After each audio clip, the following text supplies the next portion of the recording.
All right, good morning. We're going to call to order the May 2026 Board of Regents meeting. We welcome everybody. Thank you so much for your efforts to get to northeastern Montana, the Highline. What an exciting day for us to culminate. We'll share a lot of thoughts and reflection on a great academic year, and as usual, get excited about what we have in front of us.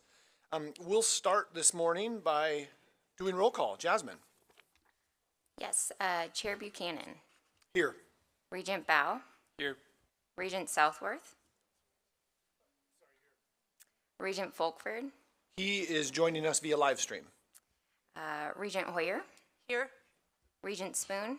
Here. Regent Jasper. Here. Commissioner Christian. Here. Governor Gianforte. Excused. And Superintendent Headland being represented by Deputy Superintendent Craig Behringer. Here. We have a quorum. Back to you, Chair. Appreciate that, Jasmine. Thank you very much. Yeah, again, welcome. Excited to see everybody around the table. I do want to extend a personal welcome to everybody. This is a corner of the state that many of us don't get the opportunity to visit as often as we would like, and it sure feels like home driving through the Bear Paws Mountain from my experience, and excited to be here. Board members, thank you for the time and preparation that you've put into preparing for this meeting. I'm always marveling at the breadth of experience and expertise that's brought to these conversations, and excited for today's dialogue. I want to thank Moosefar for another wonderful breakfast this morning. I think it's important to maybe share a little bit of the genesis of the conversation as we discussed a little bit about the value of higher education. We have a couple of points that we're rallying around with that. As you may recall, 2028 will welcome back our attempt to renew the 6 mil levy and trying to figure out the right strategy, the right communication points that each of us in this room should be embracing as we try to articulate to our neighbors and fellow voters in the state the value of the investment made in higher education. And I really want to thank the group this morning. Always a very honest and thoughtful conversation. Also like to welcome Dr. Grant Olson from here at Montana State Northern. We appreciate your participation. And President Corey Sangre from Stonechild College, thank you for joining us this morning. We're always so grateful for your representation. Who is excited about commencement? That was a pretty exciting few weeks. Congratulations to everyone. I know that many of us at the table were able to join campuses as they celebrated, reflected, and launched the most recent cohort of graduates from the university system out into the real world. And that experience from a validation perspective, from a celebration perspective, is just such a highlight. And I would encourage those of you that have not made it a regular point of your agenda to attend these commencements. It is such a great opportunity to reconnect with everybody in this room and the efforts that you've stewarded to get us to those moments. So again, thank you to everyone. Congratulations for that milestone.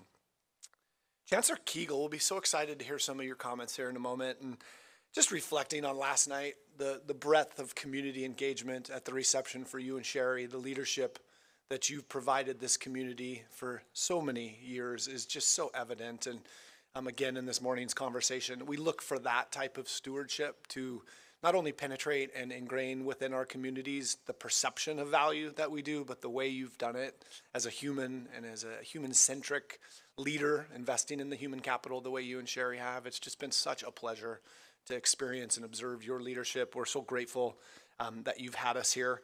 And I think that's important at the same time to compliment this campus. I mean, what a great example of an investment in higher education that's meeting local workforce needs, national workforce needs, and by all accounts, highlighting our 3 strategic pillars through the MUS: access and affordability, workforce and economic development, and institutional efficiency and effectiveness. So again, pleasure to be here. I want to thank you and your staff for all of the efforts that you put to bring us together today. Again, I just watching your wife beam last night with pride and separation anxiety and all of the things that you two are going to go through. Just know how much you're cherished as a human and as a leader, Chancellor Kegel. We so greatly appreciate you. I want to spend a little time this morning talking about leadership changes within our campus, within our system. We reflect a little bit on the last couple of years, and this may sound like a concern when I say it, but we have had leadership transitions in 12 of our 16 campuses the last couple of years. Again, that might raise an eyebrow. Are we in some sort of crisis? Are we in some sort of sea change? I quickly reflect on the tenure of leadership that we just said goodbye to. We are seeing leaders in our communities stay much longer than the national average, commit at a level that is so obvious with the results that we're seeing from our campuses. And just want to talk a little bit about that. I think as I look at my friends, President Jane Karras at Flathead Valley Community College and Dean Stephanie Erdman, who are also in the early parts of their transition, we owe such a deep amount of gratitude to the folks who have stepped into these leadership positions over all these years and stewarding the pillars of higher education in the state. And I think that every opportunity we as participants in this conversation get to say thank you and ask not only our leaders from generations past to our new leaders, how can we continue your legacy of imprint on the system? We can learn a lot, and we do learn a lot from the folks that we've had in these positions. And so again, Stephanie, Jane, and Greg, just the personal thank you to the three of you for the incredible tenure of leadership that this state has enjoyed. We're grateful for that. And as Clay and I would both say, don't get too far from that phone. We're excited for ways to keep you engaged. The MUS has flourished under this steady, solid, and productive leadership. And as a system, we've asked you to oversee a world-class, highly regarded collection of colleges and universities. And without the commitment of these individuals, we would not be where we're at today, enjoying national and international recognition for the quality of output that this system is putting forth. While longevity affords tremendous benefits and valuable stability, turnover is inevitable and can be a healthy function of any enterprise. We are delighted with the caliber of each of the new leaders that we have attracted to assume roles on our campuses. The frequency of leadership change recently experienced at MUS campuses is relatively new to our state, but it has become the norm nationwide, where we have seen college presidents' turnover increased by 20 to 30% over previous years, increasing demand and intensifying competition. This board is deeply committed to upholding the excellence of the MUS, elevating the importance of quality leadership in the offices of our campus presidents, chancellors, and deans. It is incumbent on us as stewards of the MUS to recognize that we are not immune to these national trends and that our leadership search strategies must be adapting in kind. I want to draw attention to the commitment this board is making to meet these challenges and elevate a discussion around the recent presidential search at the University of Montana. As everybody in this room knows, we are enthusiastically going to be welcoming Dr. Jeremiah Shen as the new president at the U of M. And by all accounts, the process that we engaged in may have felt a little different to campus leaders. And again, really want to spend a moment honing into this because we think we need to be recognizing that the environment around seeking highly qualified executives may be adapting a bit. We had two critical pillars in the discussion when we started this process.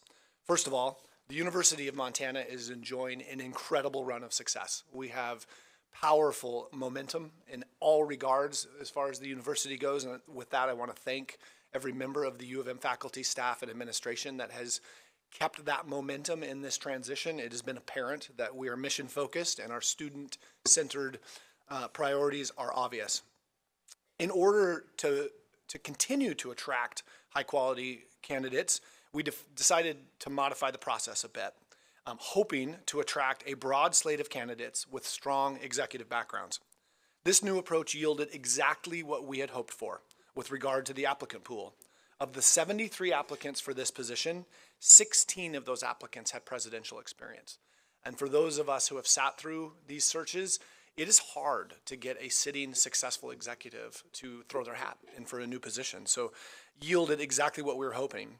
We understand the historical process that created an expectation that a campus community might get to meet 4 or 5 finalists. However, the last few years, we've identified that we were seeing fewer and fewer sitting presidents or chancellors enter our application pools due to the open and transparent application process. Simply stated, fewer successful sitting executives are willing to put their current jobs at risk by entering such a public and open process. As demonstrated by the appointment of the campus-based search committee, we certainly continue to understand the meaningful campus participation and input is critical in the process, imperative, and we feel like we struck an appropriate balance of thoughtful deliberation, transparency, and clarity while reflecting the new realities of this era of university president recruitment. Clay and I were just visiting as we walked up here.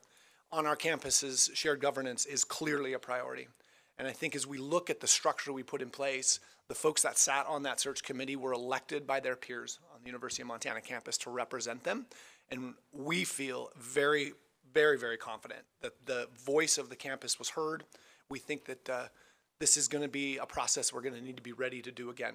A couple of other contextual points with this. We also have to adapt to what's going on in our region. There are numerous searches at all times going on, and we felt if we could strike fast, we could capture the attention of some of the applicants and other searches that were a bit behind us.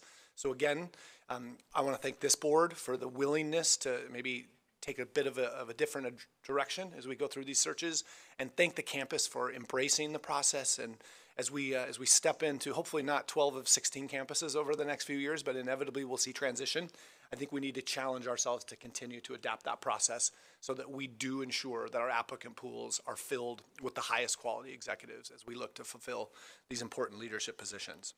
Thank you very much for letting me share that.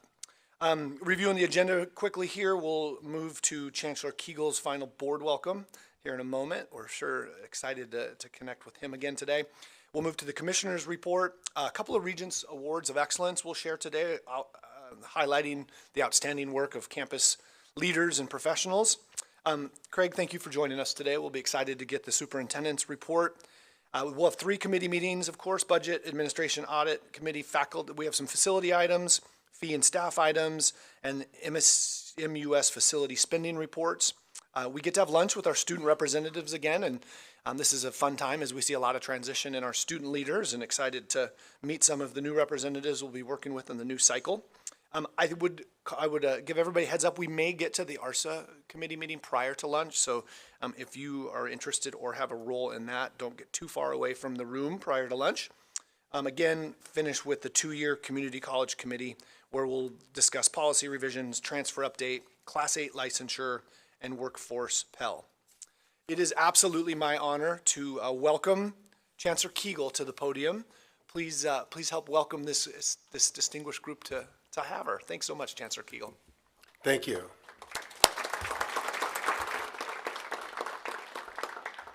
Chairman Buchanan, members of the Board of Regents, my colleagues, community partners and friends, welcome to MSU Northern. We're very, very proud of this campus. I hope that comes through in your stay here. It's very special to the Highline, and we do truly welcome you. Want to call out a few thank yous, Eva Stokes and the whole facilities team. Whenever you put on an event like this, it takes the village, and for a week we've had people running around the campus trying to make the campus appear and look ready for the Regents. So thank you, Breeze Miller and Sue Solomon, for their catering, Marianne Hoppy, Kevin Melke, Gary Garland, Parker Hudshire, and the whole IS team for setting everything up. You've done a beautiful job. Marianne Hoppy is in charge of all of our IT, and she cracks a whip on those guys. So thanks, Marianne.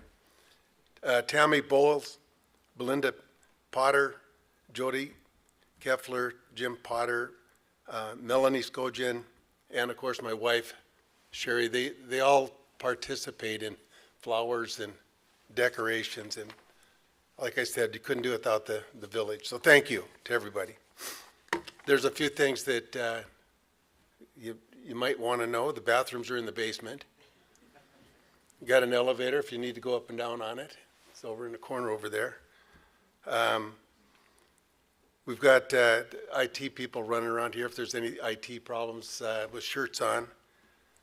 Free refreshments in the foyer, and computers and printers are down in the basement.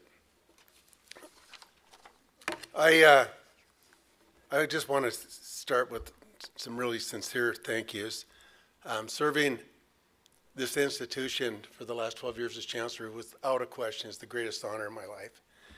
And I've been 44 consecutive years on this campus. I've served in just about every capacity, from an instructor to a professor to a chair to a dean, and then the last 12 as chancellor.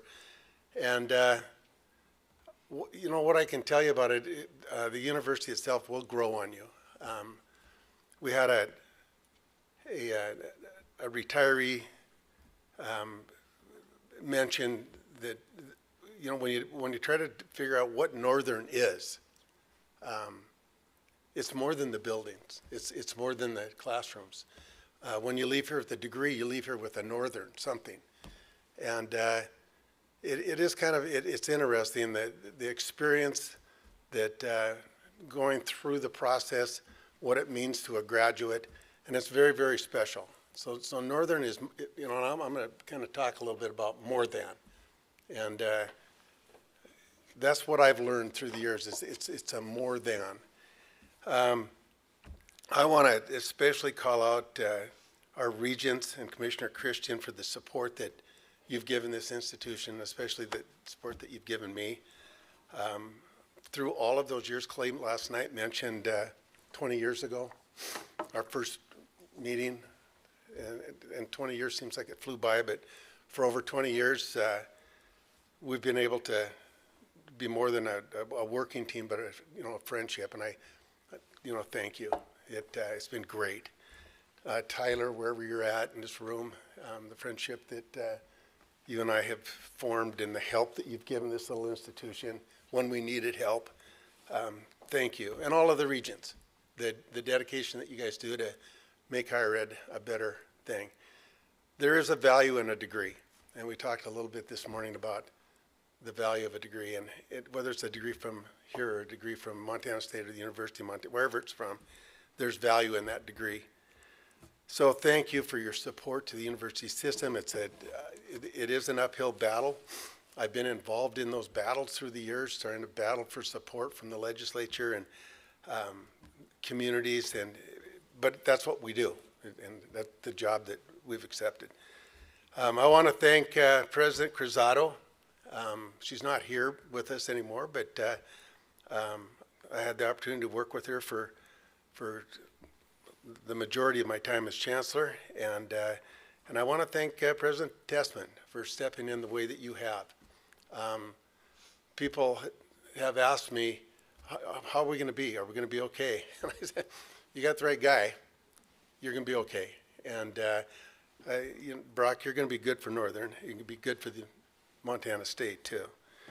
Faculty and staff on my campus have showed up every single day. There's not a one of them that I know for a fact I can ask today to do something for me, and they would do it. And it's just like an unequivocal, yes, what do you need? And I want to thank them. We had a lot of legislators through the years that we've entertained, and kind of we try to show them who we are as a campus, and particularly the campus value to students that go through the programs, but also to the region, to the state of Montana. And so we bring them on board, and we try to walk them through the programs and get them involved. And through those years, so many of those legislators have stood in support of this campus, and I want to thank them. Last night, if you were at the reception, there was a lot of community people that showed up. They're venomous about this college, and the reason they are is because a lot of them have seen the value of Northern, not just from the economic point, but every year, 1,000 kids show up, and 1,000 kids are in our community. It's vibrancy. They love it when our kids come back. A lot of those kids are looking for a second type of a job, and they work in the stores, and so the community really, I mean, they're supportive of this place. And last night it came out. I want to really shout out to them, because so much of the work that we have to do on the side with athletics and scholarships and extra supports, and I always talk about the stadium project that we did a few years back. That was a $3 million deal that we raised the money in 6 months, and it was all local money. I mean, we did that whole thing, and it was just because people wanted to a show of support that we're behind what we're doing up here.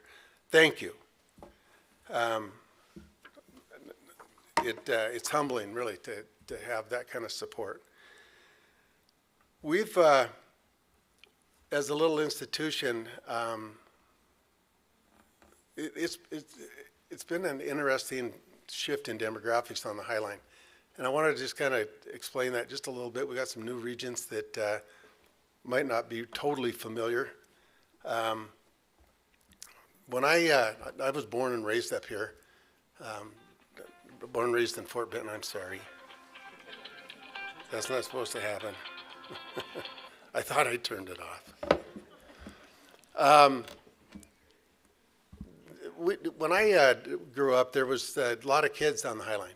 There was all of the schools on the Highline were twice as big as they are today, every single one of them. We went from schools on the Highline all the way from Plentywood over to Browning. They've all dropped about 50%. So we got less high school students and a total shift. It's our pool. It's the pool that Northern draws kids from. We kind of consider ourselves a regional institution, and it's made us struggle for enrollment. And everything that we do on this campus really centers around the amount of students that we have in our classes. So it's important to attract a student, and it's important to retain a student. And it gets harder. If you look at everything, if you look at that demographic shift, less students, you look at the state and you've got less graduates, you've got every unit in the university system really and truly fighting for students. So there's competition there. And we want students on our campus. I don't want to be an online school. I want to be a residential campus. I want kids in the library, want them on our sidewalks. We want them participating in events, all of those types of things. So we want students. We try as hard as we can to be more attractive. Through the years, I've put together advisory boards for every academic program, and those advisory boards meet either 1 or 2 times a year. But every time they meet, I go to the advisory board meetings and I sit with those people that come from around the state. And the big thing to me is, why is this the best kept secret? Because we want more of your product. We want more of those students. Why aren't you getting more students into these programs so that we have more students to pull from? And try as we might, it's hard. It's hard to make them grow up out of the dirt. If they're not there, it's like, okay, well, I'm going to do my best. But I wanted to just kind of talk a little bit about what that means when we say do our best. We've been putting plans together, strategic plans for years. I've been involved with them. My name is in probably 4 different strategic plans that we've had people come in and write them for us and work with us on them. And most of the time we put a plan together, it's a plan, it's something that you're going to plan on doing. And a lot of times you don't do it. A lot of times you shelve the plan, and then you wait 10 years and you get another plan. And so when I became chancellor, we put together a group, we called it a strategic advancement team. And we took all of those things that we'd been talking about for years, and we put charge groups together. And there was 9 of them that came right up that we did. And I just want to talk just a quick second about them. The construction of the Diesel Tech Center, that was one of them. And the Diesel Tech Center was in conception at that point in time. We put a team together. We had to raise $6 million. And through that charge group, we went out, excuse me, and we raised $6 million. The state matched about $5 million, and we built the center. Grant this morning was talking a little bit about fine arts. One of the things that I wanted to do is have more breadth in our curriculum. So one of the initiatives was to expand our fine arts program, liberal offerings, and we put in theater. The on-campus stadium project I just mentioned, that was a COVID project that we did during COVID. We all came together and had a charge group that we put together, and I said we raised the money overnight, and we did. We built that project. We wanted to expand industry support, and we can't do anything without industry. We can't do anything without meaningful programs. If we don't listen to our industry partners, we don't have a product that's viable. And so those advisory boards were huge. We knew that that was important, and that one took off and went really well. We wanted to enhance our Veteran Success Center, which we did. We moved it upstairs, and we did some work on it, made it a lot nicer. I had part of this initiative was to do a more comprehensive study into what we can do for disabled vets. That's still kind of on the board. We did some scheduling enhancements that we got that completed. I had a group that was very interested in equine horsemanship as a program to complement what we do in ag, and that one took right off. Got a couple $1 million donation for a parcel of land, and we've got a group right now that's working on that one. That one will come to fruition somewhere down the line. And we had a Native American Culture Center, and out of that came the Little River Institute, which is in the top floor of our sub, which is a wonderful little facility up there. And then lastly, you know, the big thing was, let's talk about student life and student engagement on the campus. That set us up for, okay, how are we going to do these things? And, you know, I put together an R&R meeting schedule. We called it recruitment and retention. Met with every single person that I told everybody, anybody that's collecting a paycheck on this campus is going to talk to me about what they can do individually to recruit and retain a student. And then we took notes, and we built a database of all the things that came out of that. We did turf meetings. Every single group, department we met with, and it was basically, I called it turf because I went to them and sat down in their conference rooms or their offices and talked to them about what their needs were, how we can help as an administration. We did SWOT meetings where each one of those departments put together a SWOT analysis of what they are and where they want to be, gathered all that data. And then we finally ended up with coffee with the chancellor. And we invited those same people back over to my office, my conference room, and sat and just had very candid conversations with people. All of that was geared at trying to move the institution forward with the things that we needed to do. I told them that, Clay once told me, he said, one thing about Northern, they know who they are. And I always remember that, Clay. You probably forgot you said that, but you said, when I drove all the way from Helena going, I wonder who he thinks we are. But I do think that Northern does know who we are, and I don't, you know, and I'm pretty sure that we don't try to be all things to everyone. That we've got niche programs here, and my message to our faculty and staff was take those niche programs and make them the best programs we can possibly make them, and we've done that.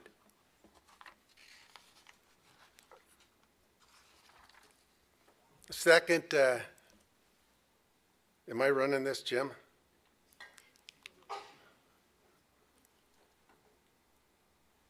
We wanted to make sure that our partnership relationships were where they needed to be so that our product was serving the need that they had. We've got a very robust cooperative ed program here at Northern. Literally any student in the summer that wants to work in their field can get a position, and a lot of those kids are making, you know, honest to God, very competitive salaries in the summer. But if they want a job, they can get a job. But all of that came through the office that is out in the field working on relationships with those industry partners. And we've done very, very well with that. We, every year, for the last 10 years, have a career fair in the spring and a career fair in the fall, and the numbers of participants has increased every single year. In fact, a couple of years ago, Wadette called me and she said, you have more people coming to your career fairs than we have at Montana State per student. She says, it's incredible. And it is true that our students are in demand, and people come here to get them.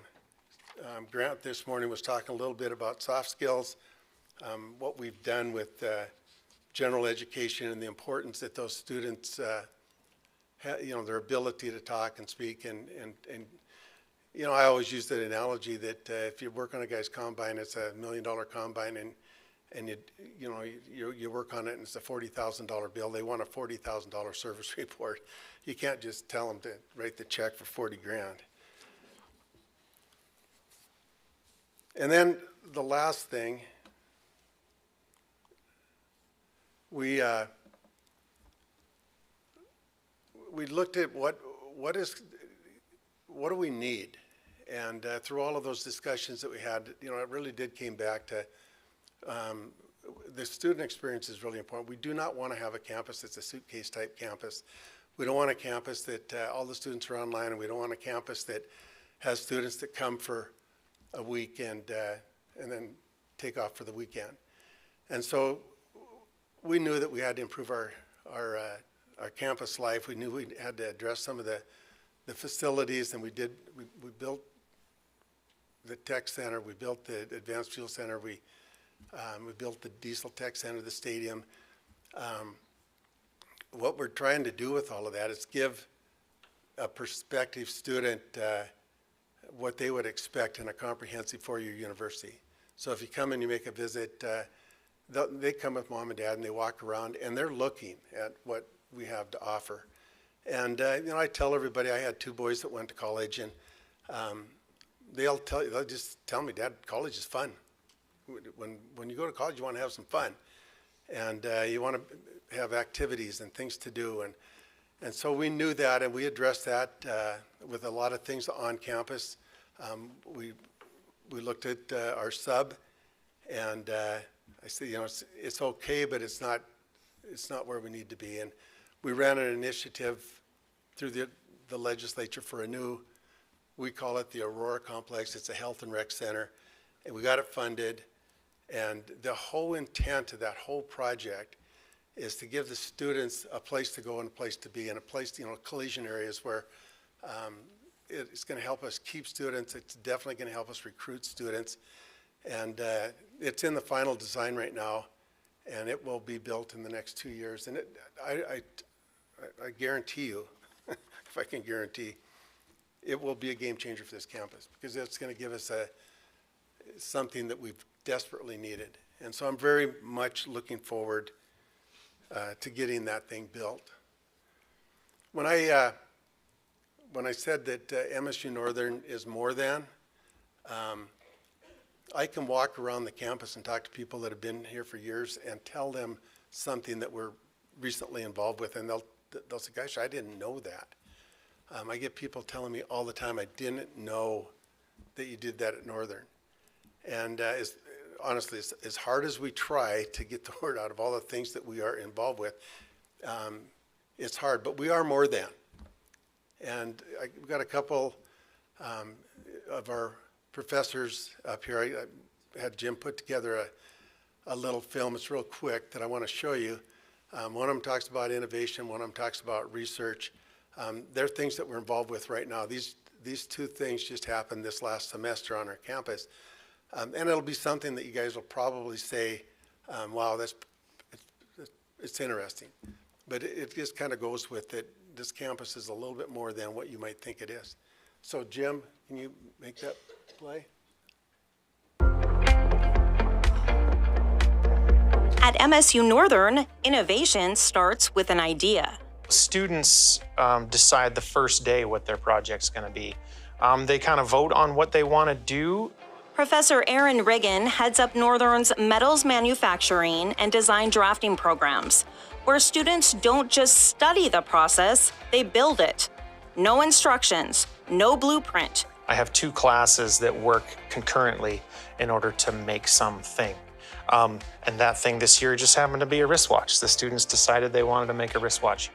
Students are in charge of the process from day one. They research, design, prototype, and build every piece, learning by doing every step of the way.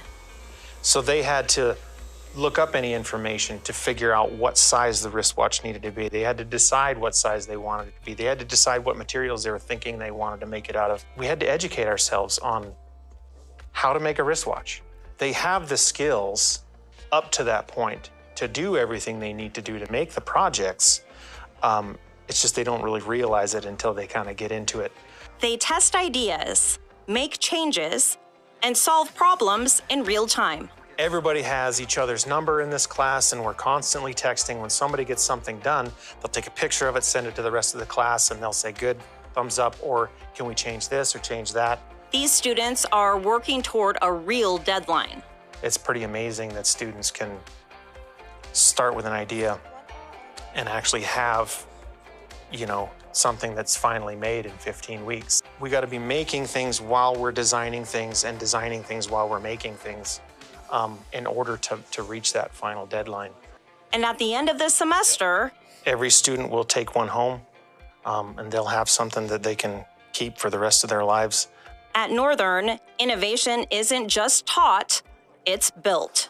Actually, wearing a wristwatch that you made should be a pretty good check mark on your resume, I would say. That's probably the most valuable thing about this program and these classes is that the students gain a lot of confidence in their own abilities because what they're doing is it's pretty kick-ass.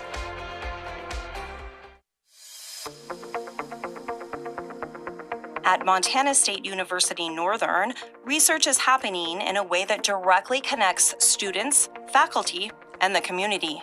We're in the pilot phase of what we hope will be a long-term study on resting metabolic rates in women. Specifically, we want to look at how different they are person to person. This study, open to women ages 18 through 65 in Hill County, explores how women's bodies use energy at rest and what that reveals about overall health. We ask women in terms of their lifestyle habits, stress levels, their sleep, things like that, if those have any relationship to the differences we see in resting metabolic rate. The metabolic rate test measures how much oxygen the body uses at rest to determine how many calories it burns, and whether that energy is coming from fats or carbohydrates. When we think about calories in and calories out and trying to balance those, your resting metabolism, the calories we spend at rest, that's the biggest bucket and tends to affect our energy balance the most. It's not maybe as much about how fast or slow your metabolism is as probably what kind of substrates you're using to create the energy. When you are using energy, is it coming from carbohydrates or coming from fats? This study creates opportunities you don't always find at a smaller university. We're really proud that we're offering research opportunities like this for our students because it gives them really good hands-on experience working with people, clinical skills. The project also connects the university with the community, giving participants insight into their own health. The more oxygen our body uses, the more calories we're using at rest, and that there are very, very deliberate things one can do to increase oxygen use, like exercise. This pilot study will continue into the summer and beyond, giving even more students the opportunity to participate. Embry has recently awarded 3 of our students a summer scholars stipend to do research through the summer. And they've also awarded Northern money to kind of keep this project going for the next at least couple years.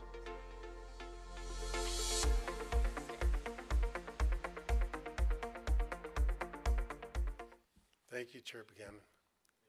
Any questions? We thank Chancellor Kegel for all that he's done for this university. Thanks. Thank you, Chancellor.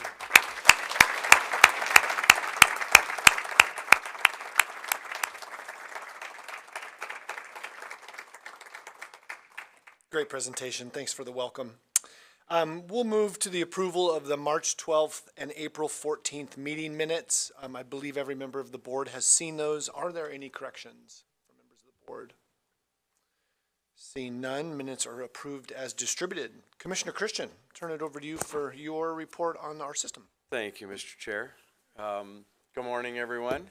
Thanks for being here and making the trip to Havre. What a great drive. I certainly enjoyed coming through the Blackfoot area yesterday and up over the divide. It's a pretty cool state that we live in. So thanks, everyone, for taking the time to get here.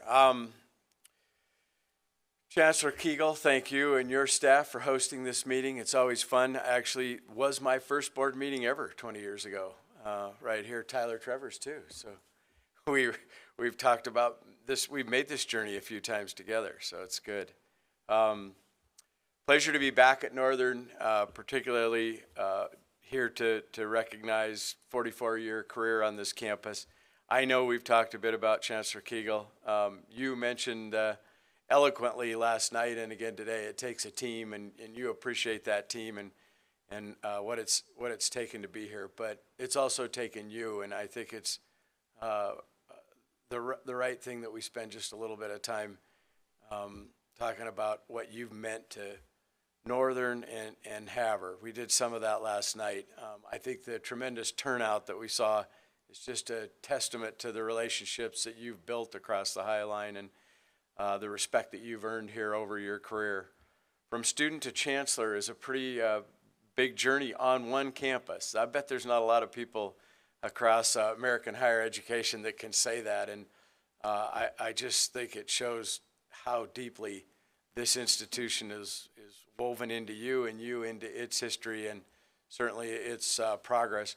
Under your leadership, Northern certainly strengthened itself and its reputations as a hands-on, I think we saw in the videos, career-focused education while advancing opportunities and facilities across this campus. It's funny, I built a little list of some of the facilities that have been accomplished while you're here. That's the same list you put up, so I don't need to put it up again.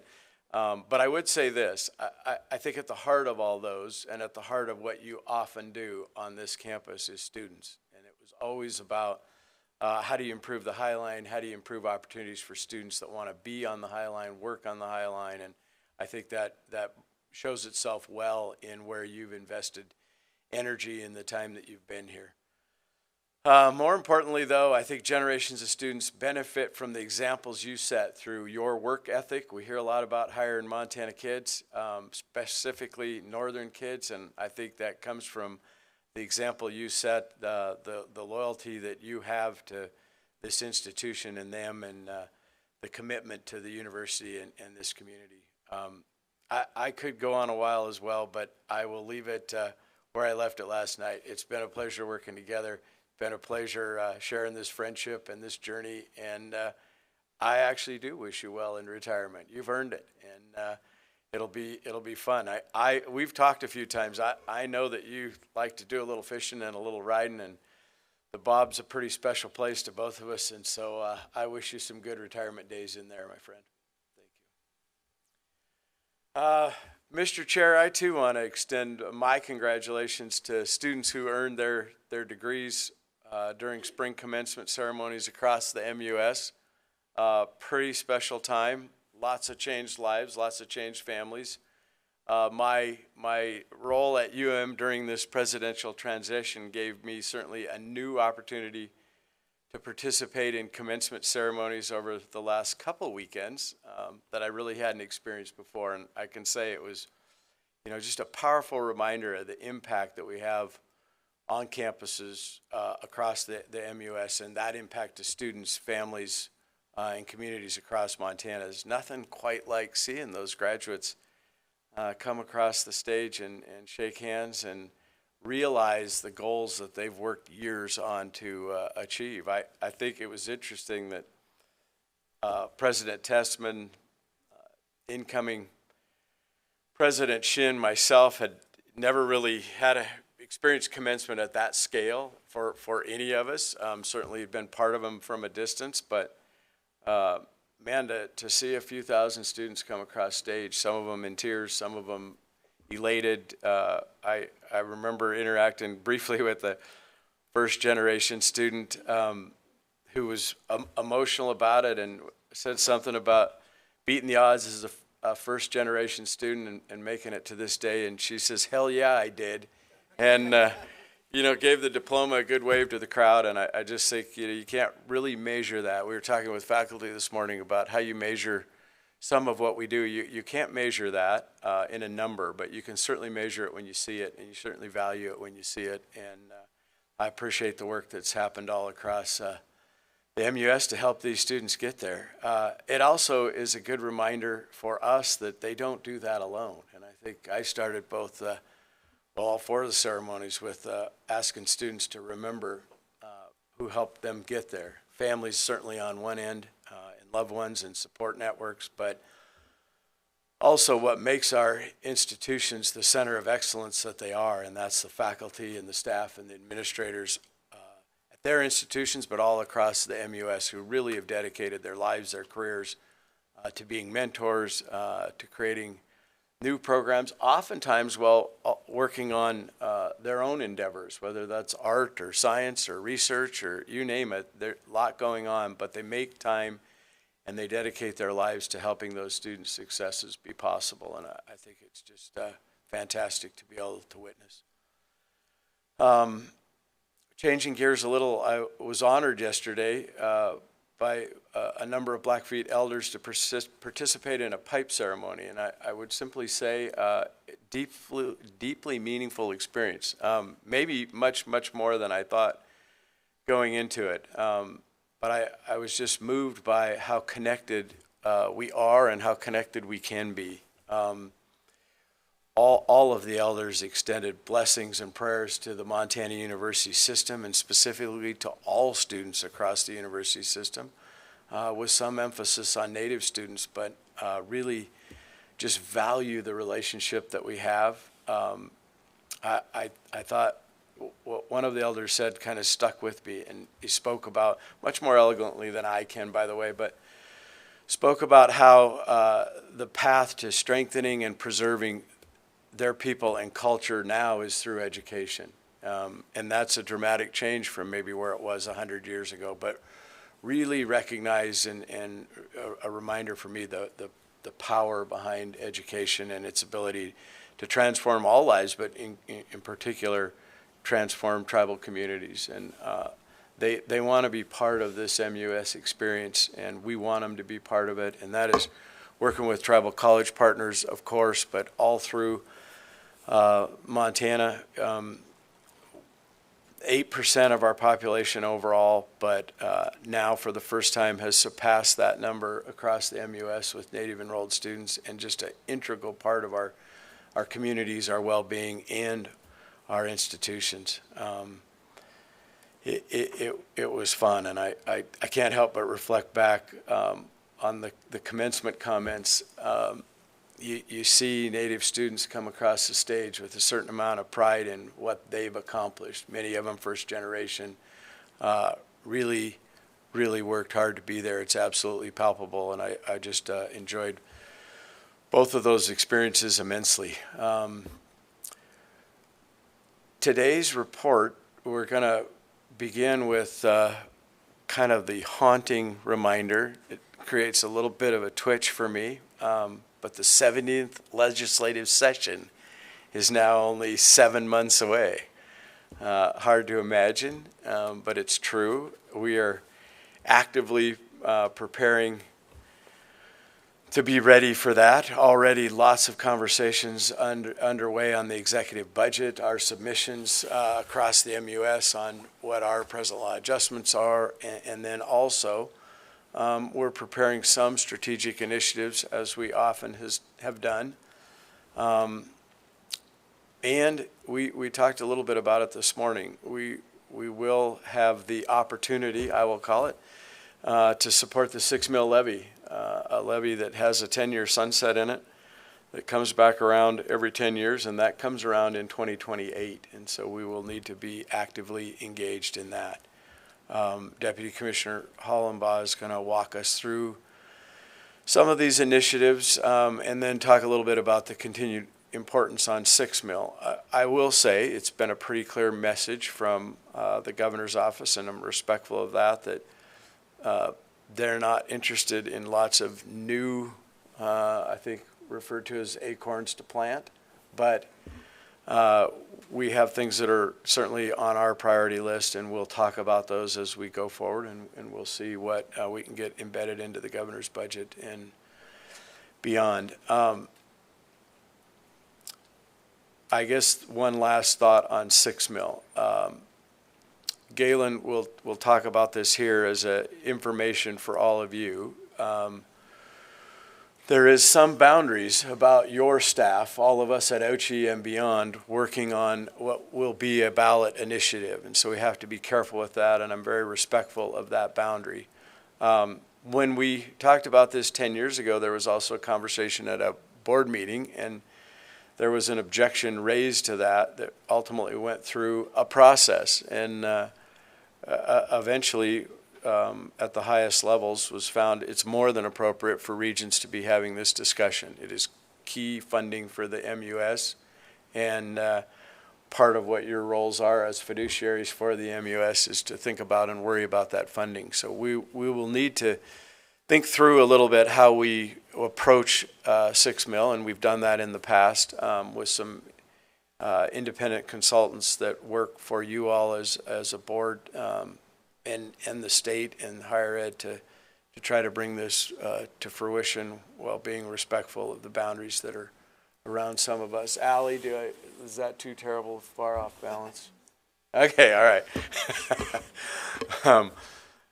With that, I would turn it over to Galen, and we can walk through some of these initiatives unless there's any questions for me up to this point. Okay. Great. Thank you, Commissioner. Mr. Chairman, members of the board, good morning. As the Commissioner has noted, as we're looking forward to the next legislative session that is now just 7 months away, what we are hearing from the Legislative Fiscal Division as well as the Governor's Budget Office is that the revenue projections for the next biennium are likely to be very much tighter than they were in the previous legislative session. So with that in mind, we've scaled our system initiatives accordingly and have 4 to discuss today that will support our student success agenda, and these 4 that we plan to bring forward into the executive planning process. Thank you, Ange. First up on the screen, our first initiative is focused on strengthening energy research and workforce development. This would help position our campuses as stronger partners in Montana's energy future by supporting access to federal funding, workforce development, and research in areas like nuclear, geothermal, critical minerals, and energy system modernization. Now, there are 2 main components to this, as you can see up there. First, on the left-hand side in the box there, it's a $3 million competitive research fund that will be open to faculty across all MUS institutions. The research priorities will be set in coordination with the Governor's Energy Task Force as well as the Legislative Energy and Technology Interim Committee. This will ensure that every project addresses a documented Montana energy need. And second there on the right in the box there is a $1.5 million in targeted energy, targeted capacity investments. That's $500,000 each to Montana Tech, MSU, and U of M to continue to build on the existing strengths in nuclear energy programs, critical minerals research, and energy and water monitoring and policy analysis.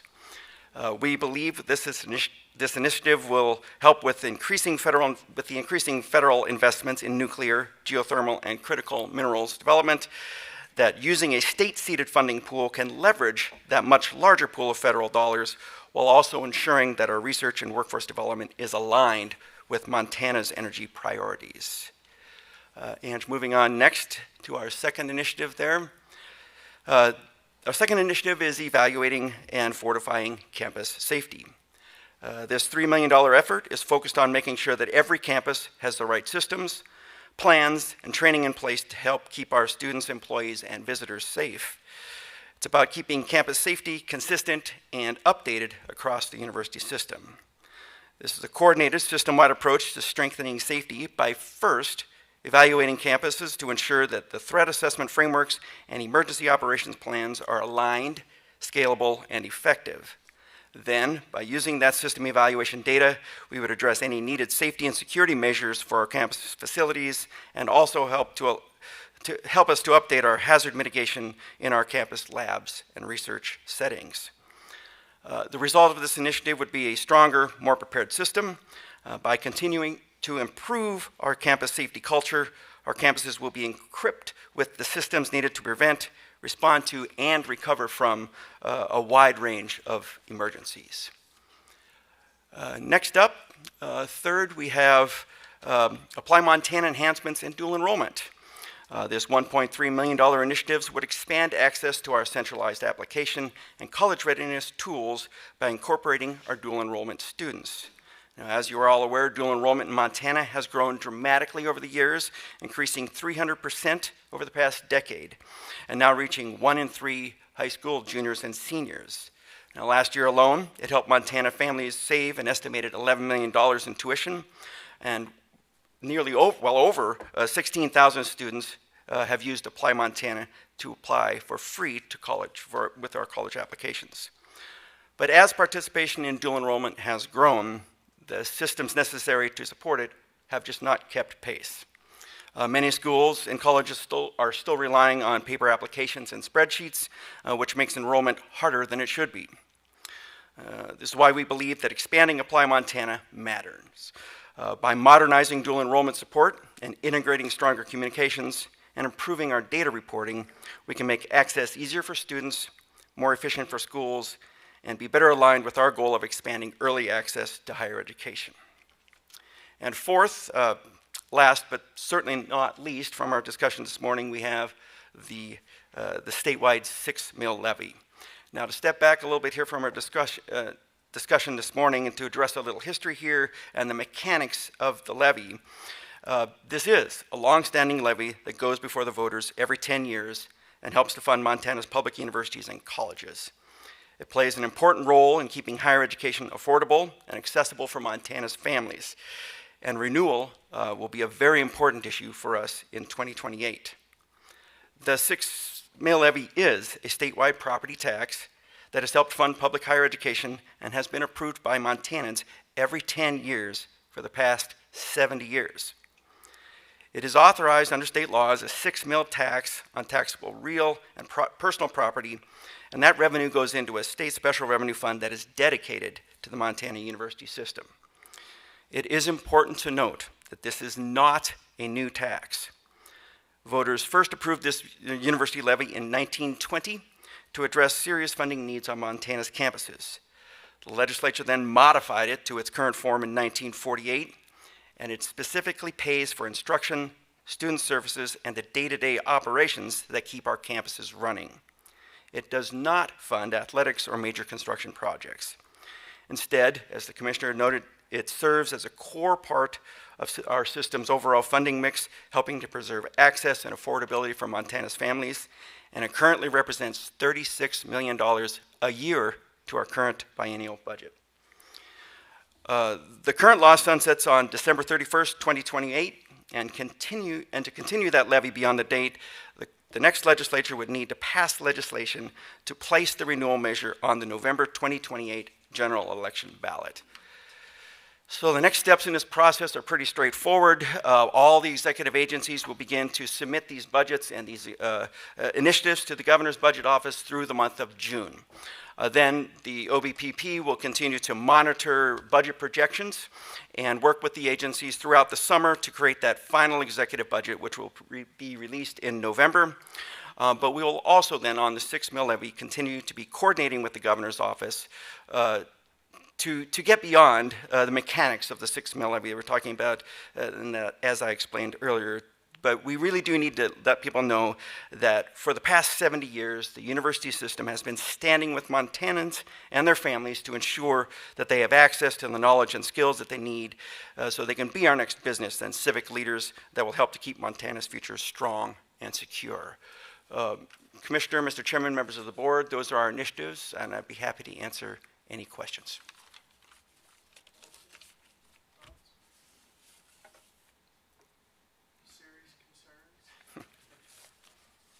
All right, thank you. Mr. Chair, next item on our agenda is the Regents Award of Excellence, and it is an acknowledgement from the Regents, the highest award level that we can to staff across the university system, and If you would, I would like to hand it back to you to present that award. Yeah, thank you, Commissioner. Fellow Regents, we have a valued tradition in our system, anchored in Board of Regents Policy 780 of recognizing up to 2 campus staff members every spring with a Regents Award for Excellence. Employee efforts that go above and beyond normal job expectations are a hallmark of this award, with significant input and nominations from staff Senate members across the system, and upon enthusiastic recommendation of Commissioner Christian, we have identified 2 award recipients who embody that kind of excellence on campus that warrants a high level of recognition. I'm pleased to present this year's Regents Award for Excellence to 2 outstanding MUS employees. Dr. Kate Kaminsky, Senior Assistant Dean at Montana State's University College of Education, Health and Human Development, and Chris Riley, Director of the Activity Class Program and Budget Office at the University of Montana's School of Integrative Physiology and Athletic Training. Chris is not with us today, so I'll start with recognizing Chris. Chris Riley has set the gold standard with his excellence in job performance and his exceptional dedication, expertise, and impact among his peers with more than 20 years of service.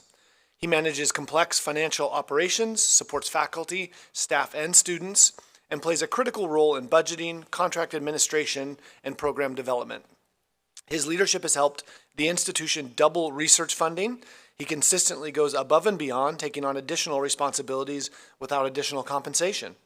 As noted in his nomination, this nominee is the glue that holds our department together, reflecting his indispensable role, unwavering commitment, and the vital contribution he makes to the success of the entire institution. On behalf of the Board of Regents, please, let's congratulate Chris for his truly remarkable efforts. He's not with us today, so.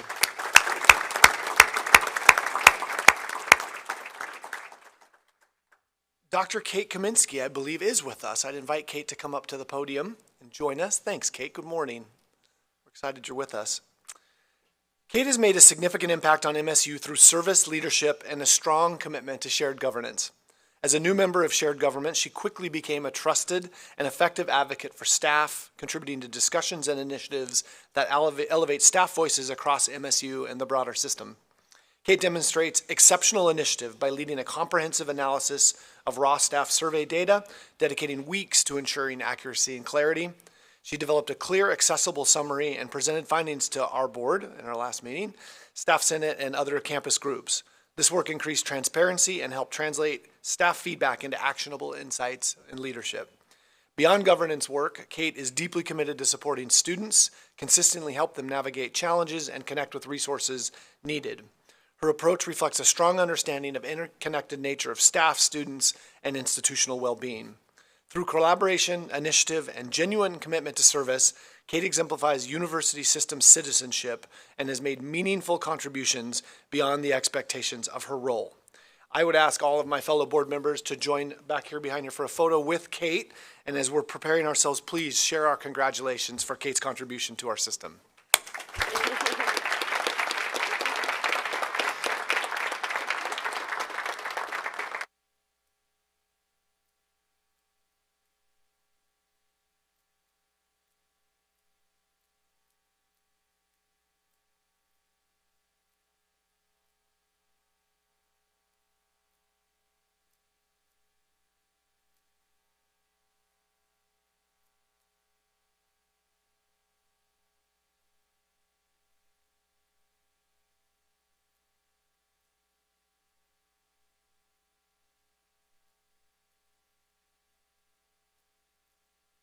Kate, we'd invite you to the podium to share some remarks. Thank you so much for joining us this morning. Good morning, and thank you so much. I'm overwhelmed. Thank you so much to the Board of Regents, to the Commissioner, and I would also like to thank our MSU Staff Senate, as well as the MUS Staff Association for their support, dedication, and collaboration for such important work. While we are all ultimately here for the academic and scholarship missions of higher education, we know that so much more exists within and around this mission. And without staff, this wouldn't be possible. I joined the MSU Staff Senate less than a year ago, and I've been able to put on a new lens of awareness, language, and understanding, not only of the system as a whole, but of the people that make up the system. And people are most often my reason for being and doing. I've been working at Montana State for 16 years and feel appreciative to have contributed and gained so much from the MUS system. Montana has brought me continued education, a family, and a career that has allowed me to keep student success at the forefront. I love teaching and learning, and I'm often known for stressing the importance of compassionate accountability, forward fumbles where we learn from mistakes, acknowledging that we can all have different lenses and icebergs, and remembering that we all are still learning.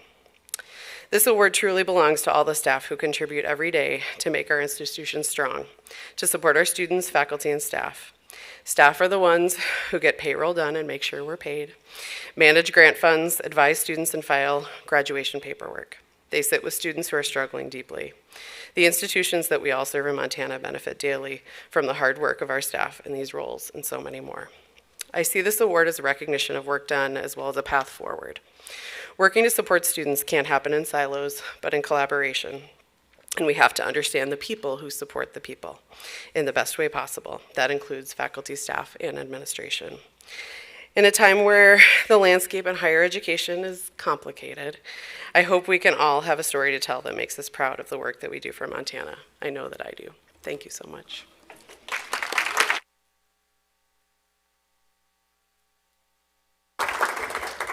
Commissioner Christian. Thank you. Thanks to both our award recipients. Mr. Chair, next thing on our agenda is the campus reports.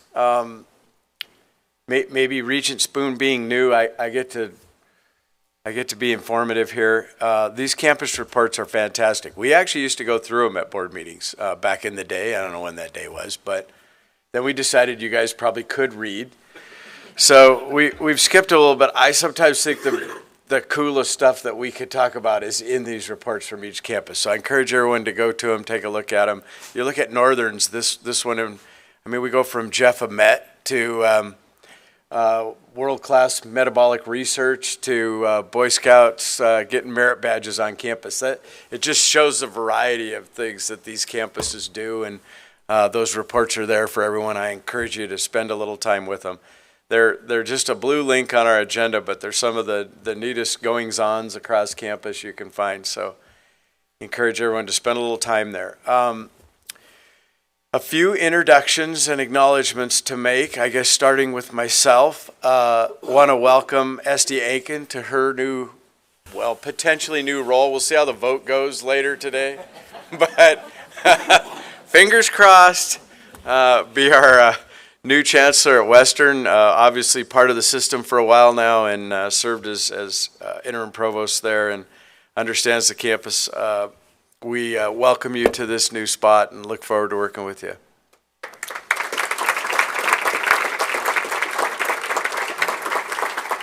I don't know if this falls in my purview or not, but the other one I guess I would acknowledge is Stephanie Erdman, who likely your last meeting with us, although we'll see how this search wraps up, but you may be here in September. We hope not for you, because I know you're anxious to get on with retirement, but thank you for all you've done at Great Falls College, and appreciate that and wish you well in retirement.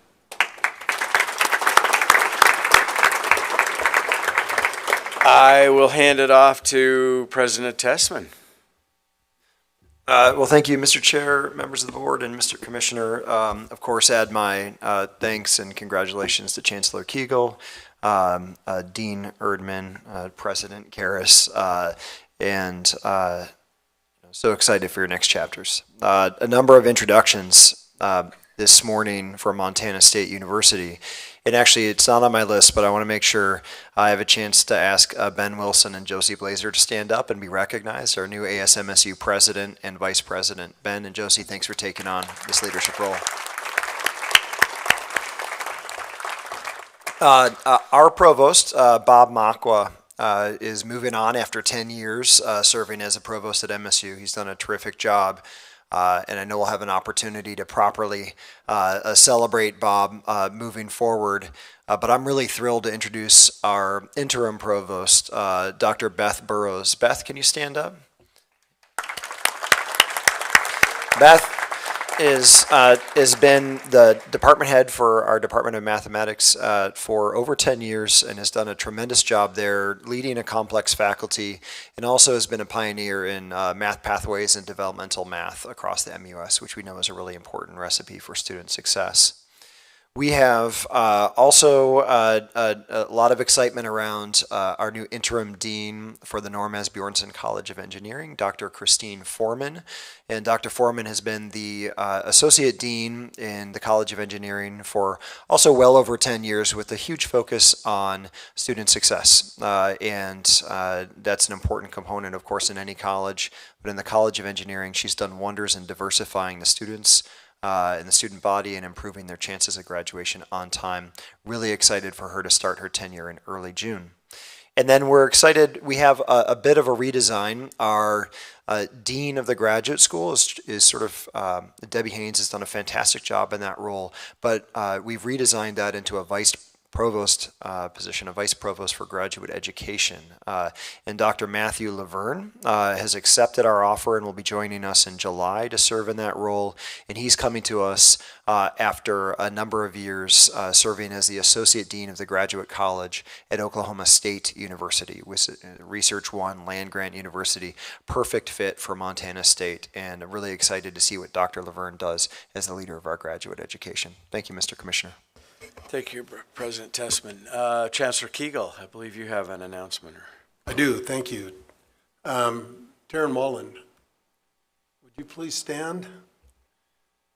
Taryn is our new Dean of Students, and before coming to Northern, she's had a lengthy career in different leadership roles at 7 different universities, including one at a culinary institute, which she held leadership roles for resident life, recruitment, faculty management, and training.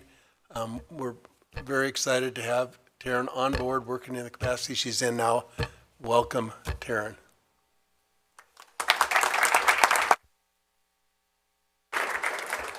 Chancellor McLean.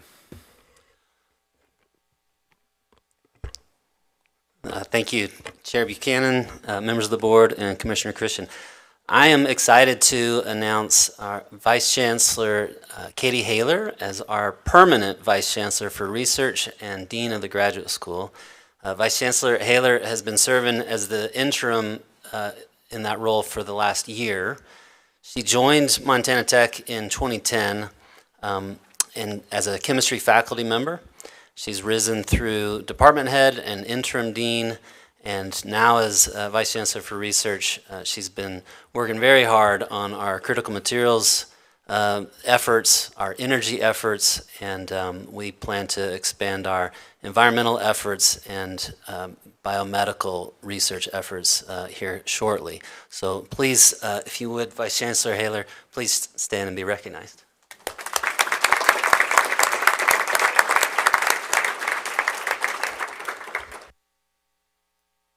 Oops, I turned it off. Thank you. Provost Lawrence, we have some from University of Montana. Yeah, thank you very much, Commissioner Christian, Chair Buchanan, and Regents. I am delighted to introduce our new ASUM President, Chase O'Brien. If you can stand up, and yeah, let's give her a round of applause. And also recognize our outgoing ASUM leadership, Buddy, Liam, and Maya. If you would please stand up. It has been such a treat to work with you all this academic year. We're very proud of you. I would also like to acknowledge a couple of retirements that we have at The first is Tom Gallagher, who's sitting right across from me. Tom is retiring at the end of this fiscal year, and we're very grateful for his decades of service to As many of you know, his work, he has built collaborations with other colleges at He has established learning pathways and has an extensive portfolio, which includes everything from applied arts and sciences to the trades. He has also forged partnerships with local high schools in the Missoula Valley and really helped explode dual enrollment at So very grateful for him. And Lauren Fern, who many of you also know, will be stepping in as the interim dean of Missoula College. So if we could recognize both of them.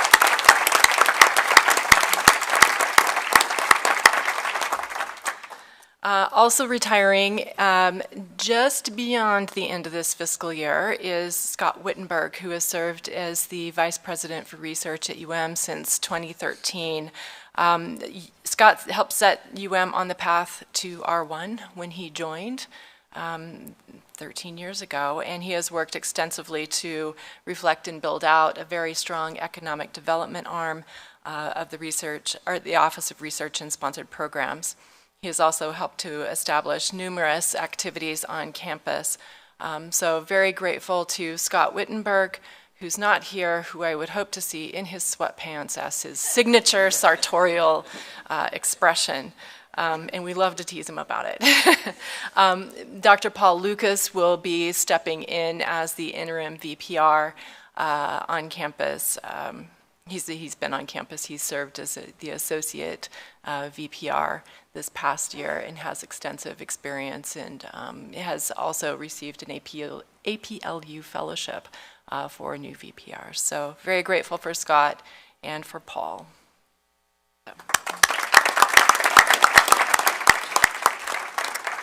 And we have a couple of new deans that I would like to recognize.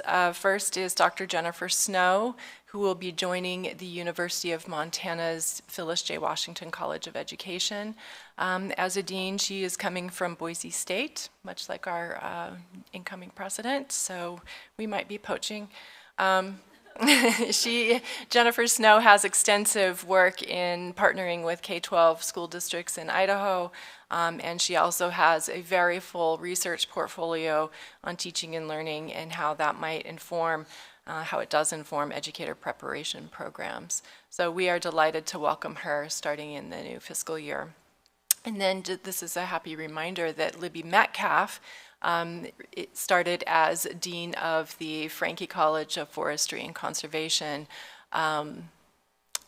She's been serving as interim and will start as the non-interim, as Seth liked to say, Dean on July 1. So it has been just a delight to work with her, and she has, I think she's well known in the state, so just really happy to recognize her again. And I'm in the process of hiring 2 additional deans right now. So more to come. Perfect. Thank you. Appreciate our retirees there and those stepping in. Lauren, you're well known to this community, but thank you for stepping into that role. These interims can be an interesting gig. I can speak firsthand. So thank you for doing that. And Paul back home, thank you for taking those on. I believe, unless I've missed anybody, that wraps up our announcements. Okay, sounds good. Chair Buchanan, I believe that concludes the Commissioner's report, and hand it back to you. Thank you for the time. Kudos to you for being ahead of time. Thank you with the busy schedule. Yeah, thanks, Adria and everybody. Just exciting. The transitions continually occur, and take an offensive approach to look forward and make the most out of it. So thanks and welcome to everyone in your new roles. Deputy Superintendent Behringer, we're excited to have you here today. Thanks so much for joining us, and yield the microphone to share any comments or remarks from the Superintendent's office. Thank you. Again, my name's Craig Behringer. I serve as the OPI's Deputy Superintendent, and I appreciate the opportunity to fill in for Superintendent Hedlund today. We also want to thank Chancellor Kegel and his years of work. There are a lot of outstanding teachers around our state, thanks to MSU Northern and the impact that they have, and your legacy goes well beyond the campus. So thank you. I just want to share a few updates from the superintendent. In March, she attended the CCSSO Legislative Conference in Washington, D.C., where she met with Secretary McMahon. Also, we had several in-state meetings and events updates. We hosted the OPI's RISE Tribal Education Summit at MSU Northern, And President Tessman did an outstanding job of the opening remarks. We had over 170 students from our tribal schools and 18 high schools from around Montana attended. Great host. I wish I could have stuck around to see the bison harvest. That was, understand, incredible. The State Workforce Innovation Board and the Perkins Planning Committee also met at MSU, where OPI and OCHI had an opportunity to discuss and shared work around career and technical education. We also had the Assistant Secretary of Education for Post-Secondary Education, David Barker, join the superintendent and other OPI staff at Billings West for a National History Rocks tour.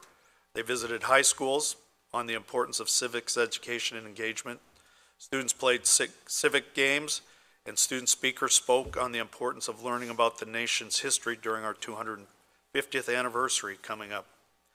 The School Funding Interim Commission continues to meet as we dig into K-12 funding formula to ensure that it aligns with our expectations for student readiness.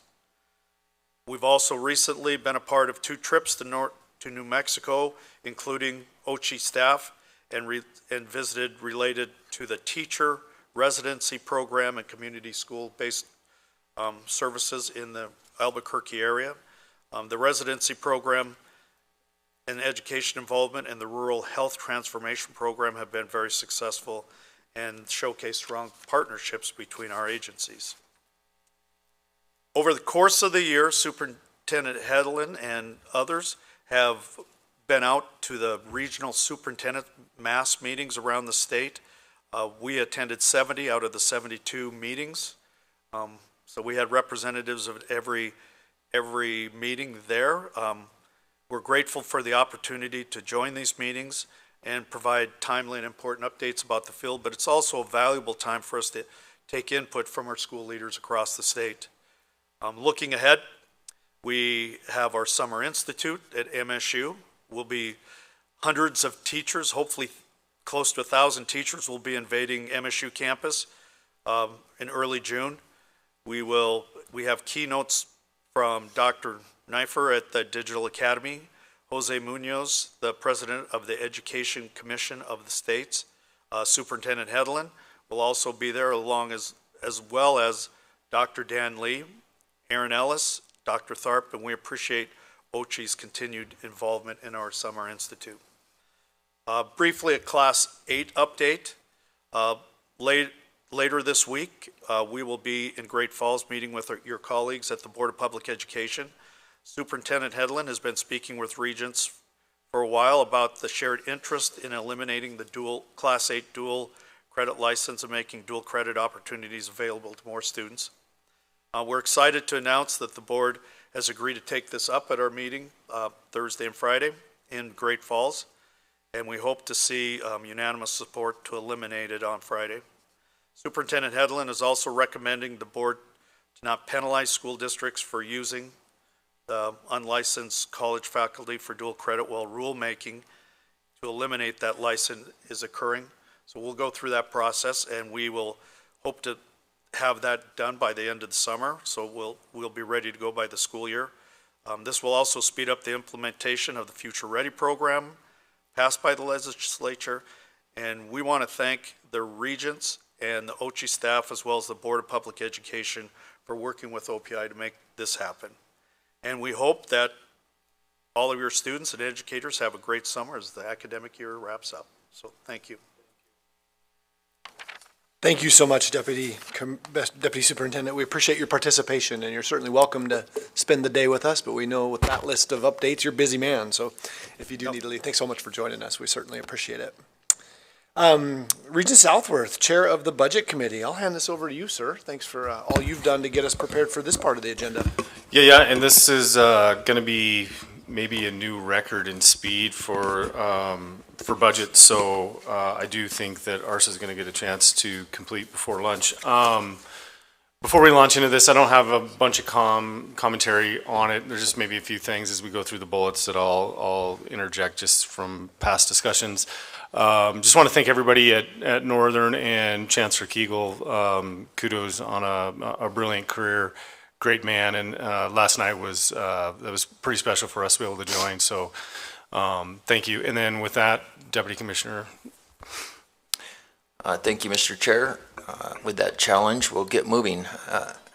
Consent agenda is pretty standard. We have labor agreements, a couple of those that continue to come through, and some operational facilities items. I would, Mr. Chair, with your permission, ask if anybody has any issues or interest in pulling any of these items. Okay, moving to action. First action item A, request for authorization to name the space and the auxiliary gyms in the Adams Center. Mr. Commissioner / interim president, I would request that you aid in my description of this item. Thank you, Deputy Commissioner. And yes, in an odd twist, I'm nominated here. This is a naming item that comes before you, and it falls under our naming policy. What University of Montana is seeking is that we name the auxiliary gym after Steve and Shirley Nelson. They're residents of Missoula, long history of generosity to the campus. They've supported the College of Business extensively and intercollegiate athletics. Steve is a graduate of UM, participated in a number of boards, and also been awarded the Distinguished Alumni Award. They've been recognized with Community Service Award. They made a substantial gift, I think $1 million to athletics to restore, recondition two auxiliary gyms that sit to the south end of the Adams Center. They're somewhat attached, but not completely attached. Those auxiliary gyms are having new floors, new paint, new lights, all new baskets put in, and this money will cover those renovations, and we're asking for approval to name that auxiliary gym after the Nelsons. It will be the Steve and Shirley Nelson Training Center.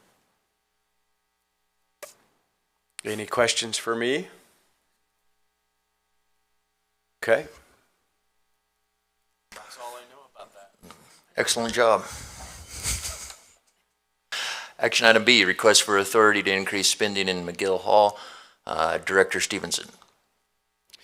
Thank you, Deputy Commissioner Trevor.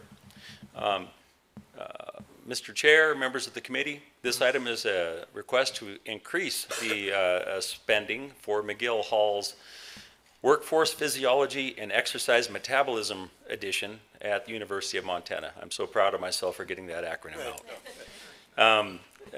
McGill Hall is an academic building on the U of M campus that houses the integrative physiology and athletic training programs at U of M. Within that, the WPEM program is integral and is financed wholly with federal grants. This particular request is in addition to the 68th legislative session's authority only of $3 million. The 69th session provided an additional $3 million for this project as additional federal support had been garnered. So they're looking to increase the size of the addition to McGill Hall to house this program. The program, again, is entirely funded with federal grants, and operation and maintenance funds were approved as part of the 69th legislative request. I'll stand for questions. Thanks, Dan. Moving right along, item C, request for authorization to increase ASUM fees. I'd ask Vice President Lassiter to come to stand, and while he's coming up, I just want to give a little bit of background on this item. Typically, we do not address fees in between May meetings and odd years. So the May meeting following the legislative session is where we ask the Board of Regents to set tuition and fees for the biennium.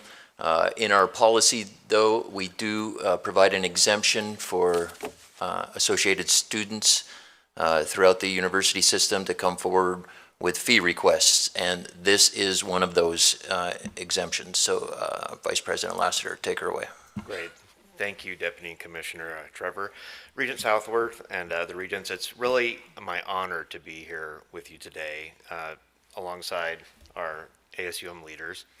I am so incredibly proud of the work that our ASUM team has done over this last year in addressing a really critical, challenging budget situation. They have spent incredible time and resources in maximizing efficiency, containing cost, and now here we are before you today and asking for another element of that budgetary challenge, increasing revenue. With me, we've got Chase and Buddy and Vicky here that will address some of the specific fees, but we're bringing forward two increases today, a $10 increase in the standard ASUM fee and an $18 increase in the transportation fee, and that's per semester for each academic year. I'm going to let Buddy go ahead and take a little bit of time to explain some of the details to you, but as management of the university, it is my pleasure to proudly support and bring this item before you today. Thank you, Chair Southworth, members of the board, and thanks, Paul, for that introduction. You know, like Paul said, this really is a culmination of a year of hard work that my team and I have tried to undertake in getting ASUM in a position to better serve students for the years to come. Everyone, you know, all the student senators who supported this and the students who voted on this, we all pay the fee. So we take it really seriously. We don't want our cost of college attendance to go up, but we also acknowledge that our costs have gone up pretty, you know, at the rate of inflation like everyone else's. We have increasing demand for our student services, for our transportation, of course, but also for our legal aid, for our food pantry, and for our student groups. I want to just draw your attention to a couple aspects of this fee that I think are important. First, a significant portion of the $10 fee is sort of earmarked within ASUM for our club sports program. We've always offered a robust set of club sports teams under ASUM, but thanks to recent investment from the university, our number of club sports teams has increased from 12 to 22 in the last year. It's been really remarkable to see, and some of those teams have achieved extraordinary things, and you all know how complicated the NCAA can be, so it's great to be able to offer those opportunities for students at the club level, and it really does drive recruitment, and it keeps students enrolled in school. So some of that money is going to go directly to helping those teams continue to operate. The rest of it is going to go back to our other student groups, our non-sports teams, through travel funding and event funding. Events like the Foresters Ball are made possible by this money. And then, of course, ASUM continues to operate services like our food pantry, like legal aid. We subsidize a child care program on campus that serves the children of 72 students, faculty, and staff at a reduced rate and extraordinary quality. So I just want to point all that out. Turning to the transportation side, our transportation services consist of two bus lines. One goes to Missoula College and back, so students who are taking a math class on our main campus at 10 o'clock and an English class at Missoula College at 11 o'clock can get to those classes via the bus line. You can also park at Missoula College if it's congested on campus or for a reduced rate. And then the other bus line goes from our Lewis and Clark apartment buildings, where a lot of students live, onto our main campus. And the total ridership for this last year was 107,104 trips on those buses. So that's just an essential service. You don't want to know how much these buses cost to operate, but it's a lot. And this money is going to go a long way towards addressing that. And then finally, I'll just point out the margin by which students voted to support these fees. I've been involved with ASUM for 4 years, and a lot of times it seems like students don't really care. I think these numbers point to the exact opposite of that. 69% of students supported increasing the ASUM fee by $10, and just over 62% of students supported increasing the transportation fee. I think that's pretty impressive. We're here. Vicky is our technical expert for transportation, of course, and Chase is the one who will usher all these things through after I'm gone, so happy to answer any questions. I have a question, Mr. Chairman. Vicky, can you quantify what it means to have 107,000 trips? Like how many students have you served on those trips? We can't definitively quantify exactly how many students that is, because we are a zero fare, we don't swipe IDs. We could assume that is, you know, more than 50,000 round trips to and from campus. We do know the impact that we would be facing if those students were driving their cars into our already congested parking inventory. We do know there are students that don't have cars, that live on campus and need to get between main campus and Missoula campus, Missoula College campus. That is a significant impact out of the, total in-person enrollment. We predict that level of ridership will hold steady for the next few years, and so that's why it's critical that we maintain enough funding to operate at that level. Sure. And then follow up, Mr. Chairman. President Wilson talked about the expensiveness of the service. Like 5-10 years down the road, like what's the viability of the University of Montana students self-funding, or pretty much self-funding, a transportation service like what we currently provide? That's a great question, and I think we're at the crossroads of deciding what that's going to look like 5 to 10 years from now. Right now, the transportation fee constitutes approximately 90% of our revenue to operate the service. We have not concretely identified any other sources of revenue support, but it is a service that the students value. It is literally what physically provides them access from their home to class, to work, to childcare, and thank you, Mr. Chairman. Any other questions, comments for the Regents? Chair Buchanan. Mr. Chairman, thank you. Buddy, congrats on graduation. Chase, congratulations on your election. You mentioned the 69 and 62% for favor. What was the participation rate in that vote across campus? Yeah, thank you, Regent Buchanan, for that question. We had a 14.49% turnout this year, and that sounds low, I grant you. But our threshold that we set a long time ago and that the Regents have continued to agree upon, I guess, was 12%. So that was our goal, and we've been right around 12%. And I don't know how many folks in the room keep up with student government news around the country, but I can tell you 14.5% is actually pretty good. I was pretty happy with it. So thank you for the question,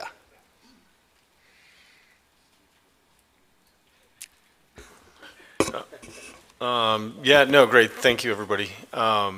Deputy Commissioner Trevor. Yeah, thanks a lot. Thank you. Action item D, request for authorization to construct housing improvements. Director Stevenson.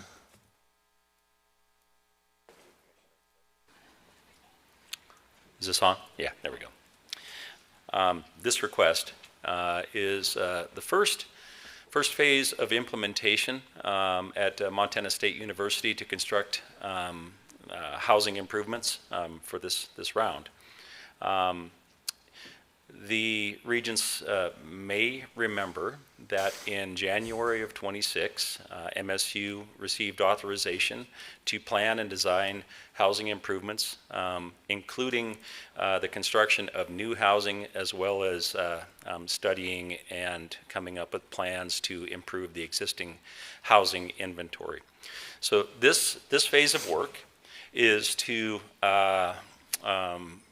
deconstruct or decommission a set of houses known fondly as the monopoly houses in the family grad housing area of campus. Many of you may have emotional attachments to those buildings, but they have worn their life out quite some time ago, actually. So this work would demolish those houses and focus on implementing infrastructure for the next phase of work that you will see come before you, which will be the construction of new housing, and at that time I would expect that we'll see some thoughts about the existing housing improvements as well. Overall, the new housing, which is not before you for a decision today, is expected to be around a $50 million project and would be paid for wholly with auxiliary revenues. Stand for questions. Questions, comments? Chair Buchanan. Mr. Chairman, thank you. Dan, great, thank you. Couple questions. How many, in those houses that were demolished, and how many families, people are we currently housing?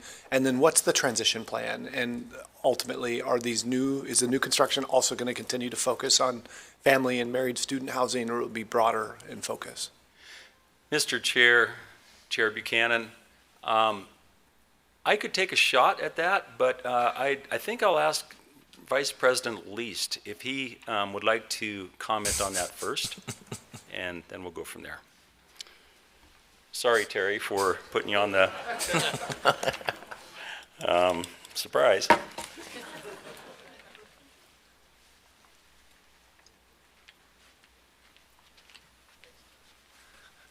Good morning, Chair Buchanan, and I guess in this case, Chair Southworth and members of the board. It's been over 10 years ago, 10, 12 years ago, we actually removed about half of these monopoly houses, the West Side houses.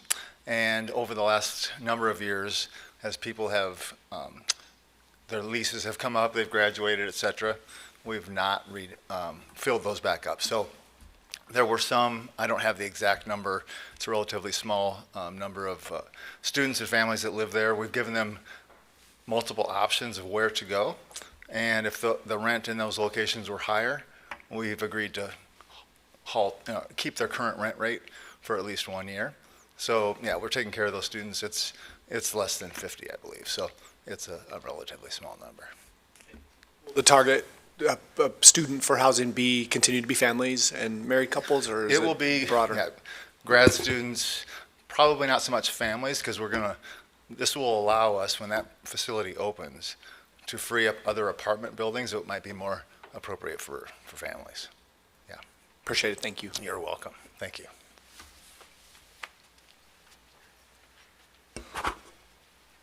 Dan? I think we're good on this. All good? Yep. Thank you. Thank you.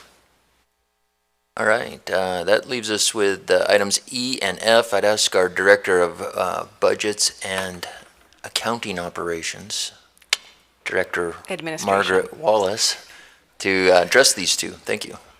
Thank you, Chair Southworth, members of the board. So the next two items, as Deputy Commissioner Trevor mentioned, are related to tuition and fee increases for our community colleges. As a reminder, the community colleges operate under a dual governance structure with their local board of trustees providing management oversight, and the Board of Regents providing supervision and coordination consistent with state law and BOR policy.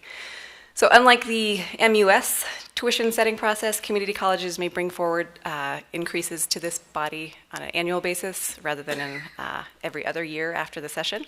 And traditionally, we've seen these requests from Flathead Valley and Dawson. So both proposals have been reviewed and approved recently by their local boards of trustees. They also appear reasonable given higher ed inflationary costs and other cost pressures. So for Flathead Valley Community College, for in-state undergraduate students, the request is for a 3% tuition increase, 5% increase to fees for an overall increase of 3.5%. And for Dawson Community College, the local board approved a 5% increase to tuition for in-district students and an 8% increase to mandatory fees for an overall increase of 6.5%. And with that, I'll stand for any questions. I have a question, Mr. Chairman. Does this conform with our policy? Because you talked about the carve-out for, we only change fees and tuitions in odd years after a legislative session, and obviously we're not at the end of a legislative session. So can you kind of explain that to me, please? Yeah, Mr. Chair, Regent Jasper, the community colleges have dual governance with the local board and the Board of Regents, and in our policy we allow them to bring tuition and fee annually if their board so chooses, and that's how they set it. And traditionally, at least for the last 20 years, Jane can probably tell us about the time before then. I don't know what that means either, but this has been standard for at least the last 30 years, and Jane can confirm if that's any longer. 35 years. Thank you.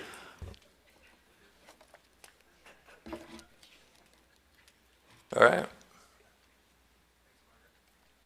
Okay, our final action item G is our staff item. The Regents see this item annually. This is to implement the pay plan on Board of Regents contracts. Those contracts are of 9 people, the CEOs of each of our 8 units and the commissioner.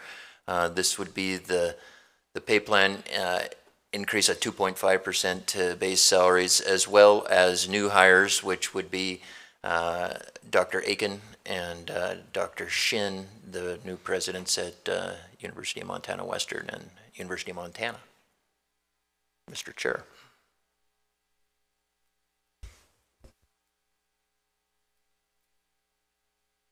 Any questions, comments from the Regents? Mr. Chair, I might add, if you're wondering where do the other 9,000 employees in the university system get approved, they're delegated to the commissioner and through the presidents of the universities. And they too receive this same increase. Yeah, thanks for pointing that out. Okay, moving on to information item. We have one, and before I turn this over to Director Stevens, I would add a little bit of information related to enrollment, given the fact that enrollment is such a key driver in the budgeting process and our operations. And we didn't highlight that underneath the Commissioner's report. We do an annual enrollment report. It's linked to our website, and it is the annualization of our enrollment across the fiscal year. I would just like to rattle off real quickly a couple of highlights here, as I think they are excellent and important. This will be the 5th year of consecutive enrollment growth across the university system, 1% increase from FY 26 to 27. We haven't been seeing large jumps, but we have been really consistent. Most important inside of that enrollment is the increase of resident undergraduate FTE. A focus of the Regents and our top priority of resident student access, and that's a growth of 4.9%. 2-year campuses up 4.5%. In-state first-time freshmen up 5%. And our capture rate of recent Montana high school graduates who come to us immediately following high school graduation is at its highest mark since 2019. We're up to 36%. Director Stevens, or we'll see if we have any questions associated with that.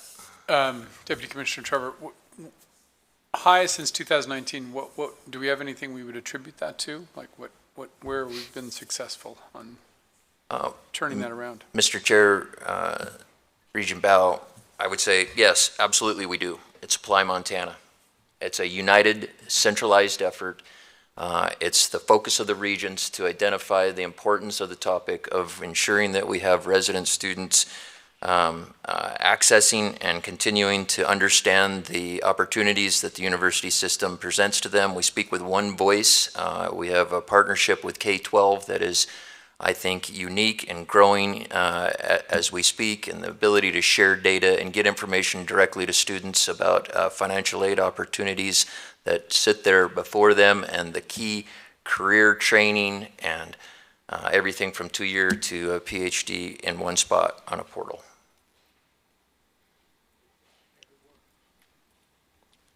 Director Stevens, you have something to tell us about this General Spending Authority report. Thank you, Deputy Commissioner Trevor. Mr. Chair, members of the committee, what you have before you in this information item is a requirement of BOR policy for every the even numbered May meetings that we report on the authority for projects that are current within the system. That reporting would include project descriptions, the legislative session, if it is a state appropriated or authorized project, as well as Board of Regents authority, when it was authorized, when it was granted, and the status of said projects. The two reports before you, the 2 attachments, roll up through the 2 flagship universities at MSU and U of M. And the important thing that I'd like you to know is that there's frankly, no new information coming before the Board of Regents with these reports. These reports are a summarization of the consideration, evaluation, and authorization that has happened both legislatively and at the Board of Regents in the past. Deputy Commissioner Trevor and I have talked about ways to make this particular policy requirement more effective. And so next May, we hope to provide you something that's more succinct. But for the time being, these reports stand, and I will stand for question. I'm not seeing any, Director Stevens, but thank you. Thank you. Thank you, Deputy Commissioner Trevor. Thanks for everybody that came up to the podium and presented. Thanks for the good questions. That concludes the Budget Committee 9 minutes before we were supposed to start. So we're clipping. Thanks, Chair Southworth. Great work. And I echo your gratitude to everybody who helped put together today's items for consideration. Kind of a fun and exciting opportunity for me. I get to introduce the chair of the ARSA committee today is Student Regent Carter Jasper. Regent Jasper, you get the Thank you, podium. Mr. Chairman. I will try to follow Regent Southworth's example. So I guess we'll get started with emeriti and tenure faculty. Any questions or comments on those before we get into action items or the other? Okay, seeing none, we will go into action items, and I will hand it off to Deputy Commissioner Teal. Thank you, Regent Jasper, and I will say congratulations on earning your degree from the University of Montana. If you get a degree, they'll let you chair the committee. I think that's how this works. Welcome, everyone. We do have two of our request to plan items, new degree programs in development that we have for the Regents presentation today.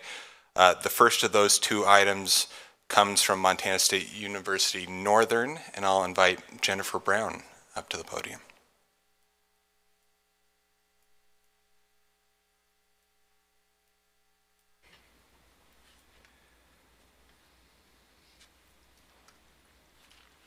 Thank you so much. As we speak, our lead faculty in Integrated Health Sciences is walking across campus because we're so far ahead of schedule. I would like to thank you all for having us here, welcome you to Northern's campus. Chair Buchanan, Chair Jasper, and Commissioner Christian. MSU Northern is today presenting a request to plan for a 2-year program in Integrated Health Sciences. It's no secret that healthcare is a sector in Montana with both current and projected high labor demand and workforce shortages. Jobs in this sector are the focus of both the 406 Jobs Initiative and the state's Rural Health Transformation Program grant activities. MSU Northern has a long history of supporting the workforce pipeline in healthcare, particularly across the High Line and in the state's most rural towns. Through our nursing programs, our biomedical track of our biology program, and through our robust integrated health sciences program.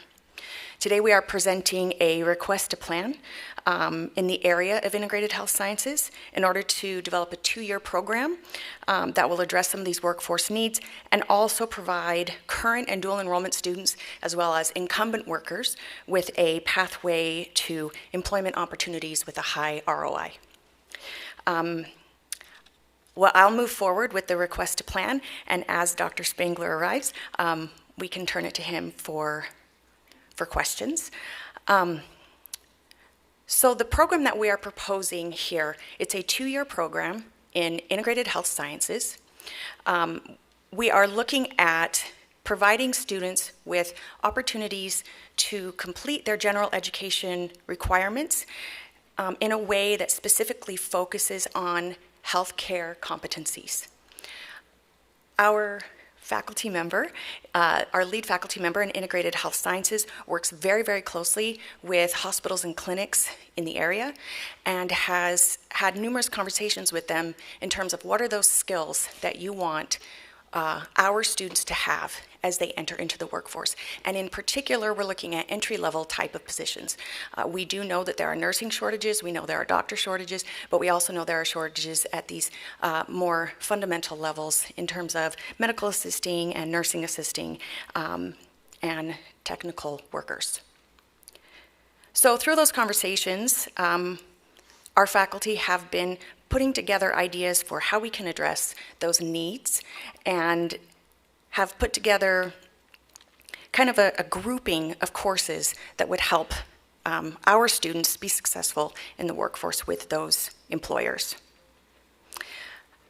Our faculty have noticed 3 major issues that have come up that have led to these conversations.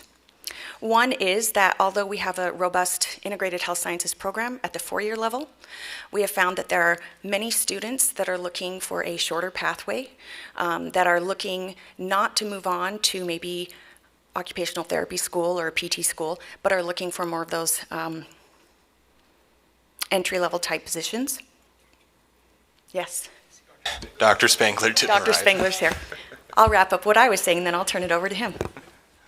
So we know that there is a group of students that they're not interested in completing that 4 years. They want to complete a shorter type of program. So we want to be able to provide those students with a pathway. We want to be able to give them opportunities to develop skills that would give them good employment opportunities in the places where they live. I'm going to turn this now over to Dr. Chad Spangler. He is our lead faculty member. As you probably noticed, he was in the video that we played earlier. Dr. Spangler is a very valued faculty member and just arrived from across campus where he's working with 3 undergraduate students in research in metabolic health.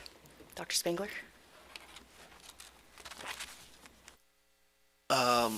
Okay, so I'll just give an overview, I guess. Is that what we're trying to do?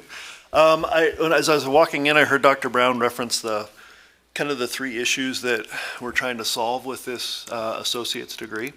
The first is the competitiveness of some of the 2-year schools that our students want to get into and usually come back here and work. Last week, we started, I met some new students through our registration. We call it student orientation and registration. And sure enough, I came across a student just a couple days ago. What do you want to major in? I don't know. I want to go to dental hygiene school and come back here and work. Well, we can put them into a general studies program, but they're generally not intending to complete a degree. But they do have to get prerequisite courses just to apply. And the biggest thing, having worked with a lot of these students over the years, is that they have to be competitive, they have to have thousands of hours of work experience, right? To get into a dental hygiene program, as an example, you get graded on how much work experience you have, as well as the grades in the prerequisite courses you have. To get that work experience in the course of a semester or a year is just not realistic. So one of the things that we're addressing in the associates is up to 600 hours of work experience for credit in this program, whether it be working in the hospital or working in a dental practice or a physical therapy office. So we're a little unique, I think, in that we're focused on that cooperative education component, because a lot of these programs that students want to go to do require that education. And the other thing we talk about is at the end of this, with that work experience, maybe they don't get into the program, or maybe they don't want to get into that program anymore. They're still able to then leverage that work experience as a foot in the door wherever they're at. And then the other thing, one of the other issues that we're trying to address is the kind of the critical access hospital workforce development. And in conversations with some of the administration at the hospital across the street, We've talked about the 600 hours of education, or excuse me, experience education, kind of working with their apprenticeship programs that they're developing. So putting these students, while they're working on their associates, into an apprenticeship is a viable option, at least according to the hospital administrators I've worked with. And so that's I guess the second issue. The third issue is really the dual enrollment stuff. And we don't currently have a good pathway for the high school students locally that want to pursue kind of courses towards professions in health. So this would address that as well. Thank you, Provost Brown. Dr. Spangler, are there questions from members of the board? Just a comment from me, and I'm still learning how to address people as a new regent, and so I think I'm supposed to say thank you, Deputy Commissioner Teal and Chairman Jasper. I mean, thanking me always. I'm really excited about this. In my day job, I'm passionate about rural medicine, and this is what we do. And creating these opportunities in unique ways is really exciting because, as everybody knows, there's two components. There's recruiting and then retaining.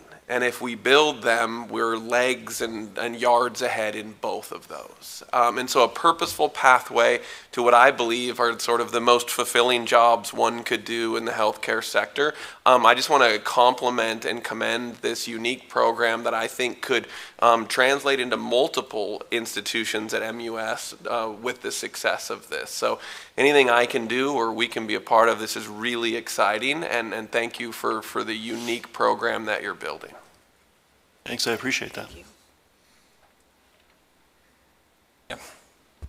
Thank you, Chair Jasper, thank you.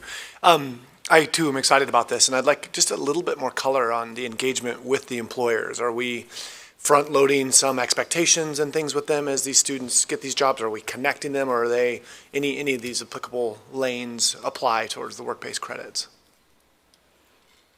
Yeah, so I think the one thing that we've agreed on is that we can provide the educational component for like an apprenticeship for like the hospital's doing the medical assistant apprenticeship right now.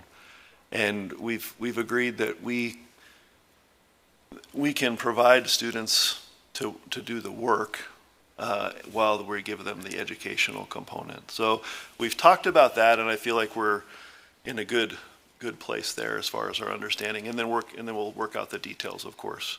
The other thing that's come up though is how the apprenticeship maybe develops through this.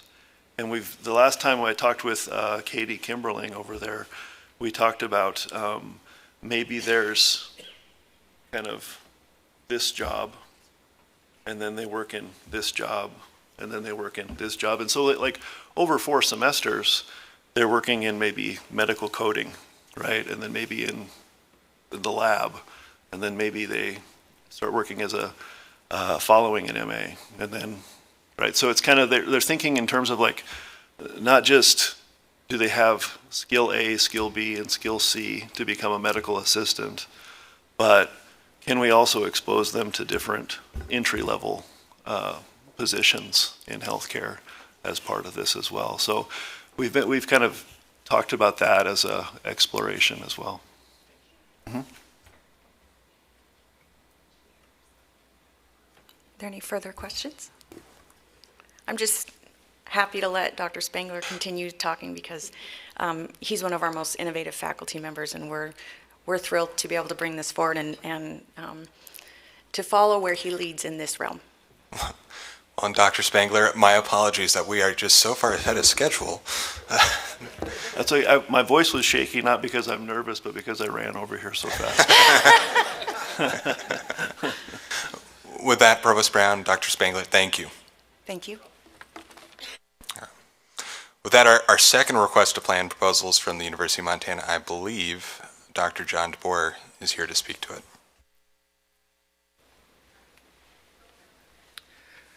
Thank you, Deputy Commissioner Teal, Chair Jasper, Regents. The University of Montana requests approval to plan 2 concentrations instrumental, and choral within the Bachelor of Music Education. The proposal is part of a broader initiative to create more legible degree pathways by formalizing what are currently implicit advising tracks. These concentrations create discipline-specific course sequences aligned to students' career ambitions without changing total credits required and aligning with best practices recognized by the National Association of Schools of Music, our program accreditor. The enrollment case is strong. Demand for music educators persists across the state and region. UM's BME headcount sat at 84 in fall 25, and most students who come to UM these days come to study music education when they enter the School of Music. Our audition and recruiting efforts this year were pretty remarkable. We had really strong turnout and strong interest, and that is due to our strong relationships with music educators across the state. We bring students to campus to participate in choral events and instrumental events like the Buddy DeFranco Jazz Festival. And so because of all of this, we are going to formalize these pathways to give students who are interested in one primary area a very specific career path. So I'm happy to stand for any questions. Vice Provost, I have a question. Will the people, so say they pick one of the two tracks, will they still get exposure to the other side of music education? Or will they just solely concentrate in their specific concentration? Yeah, the foundational core of a music education degree is that there is some participation in the instrumental side and the choral side of the programming. I've worked with a lot of colleagues who they are vocal specialists, but when they come together to put together a cabaret, they have to build a band. And so they have to know something about the way the music that happens behind the singing takes place. So we're still going to be providing a broad music education preparation, but students will be prepared to be the choral director at a high school or the band director at a middle school when they come out of the program. Regent Hoyer. Thank you, Mr. Chair, and Deputy Commissioner Teal. Thank you for doing this from K-12 education. There is a shortage of music teachers. There's specifically a shortage of music teachers in our smallest communities, where unfortunately sometimes they have to make a choice of not having a music program. Yeah. So the fact that you're looking to expand and differentiate is incredibly important, and I think it will bode well for music education across the state of Montana in the future. So thank you. Well, thank you. We agree.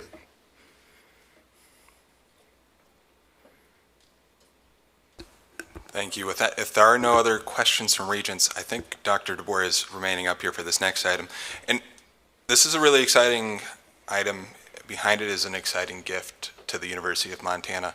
One thing that I want to note for Regents, this is approval of a center. It's also approval of the honorific naming of that center. And you have a policy that sets out opportunities for public comment around those types of honorific naming opportunities. Just to confirm for you, that policy has been followed. There's been an opportunity noticed on the University of Montana campus and also online to provide comment. To date, we haven't received any comment, but that information is also attached to this item. And now I'll turn it over to Dr. DeBoer. You can call me Master DeBoer. I haven't finished that doctorate yet. So before you, we have the James, titles are important, as we learned. The James C. Kennedy Waterfowl and Wetlands Center, the University of Montana requests approval to establish this center, housed in the W.A. Franke College of Forestry and Conservation, dedicated to advancing the science of waterfowl and wetland conservation on a continental scale. North American waterfowl conservation is at a critical juncture. Wetland drying driven by drought and cultivation is fundamentally changing waterfowl distribution and abundance. Our current management systems rely on population and habitat data updated only once every 10 years. So this center would change that, moving waterfowl conservation from a reactive to a predictive discipline by integrating next-generation computational modeling, real-time remote sensing, and the expertise of faculty already in place at UM. We have a research partnership with Ducks Unlimited in mapping waterfowl movement at local and regional and international scales. And to paint a more vivid picture of what that looks like, which was provided by my colleague, Dean Libby Metcalf, who is probably somewhere around Helena right now since she's so far behind. No, I'm kidding. We put little backpacks on ducks and track them over time to see where they migrate and to identify critical habitat that exists along their journey. So in order to do this work, no new state resources are required. As Deputy Commissioner Teal mentioned, this center is funded through a transformative gift to an endowment for sustained operations, as well as contributing to the Treasure Montana campaign to provide a permanent space for UM's new hub for environment and conservation. This is, of course, a naming item, and Interim President Commissioner Christian, and I believe Regent Bao can fill us in on more details about that. So. Thank you, Master. Yeah, I think this is a really transformative opportunity. Jim Kennedy is a well-established conservationist in the country. He has a number of named chairs around the country at different universities. We're beyond thrilled to have this opportunity to have Jim work with the University of Montana. Waterfowl conservation is his specialty, both on the research side and the advocacy side. And we couldn't be more, we really think this is a first step in pushing the University of Montana forward in this area where they already have expertise, but taking it kind of a new level. And we hope to look forward to working more with Jim Kennedy and his foundation.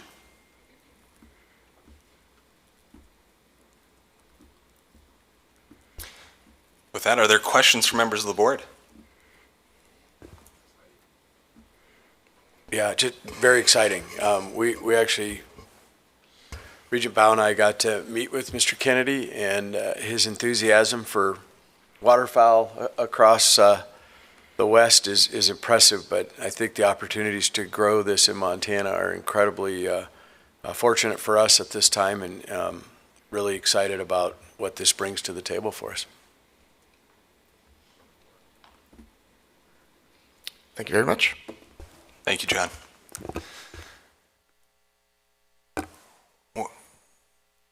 With that, Regent Jasper, that concludes our action agenda, and I can dive right into the information items if you so desire. Yeah, that sounds perfect, Deputy Commissioner. Yeah. You know, the first item is a follow-up from the discussion in our last meeting on our academic processes task force and on the topic of program review.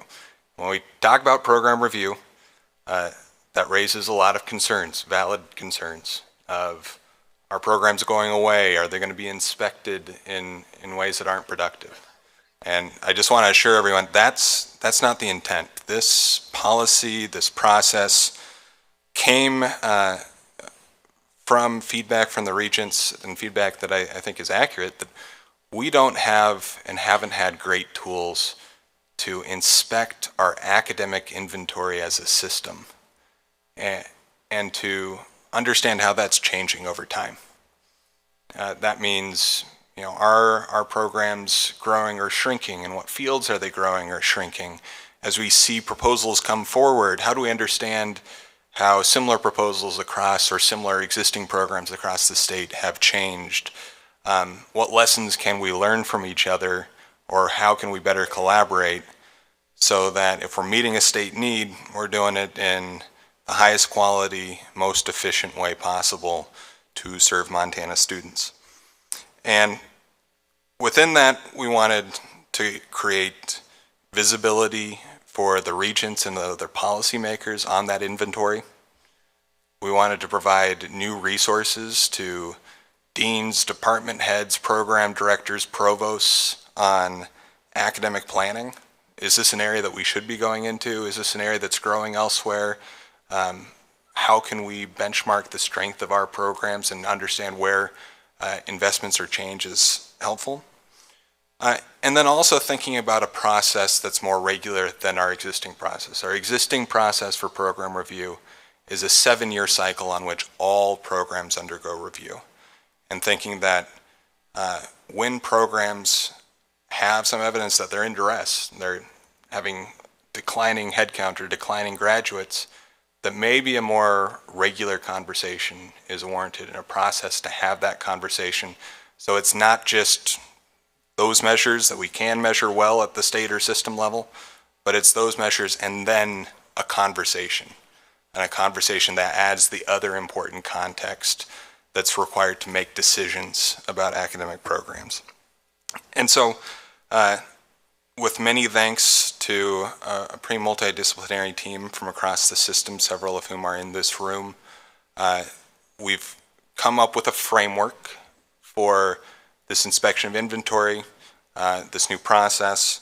That framework has three main components. We're going to have some better data at the state level on our academic portfolio and how we understand that and how we can inspect that as a group. It's revisions to that 7-year cycle of program review so that we're asking clearer questions that we can all learn from and get information from. And then it's a process for an ongoing review that's based initially on headcount graduates, changes in headcount and graduates, and then a process of campus conversation leading to a recommendation coming back to the regents and some goals for programs that are in that situation. What you have in front of you here today is a proposed policy change to your policy 303.3 on program review that would start and establish that process. And then the timeline and our first draft of a detailed process for how we think that that would look. And since we want to get this right, we want this to be useful conversations and useful information to campuses. This next year is not a year of plans coming back to the regents for approval for programs. This is a year of testing. We're going to publish data. We're going to go through this process with programs. We're going to get reports back and provide some feedback, but with the aim that over this coming year, this first pilot cycle, we can tune the measures we're using, the process we're using, so that we're sure it's the right process and that it's a beneficial process for all involved. We'll continue working with our academic processes task force over the summer. This policy is here for you kind of on first reading as a draft, and the anticipation is that we'll come back to the regents in September for a vote, and perhaps with changes and improvements based upon campus and community feedback. I'm happy to open up if there are any questions. Deputy Commissioner, in talking with the working group, what has kind of the feedback, the preliminary feedback from campuses on, at our flagships, at our affiliate campuses, and then at our two-year campuses? And is there any variation in between, like our flagships and our 2 years, and anywhere in between? Yeah, Regent Jackson, I'll speak to the committee's feedback, and I think that we're at a stage where we're trying to get broader feedback on this process. The committee's feedback is that we wanted to have measures that we could measure consistently, that we wanted a process that was thoughtful in having some release valves and some opportunity for campus process and decision making to add that other color to what's going on with the program. A lot of those comments are incorporated in the process. In terms of feedback from the community, the concern is, are we going to have a process that predominantly affects some programs or some campuses more than others? And there we've been able to look at some preliminary data, and our sense is no. This is a process where we can set thresholds such that some programs on each campus are going to be caught up, but those programs aren't focused in the humanities or the sciences or communication. They're broadly spread across disciplines, and those programs aren't focused just at our smaller units. They're actually in about equal proportion at the University of Montana and Montana State University, which I think is saying that on our first draft, we're hitting a spot of being able to use data thoughtfully to identify places where the conversation of how could this program be strengthened, or do we need to shift resources, could be productive. Thank you. Any other questions from regents? I think we can move on to the next item then, Deputy Commissioner. Our next two items I'll just cover briefly. You as a board delegate to the Commissioner's Office final approval of academic programs as well as smaller changes to academic programs. Those come forward and are noticed to you in these academic approval items. I have not checked the page number on this set, but it's typically lengthy, and that's a lot of work and conversation that goes in the curriculum process at each institution, but then also reviewed by OCHE and discussed by the provosts across all of the institutions. And second is our degree approval tracking spreadsheet. So we do keep a tally of where are we adding programs, where are we placing programs into moratorium or terminating programs, not with the idea that that immediately needs to balance out, but to get a sense of, are we growing our academic portfolio without shrinking in other areas? You know, how, and in terms of degree types or institution types, where are we growing or where are we shrinking? And always happy to dive into these further. But with that, we might shift to the strategic priority items. And the first of those is going to be an update on Montana 10 and particularly the institutional innovation projects. I'll invite Dr. Miller up.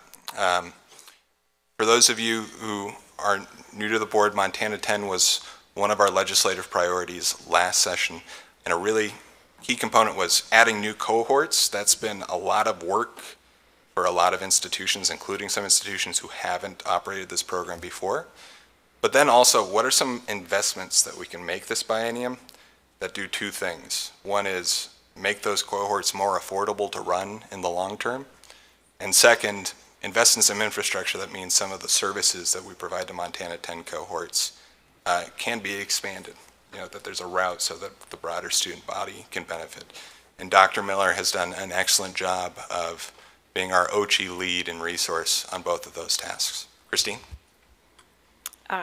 Chair Jasper, Joe, thanks.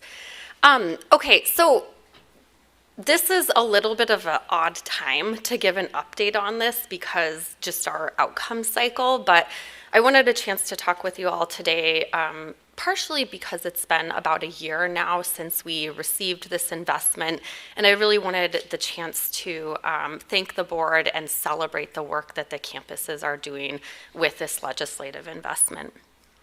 Oh, is this gonna work? There we go. So just as a reminder about what this is, the board advocated for a $7 million one-time only over the biennium investment in Montana 10, really intended to increase graduation rates and supporting two major activities. One is our cohort-based programs of Montana 10, which is a comprehensive student support program providing a variety of supports, financial, academic, and kind of social supports that help students build connection, build career purpose, all of those things.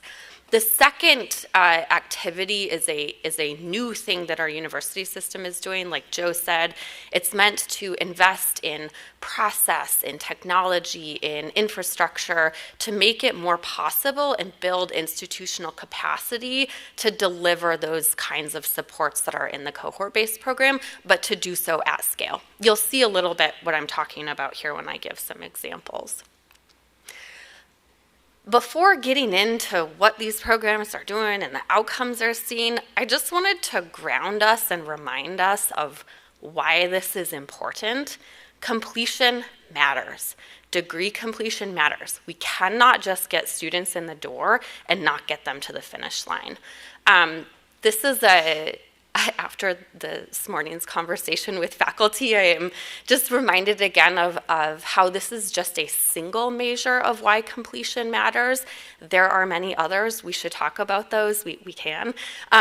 But it really matters for students on this one important measure in terms of wage outcomes. And you can see here from our graduates, just the average wage outcomes between completers and non-completers, 1 year out, 3 years out, 5 years out. I should also call out that Joe built this graph, not me, so thank you, Joe. But just to say, it really matters. We gotta get students to the door, and we gotta get them there on time. So Montana 10 cohort programs and institutional innovation programs are how we are doing this. It is our signature student success initiative aimed at completion. It's built around these kind of four things: data-driven, proactive advising, building academic momentum, so getting students through their courses on time and getting them to accumulate credits, focusing on affordability, and then this kind of squishy but really important thing, purpose and belonging, like helping students connect to their communities, understand why they are in college, and making the sacrifices that that requires. So all of these things, our Montana 10 programs and our institutional innovation, are built around these strategies. By way of update, just to share with you what we have done with this investment, this $7 million investment, we've built and sustained the cohort sizes. So what this means is that more Montana resident students are having the opportunity to increase their likelihood of graduation, and they're having an opportunity to graduate faster. They spend less time and accumulate less debt in doing so. This is just a breakdown of where those student populations are. I do want to call out MSU for launching a Montana 10 program in very short order under the leadership of President Tessman and many others on your team. They were able to launch a new program at MSU. I actually think we have 133 students, not 125 students at MSU, and a few at Gallatin College as well. We will enroll new cohorts this fall. Our teams are already at work on doing outreach to communities. It is really exciting this year because we've been building this program for the last several years, and this year I've had many high school counselors call my office and say, I've heard about this Montana 10 thing. I want to talk to my students about it. Where can I get information? And so it's becoming kind of part of our state's awareness of how students can access a quality higher education. Okay, so part of our purpose here with this work in Montana 10 and our institutional innovation, and part of our theory is really that we are implementing evidence-based models and we are rigorously measuring them. I do want to share a couple of progress metrics here and then point out some areas where we are intensively focusing on continuous improvement. So I'm really happy to report that this fall we had our highest persistence rate in the Montana 10 cohort since its inception. For our 25 cohort, we're at 90.2% persistence, so students who enrolled in the fall and then stayed until spring term. Our very first cohort was at 88%. So even after we dipped, we grew from 200 students in 3 campuses to over 1,000 students in 10 campuses, which you can see that growth reflected here. But I'm very happy to say that on the persistence front, we are doing very well. I also want to point out that in terms of another key progress metric, credit accumulation. This is an example from one of our campuses, Western. You can see that here on that bottom line that Montana 10 students compared to their Pell eligible peers after 2 years have earned 10 more credits. What this translates to is that if they keep following that pattern, they will earn 20 more credits than their Pell peers. That's time and money to graduation. And this, of course, doesn't include a higher likelihood of graduation, but that is there too. We are starting to see some outcomes metrics, though it takes time for students to get to a 4-year degree program. You'll see that Montana 10 is in the orange there. In our 4th year of graduation, we are narrowing the gap between general population and Pell students. Montana 10 students are all Pell. And by the 5th year, we're really narrowing that gap. This is our very first year of being able to collect this data, small sample size, but it's one of our early progress metrics, and we're doing pretty well here. We have a little bit better data on our two-year graduation rates for our participating two-year campuses, just because there's been more time. We see a lot of gains. What I want to point out with this is that the gains that we see in terms of three-year graduation rates at our two-year institutions are pretty comparable to what we see in other programs nationally with two-year colleges, which the gist of that really is that students in comprehensive support programs at two-year colleges close attainment gaps relative to the general population, and that maintains over time. We are starting to see that same pattern for our Montana 10 students here, so really positive sign. Before I move on to institutional innovation projects, I do want to say that one of our really intensive areas of focus is credit accumulation. We are very good at retention. We have gotten very, very good at that in our programs. We still need to work on getting students to take and earn 30 credits in an academic year. You saw Western, which is just, I love to celebrate them because they're kind of a standout campus in this regard. And we're also continuously working so that all of our Montana 10 students are accumulating more credits and really getting to on-time graduation. Okay, so I'm going to switch just a little bit to our institutional innovation. Now, if you think of Montana 10 as the direct service, comprehensive supports, an advisor working really intensively with one student to provide career advice, course advice, help them with roommate challenges, help them work out their financial aid. The institutional innovation projects are aimed at those same things, but they're really focusing on what can we build institutionally to make those kinds of supports kind of a default or be able to scale. So we're really thinking about how do we deliver these things to all students. Or of course, I will never stop saying this, we are increasing on-time graduation, period. That is what we're doing. And then 3, we're really trying to help institutions build capacity to innovate. Whatever challenges our students are facing today will not be the same challenges that they're facing tomorrow. Whatever barriers that they have, we will need to be adaptive and flexible and responsive to those. And so institutional innovation projects are also about that. Like, how do we look at what problems we're trying to solve with student success? How do we develop theories and strategies that have a really strong base in the evidence and that we can draw a straight line from intervention to outcome? So we're kind of doing this like meta work here also. Okay, this is a really quick summary. I am not going to read all of these to you, but I encourage you to do so. The gist of these projects is really that campuses are focusing on those institution level things. They're thinking about how to enhance advising technology, for example. They're thinking about how to, at Great Falls College, they're building how to be an online student training. They're thinking about how to look at what's the process from when a student applies to us to when they get out the graduation door, and how can we make that more streamlined and efficient such that it's better for students. So you'll see a lot of process, a lot of technology, a lot of like institutional capacity things in these projects.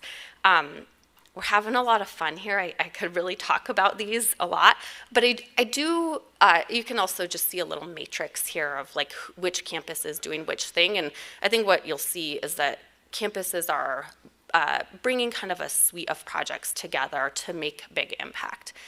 I do want to highlight what Northern is doing, partially because here we are at MSU Northern, but also because I think it's a really, really cool project. So, and this is happening under the leadership of Lindsay Brand-Bennett, so thank you, Lindsay. When we started this work, we worked with an organization called DataKind that looked at student data and sort of built a predictive model to say, here are the 10 variables at your institution that signal whether your students are that have a positive impact on retention and graduation or have a negative impact on retention and graduation. One of the things that Northern found through that and through their own analysis is that there were a lot of students who had earned 60 or 90 credits, which is like 2 or 3 years into a 4-year degree, and then stopped out. They were good students, didn't have a lot of academic trouble, so, they kind of thought, what the heck's going on here? Part of that is the advising model. And Lindsay and team have done great work in really trying to think about how can we make DegreeWorks, which is a technology that helps faculty and advisors understand what's on the course catalog, what courses do students need to take, but the input has to be really good for that to be functional, right?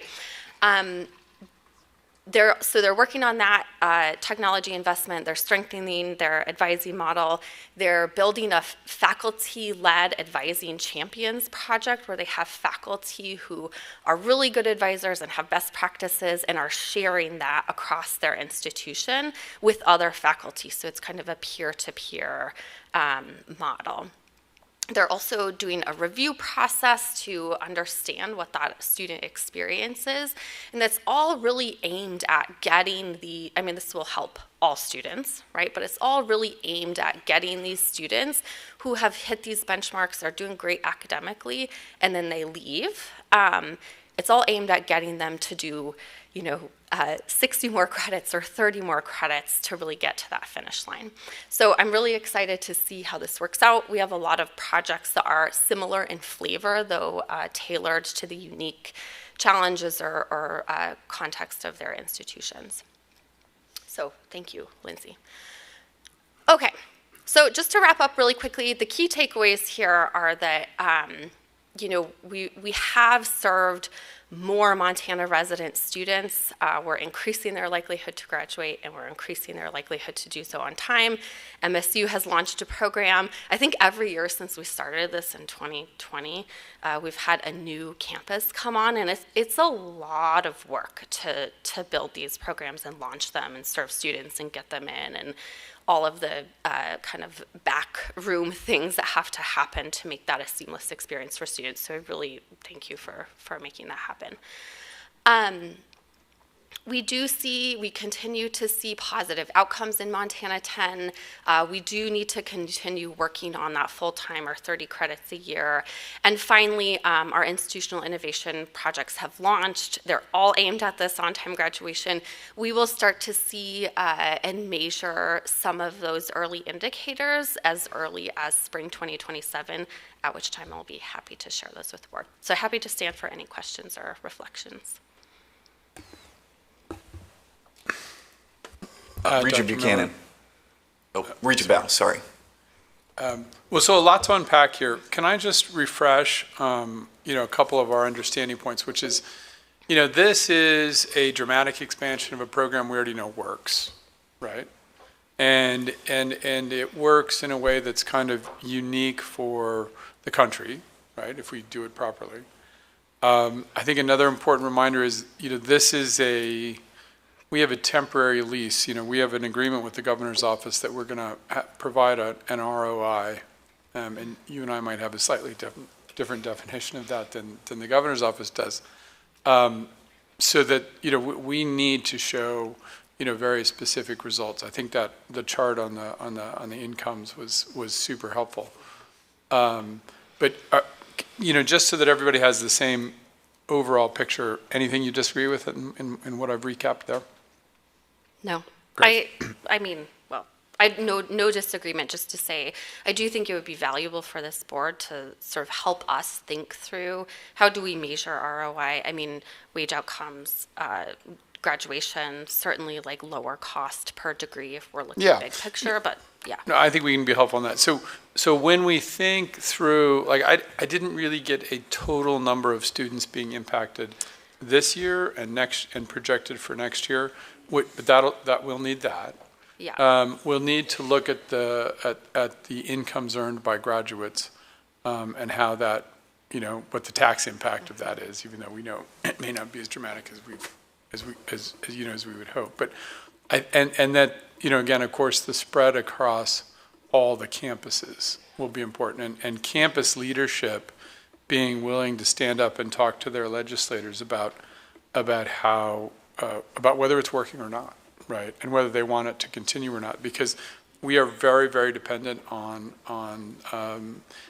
support from the governor's office to keep this going. And I think the budget issues look like they'll be even more strained on the next session than they were on the last session. So very, very difficult to get special exceptions. And this was one that Clay and I were able to get over the hump.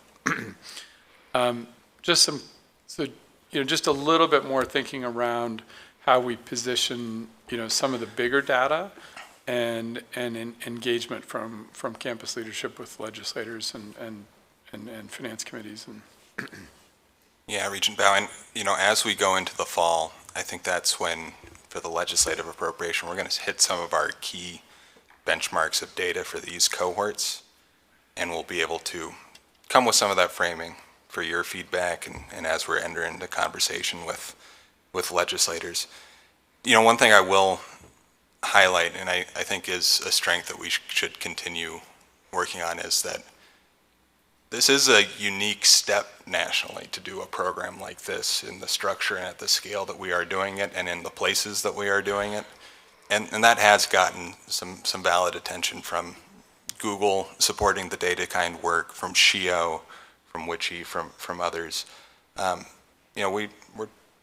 We're expanding a program at a scale and a speed that hasn't been done in other parts of the country, and trying to indicate, hey, if we can shift more students from the went to college, didn't get a degree, didn't get what I expected, to got a degree, that has an enormous benefit.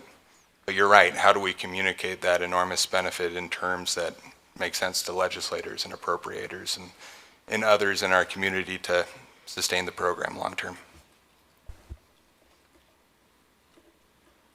Chair Jasper, thank you. I couldn't agree more with Regent Bow, and the kind of as part of the conversation this morning with faculty of really using language that the private sector legislators use when we're looking at ROI will be critical for how we talk about the efficacy of this program. Christine, I'm really thrilled. The question I was going to ask is, we know this works. How are we translating this into a broader campus initiative? And you just outlined that with this institutional innovation effort. So I guess I look at Provost Lawrence and President Tessman, Chancellor Kegel at the table. How are you thinking about this? How are you incentivizing campus advisors, people that are already feeling like the workload is so full, clearly recognize that this is something to look at, but what is the carrot we're giving? How are we integrating this so that I think the ultimate outcome is most of these strategies, minus the direct kind of scholarship dollars that we're directing to this population, are pretty transferable. How is the campus taking on this task? How are we successfully starting to integrate some of these strategies on the broader student body? Well, Mr. Chair, members of the board, Provost Lawrence has more of a track record to lean on here in terms of institutional adoption. I mean, you had more years at with Montana 10. At MSU, we are just now wrapping up our first year with this cohort, and I can speak on behalf of Vice President Steve Swinford, who really did a heroic lift in getting our first cohort here along with his team. At MSU, first of all, we assumed that our faculty and our staff who are responsible for Montana 10 care deeply about completion and student success. And so I think the kind of mission-driven buy-in is self-evident, because that's what we all care about. We think about a couple of other things, and the list is longer than what I'll highlight here. One thing is the scalability. I'm so happy to see that the innovation projects focus on building systems and processes that can be used throughout Montana 10, but also beyond Montana 10. You all know on the board that we have had for a number of years the Hillman Scholars Program at Montana State University.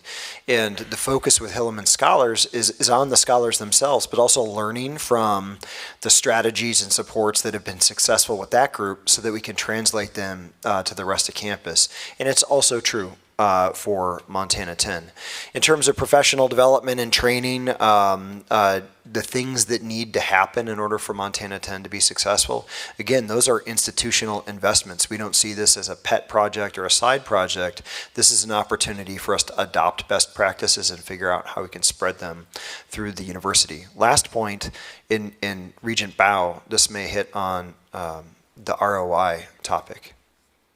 Really honing in on what we might think of as the stranded investment that occurs when we don't have students complete. And I know that that's come up before, but just hammering home the state appropriation and federal dollars as well, Pell dollars, other scholarship dollars that we deliver to students upon the start of their college education.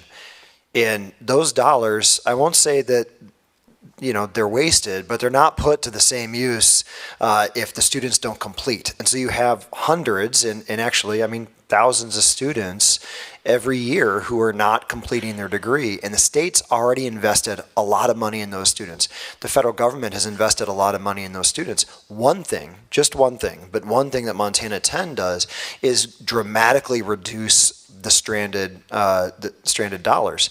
And so I would want to compare what the state investment is in Montana 10 every year to the reduction in stranded state dollars. And my bet is, as this program matures and we see better data, the reduction in stranded dollars will be much greater than the state investment. And at that, through that lens, we're actually producing more graduates for the state of Montana at all levels at a lower cost per degree. And I think that's a great kind of language for us to use with a legislature that takes pride in completion, and wants to see these students get the degree that they started to seek. I agree with that assessment, and I think President Tessman will need some projections around that to really, to be able to take to the governor's office. I would just add to Brock's comments, sort of, say everything that he said, and at the University of Montana and Missoula College, it has been a very deliberate, steady effort, and it is a much sort of broader consideration than, straight up academic advising. We're talking about wraparound services to make sure that students understand their value in the university itself, what they are contributing, how we want to attend to their learning, and other supports that they may or may not need. And so, that it began sort of in the advising realm, but I would say it's expanded out to much broader considerations. Up on the slide, there's a notation that, we've been focusing recently on evidence-based pedagogy and training for our faculty. And I'd say, that has become a really key point for us. And so our Montana 10 team has been working deliberately with faculty on attending to, courses that have historically been quite difficult, not just for students who participate in Montana 10, but for all students, depending on their affinities, their academic affinities, their high school preparation, et cetera. So that has been really remarkable. So an example of this would be developing, say, co-requisite courses so that students can get the additional supports that they need, meeting them where they are. And Lauren Fern has been very instrumental in developing some of those co-requisite courses, expanding out our learning assistance program to these high DFW courses, or courses that have historically had high DFW rates. And so it has become a much more comprehensive approach than I think it initially sort of manifested on our campus. Regent Jasper. Yeah, Chair Buchanan, I would like to just say a couple things. Advising on our campus has gone through all kinds of different styles and shapes, and it's something that we've realized through the years is so important to students to keep persisting. A few years back, we received a Nasani grant that was aimed at Native American retention. And across the country, that's one of the populations that has the hardest time persisting. And through that center, we have pathfinders that are basically, they're kind of interesting counselors. They counsel, they also advise, but they were working with not just Native American students, but all students. They're opening their doors to everybody, and what we quickly realized that this is a really fantastic best practice. So when we looked at Montana 10, we said the same thing. This is definitely something that this campus is interested in. Getting a student in the first place to enroll at Northern, that's a big deal. And keeping them enrolled so that they graduate is a bigger deal. And so this is all really, really important. We're 100% behind it. Thank you. Thank you very much for sharing that. I think as we look at the headwinds facing higher ed on a national level, like these adaptations, it's incumbent that we do it. And to your point, Adria, like faculty, staff, everybody should be getting the training on these things. And I just think intuitively we're also doing things like you highlight the Aurora complex, and I'm looking at purpose and belonging. You're talking about expanding club sports at the University of Montana, purpose and belonging. Like these are all coordinated, whether we identify it or not, they fit into this bucket of moving to how we persist, how we get our students to persist. So I'm super excited. I want to thank this board. When we joined in 2021, it was kind of an infant stage and the excitement was through the roof, and I don't want to lose that excitement because it does feel like the bucket of strategies to defy this perception of higher ed not completing what the mission is funded by the state and the federal government. So Dr. Miller, congratulations on where we're at, but I think the message is like gas pedal to the floor, right? We got to continue I have to. my notes. I understand the assignment, Chair Buchanan. Chair Buchanan, Dr. Miller is also up for our next item. Okay. So, and I'll invite Interim Dean Lauren Fern up to the podium. Really, I think to talk through what's been a massive and thoughtfully carried out piece of effort that touches all of our programs, all of our math faculty across the state. So Christine and Lauren, I'll turn over to the two of you. Thanks, Joe. Okay, so again, here we are talking about completion, degree completion. I want to, as you know, we have been working on math and writing and kind of academic preparation in the university system for a very long time. This is a particular piece of that, math pathways and placement. I'm not going to spend a lot of time on placement, but I do just want to frame this conversation again in terms of completion. I'm not sure why this slide looks all wonky, but we're talking about trying to get students through their first math and writing courses when they get to college, okay, and through that course successfully. I feel like I talk about this a lot, almost to the point where it's like, why are we continuing to talk about this? But math and writing gateway are one of the most, and definitely the first, kind of benchmark where students' trajectory towards degree completion goes one way or the other. It goes towards a positive direction or it goes towards a negative direction, right? What this chart shows here is just where we are on students completing their first Gateway Math and Writing course, and this is the first year. But it's so important because a lot of evidence tells us that if students complete their first Gateway Math course in their first 2 years of study, they are 3 times as likely to ever graduate with and that's at the certificate, bachelor's, and associate's levels, okay? If they complete their first Gateway Writing course within the first 2 years, they're twice as likely to ever graduate. So dollar for dollar, focusing on math and writing is a maximizes our opportunity to get students to that completion, okay? So that's why the intensive focus on this, and also it's a place where we have a really strong evidence base about what works and strategies that we can use to do this and continuously better, right? It's another thing where we don't get to some point and then we stop focusing on it. We are always just working on it. Some of those strategies that we have used in the past, one of our very first things that we did in the university system under Tyler's leadership, we implemented Gateway Math and Writing Success as a performance funding metric. So we measured that and we tied some resources to it. So really aligned that strategy with incentives. We also transitioned from a prerequisite model to a co-requisite model. Adria mentioned that earlier. In short, prerequisites are courses that students take that are not credit bearing.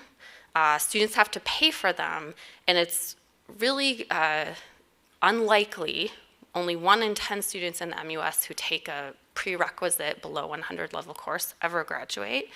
So we shifted away from that and towards a co-requisite model where students take a college level credit bearing course.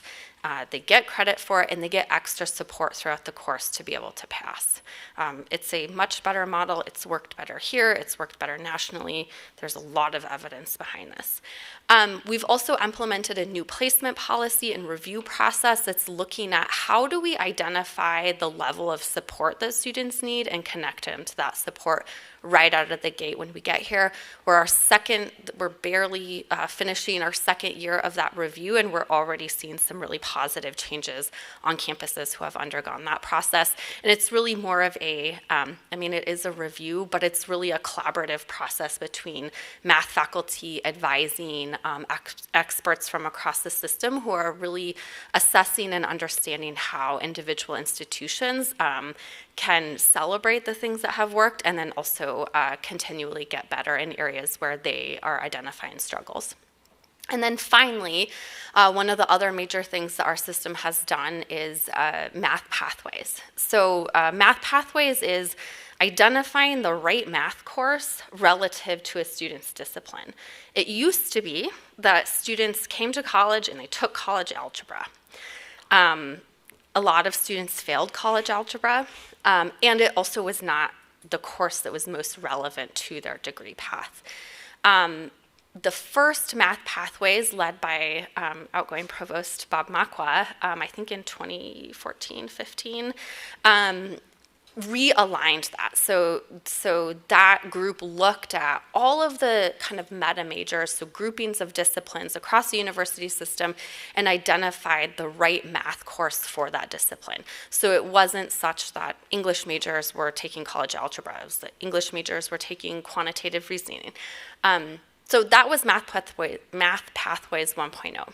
We have, over the last year, Lauren has led work in Math Pathways 2.0, which is a little bit about refining those original pathways. In the past 10 years, the mathematical needs and disciplines has changed. If you think about the relevance of statistics and data analysis to every field, you just in that just one area, you can see that change.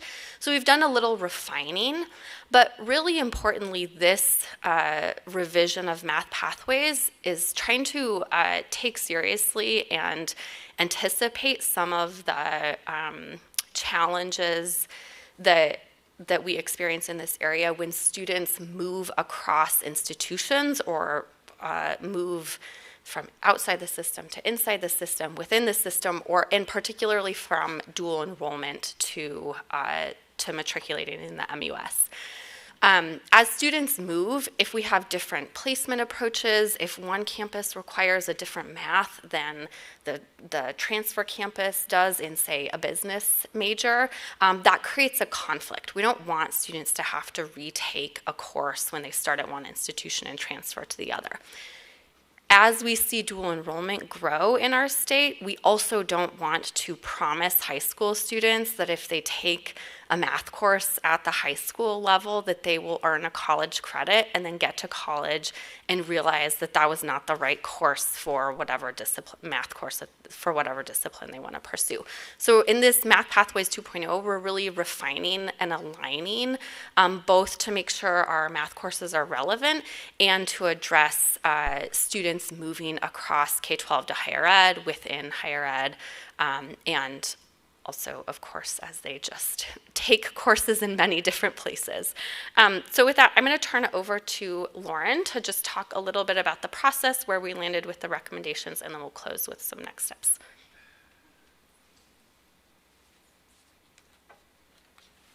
Chair Jasper, Regents, Deputy Commissioner, thank you very much for this. I'm really excited to be giving this presentation, and I want to thank you at the Commissioner's Office for allowing this project to go forward.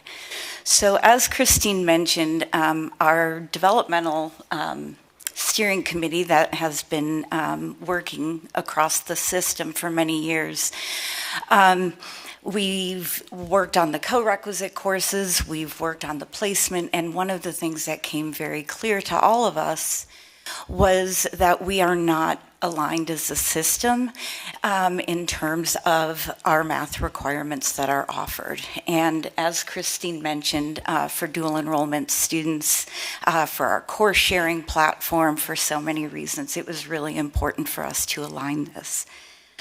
So, essentially, once we determined that there was a very strong need for this, we worked together to compose a task force that included math faculty from 2-year institutions, 4-year institutions. We have advisors on the task force. We had administrators on the task force, as well as a dual enrollment coordinator, so that we got all of the different perspectives that were key for this. I want to say that right at the outset that this was a faculty-driven process. It was built on evidence, it was built on data, and it was really structured to keep discipline experts, math faculty, and advisors at the center of every decision. So to start off this process, based on the work that I used to do for the Dana Center, I developed a process that seemed appropriate for our system, making sure that it was very transparent, that it brought people together in all of the decision-making processes. And I want to really emphasize that campuses had the opportunity to weigh in at every step along the way. So we started out last summer essentially going through absolutely every single program that was offered at the 2- and 4-year institutions, looking at what the math requirements were. Once we compiled that information, we sent that back off to the institutions to make any corrections. And from there, what we did is we identified where we were misaligned. And, you know, as an example, I think business was probably one of the most eye-catching. We had 5 different courses across the system that were required for business majors. So depending upon which institution you were at, the course requirement was different, and especially for dual enrollment students, this could be a huge hurdle and a huge setback. So we identified the misalignments. At the same time, I want to thank Eric Meredith. He was awesome at collecting data for us. And we looked at what are the highest transfer pathways so that we could make sure that we were really hitting on those.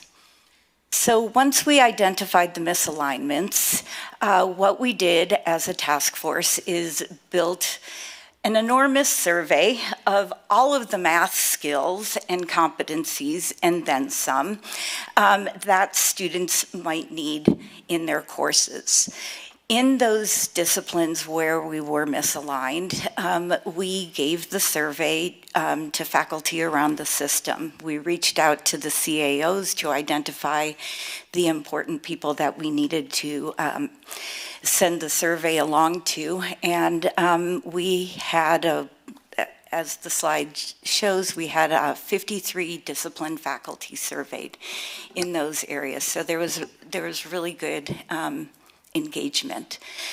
Once we gave that survey, there were various subgroups on our task force. We met. I want to emphasize that within each of our subgroups for the different areas, there were 2-year faculty, 4-year faculty, and advisors. And we analyzed what the survey said.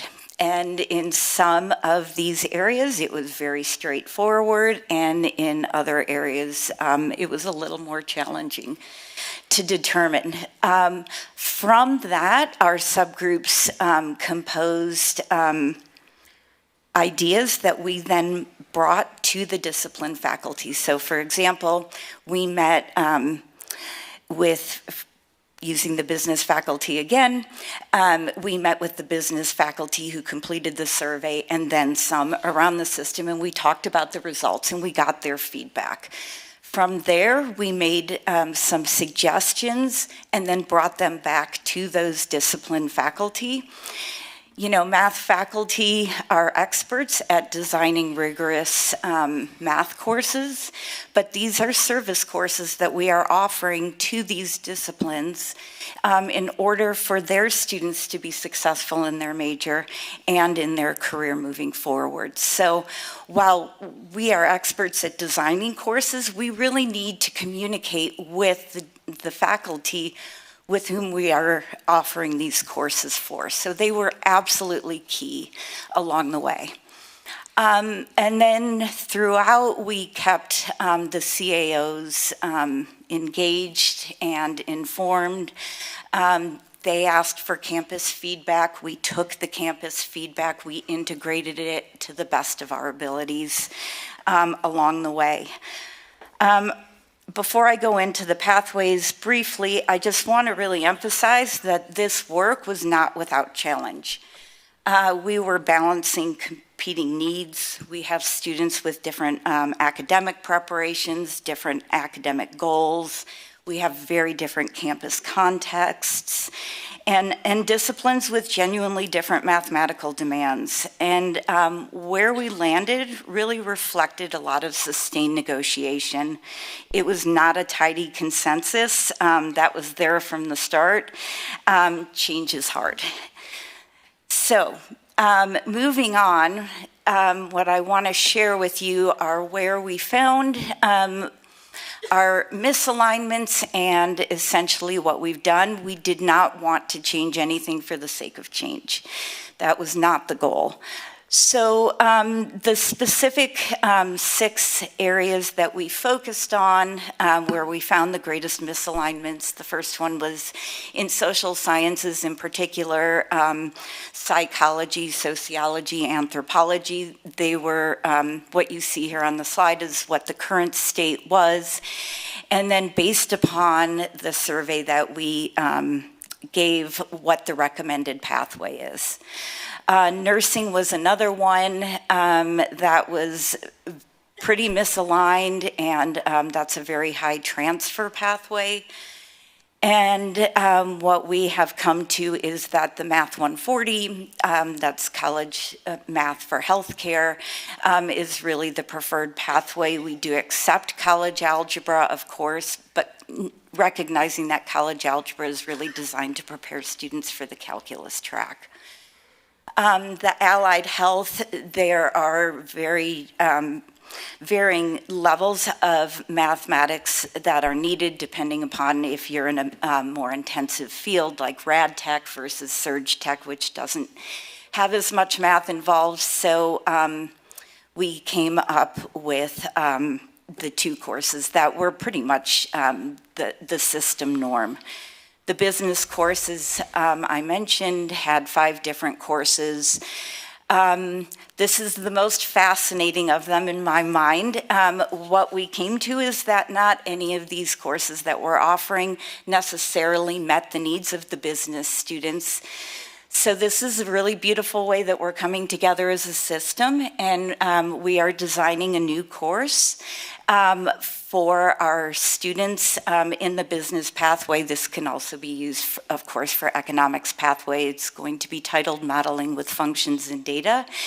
And Beth Burrows and I have been emailing back and forth, putting together catalog language and learning outcomes as we speak. We will be building this as a task force and then providing this to campuses, recognizing that campuses don't necessarily have the bandwidth to build courses from scratch. I'm going to jump to the bottom. There's one prerequisite misalignment that occurred across the system, and given that that's a commonly course numbered class, it's really important that the prereqs are aligned across the system. So that is going to take some work on a couple of the campuses. The most challenging of them was industrial technology. I think we went back to the 2-year CAOs multiple times. I won't get into too much detail on this unless you care to hear. But what we landed on is that the course that best fits the needs is currently Math 111. The issue has been that it doesn't offer general education credit. So if we offer that as a dual enrollment course, and these students are not necessarily getting general education credit, we wanted to make sure that the doors were open for those students should they want to proceed on and move forward. So as a system, what we are going to do is revamp that course and beef it up while still being accessible to all students who've completed high school, have completed the high school math requirements so that they can get the gen ed credit. I want to add that we've been very sensitive in all of this work to acknowledge that we have a lot of rural high schools, and we want to make sure that everything and anything that we offer is also accessible to them. So we plan on building an asynchronous online course for the Math 111 so that students across the system can access this. I will say that these are very targeted alignments. Most courses and structures will be staying the same. Last but not least, I want to emphasize that, you know, we have these two seemingly competing aspects that we had to look at, but I think that there's a beautiful marriage to them. System level alignment's really important. Okay, we have students who transfer across the system, and we need to be aligned as a system. But at the same time, campus autonomy really matters, and that is something that we have really tried to respect and tried to acknowledge and really try to hear across the system.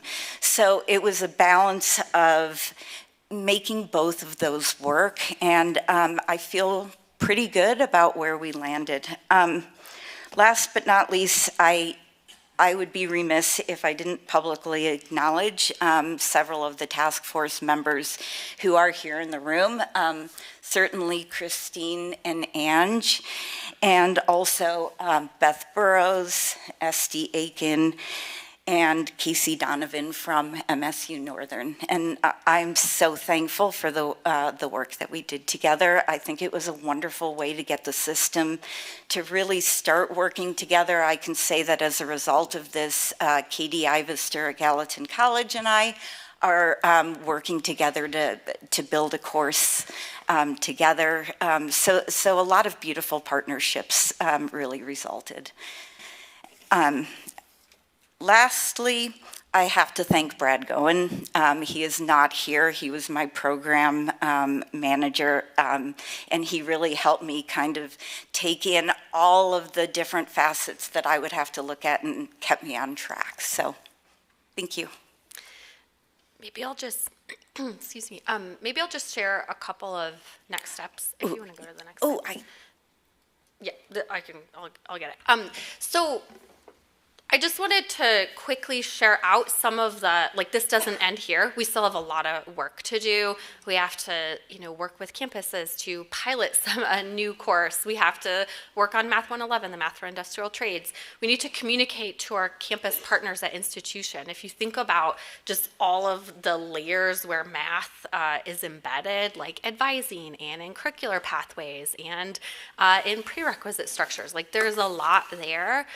We really need to think about integrating with dual enrollment, making sure our high schools really have the right information to ensure that their students are taking the right courses.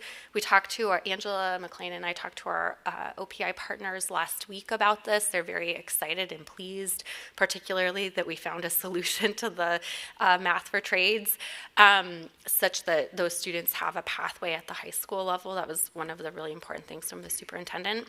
And then really just working across the system, whether that be in-house or with our K-12 partners, to make sure that everybody knows which course to take and that they can actually get there. I just want to close by, this is a little bit in the details of things, so I just want to kind of zoom us back up and make sure that we understand the takeaways, which are really that more students are going to pass a relevant math course that's relevant to their discipline. We will have less redundancies in the system, and students coming into the system, whether that's first-time matriculation or from dual enrollment, will know the math course that they should take for their degree path. So I'll close with that, but finally I just want to thank Lauren for this tremendous amount of work and so successfully guiding us here. Awesome. Thank you much. Thank you very much, Dr. Miller. That was an awesome presentation. I think we're going to break for lunch. So the ARSA committee will stand in recess, and then we'll come back after lunch. Thank you, everyone. Thank you. Real quick, Chancellor Kegel, you want to give us just the lay of the land for lunch and what the plan looks like here?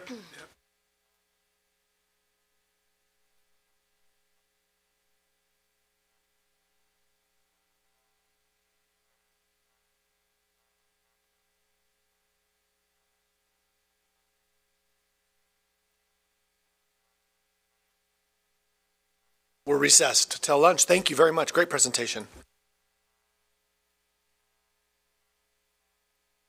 Attentively sat a couple minutes early. We'll get started. We'll call this meeting back to order. Chair Jasper.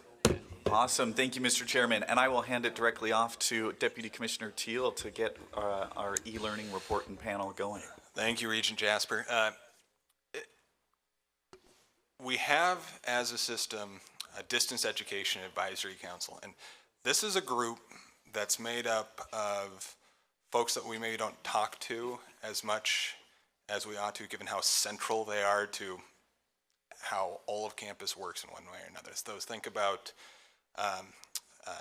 folks who are helping faculty with pedagogical design, folks who are helping with all of our academic technologies, folks who are helping with our learning management system, folks who are helping to support students studying at a distance, which is increasingly something that we do, and not just students who are fully remote, fully online, but increasingly in ways that are mixing on-campus experiences with online instruction out in the field so that people can pursue higher education with less inconvenience and cost. And I'm very pleased that Eric Vorkepper, the current chair of our Distance Education Advisory Council, and Sam Jordanengo, our vice chair. Eric's from the University of Montana, Missoula. Sam is from Miles City. And they're here to present the distance education report for the year. Eric, Sam, I'll turn it over to you. Well, thank you for the introduction, Joe. Chair Jasper, members of the board, Commissioner Christian, thank you for having us here today. We've been looking forward to presenting our MUS education report for you today, so we'll go ahead and get started.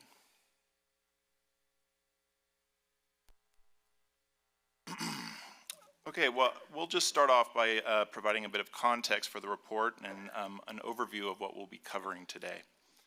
Our last comprehensive e-learning report was generated in academic year 22, so our aim today is just to bring you up to speed on all the progress that's been made in the distance education space over the last 3 years.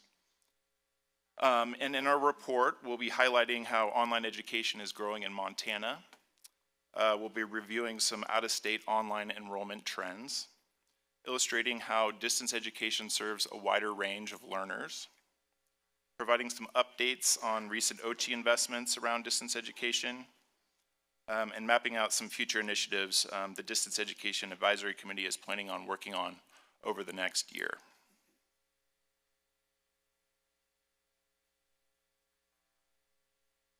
Our first slide provides an overview on fully online course data in the MUS, so fully asynchronous coursework that's facilitated by a learning management system. You'll note on the right-hand side there that we've provided some comparison data. We'll be looking at online course data, so we thought it would be helpful to provide some comparison data on all course types. And as you can see, online courses have experienced some healthy growth over the last 3 years. A 6.9% increase in unique online course offerings, a 3.5% increase in online course sections, and a 9.1% increase in total SCH generation from online courses.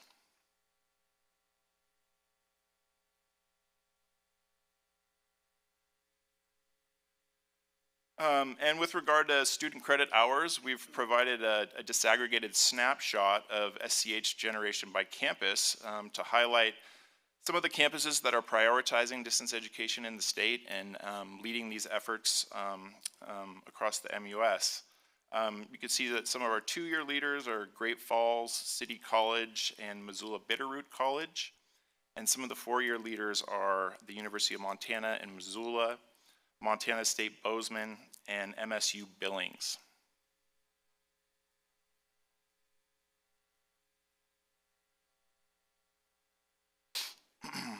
This next set of data provides a snapshot on total enrollment in online courses and data around our online learners in the MUS. And again, you'll notice some healthy growth in these areas over the last 3 years, reinforcing this idea that online education is indeed growing in Montana.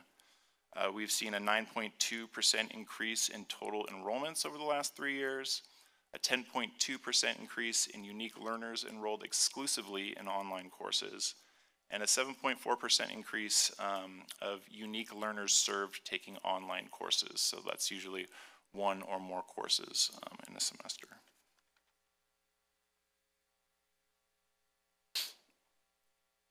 This next slide provides some insights into out-of-state enrollments, enrollment trends for online learners. So these are Montanans that have chosen to study out-of-state online. And in fall 2024, 6,924 Montanans enrolled in exclusively online courses at out-of-state institutions, and that's a 7.97% increase since the fall 2022.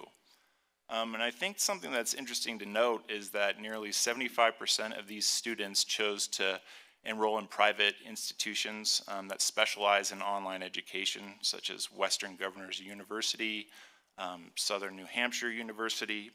And, you know, I think the reason why partially is because these institutions are offering competitive flat rate tuition, accelerated curriculum, and programs that lead to clear workforce outcomes, all hallmarks that are very important to our online learner population.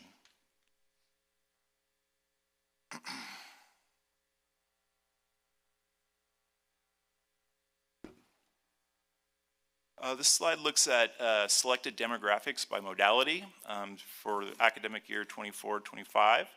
And we've kind of broken this down into 3 categories. So you'll see our face-to-face students, students that are enrolled in some online courses, and then all the way to the right there are students that are exclusively enrolled in online education.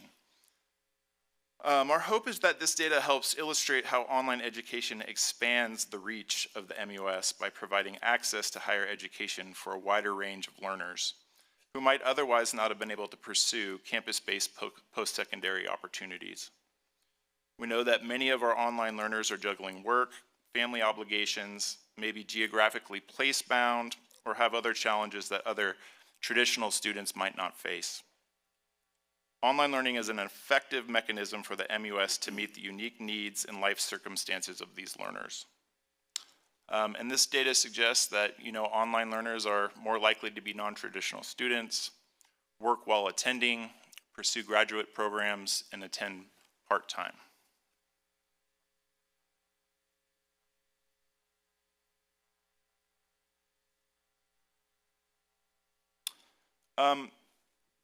The data we presented in our previous slide has been specific to asynchronous online coursework. I think, but it's important to note that online asynchronous learning only accounts for a portion of our total distance education program portfolio, which also includes remote and online with limited on-site programs. The MUS system currently has 254 total programs system-wide, and we've broken down the 2-year campus portfolio and 4-year campus portfolio for you by degree level, so you can kind of get a sense of what folks are offering and at what level.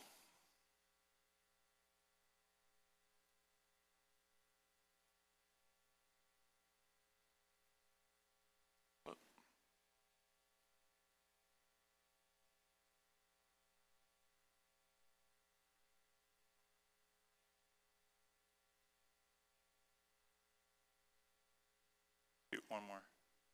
Thanks.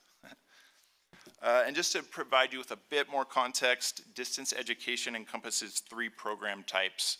So we have our fully online programs, which are asynchronous coursework delivered through our LMS system, which provides our learners maximum flexibility in their schedules and their lives.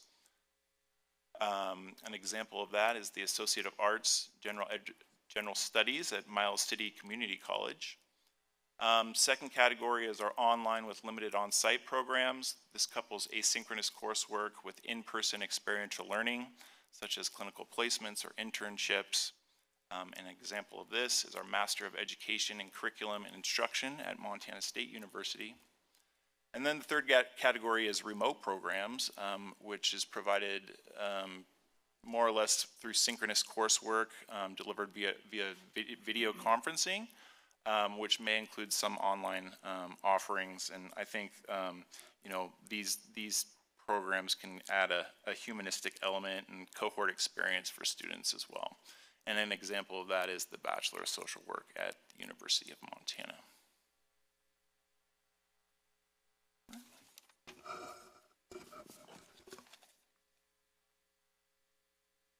There we go.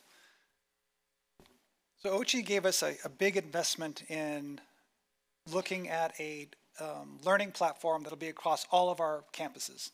Eventually, through the long process, we came upon Canvas. Canvas is a very user-intuitive program to use for our students. The advantage of having this is having any student, any class they want to take that's going to be online, they know the system already. It might look slightly different based on whatever the instructor is doing, but the buttons are all the same, the syllabus buttons look the same, everything is in the right place. You don't have to search every time, which is important for later on when we're talking about course exchanges. So we are now all on Canvas, all of our campuses. Looking ahead, we're going to be using Canvas in particular on the second dot there, the digital badge integration, which is going to be fantastic, so that if you have a student who earns badges at a community college or a 2-year, then they can go to a 4-year and those badges follow them, and eventually that follows them into the workforce. We'll get to badges a little bit, but that's something that's important that's happening across the nation right now. There is some stuff about Canvas. If you want to ask me a question later, I'll be happy to answer it. The badges are something that have been happening in other states for a long time. You can look at Colorado University system for that. They've really kind of pioneered this. We are getting into this. This is a faculty-driven initiative. That is, the faculty come up with these different types of badges. And basically what a badge does, and you say what they use for right there, but essentially it's a skill or a learning outcome that's in every single one of our courses across the entire system that does not necessarily come out in a grade. So for example, if I was teaching world history, which I do, then you don't get the point that a student actually learns how to do research. That doesn't, I mean, you might assume it, they get an A, great, but you can actually create a badge that has historical research as a badge. And that goes into Canvas. It can be, these are all real examples from our system up there. We have the 5 campuses right now that are using it. I can say from Miles Community College, this is something our faculty are looking very strongly at, so it's moving. The badges are going to be important because it tells the people in industry what exactly do our graduates know. For them, when they see a transcript and they see A in sociology, A in psychology, A in history, great, you're a great student, but what does it tell me what you've learned? It doesn't tell me exactly what you, and so this is telling them, yes, I have these skills on top of a great transcript, which is what the advantage is. The nice thing also about this is that Montana is getting involved, as I said, with Colorado. Colorado's been doing this for a long time, and so our graduates are potentially competing with those people that have those badges on their transcripts or on that they have them in their portfolios. So having that on there is going to give our students that advantage out in the marketplace.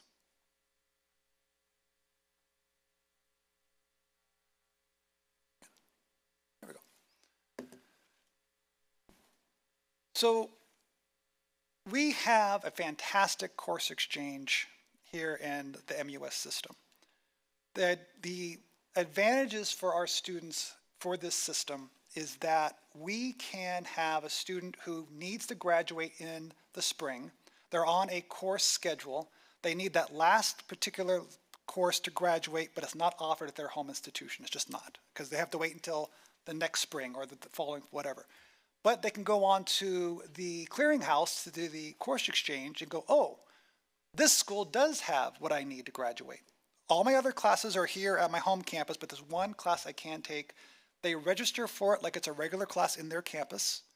They don't have to worry about transfer. They don't have to worry about filling out all this other stuff. It's already been arranged. It's already part of the system.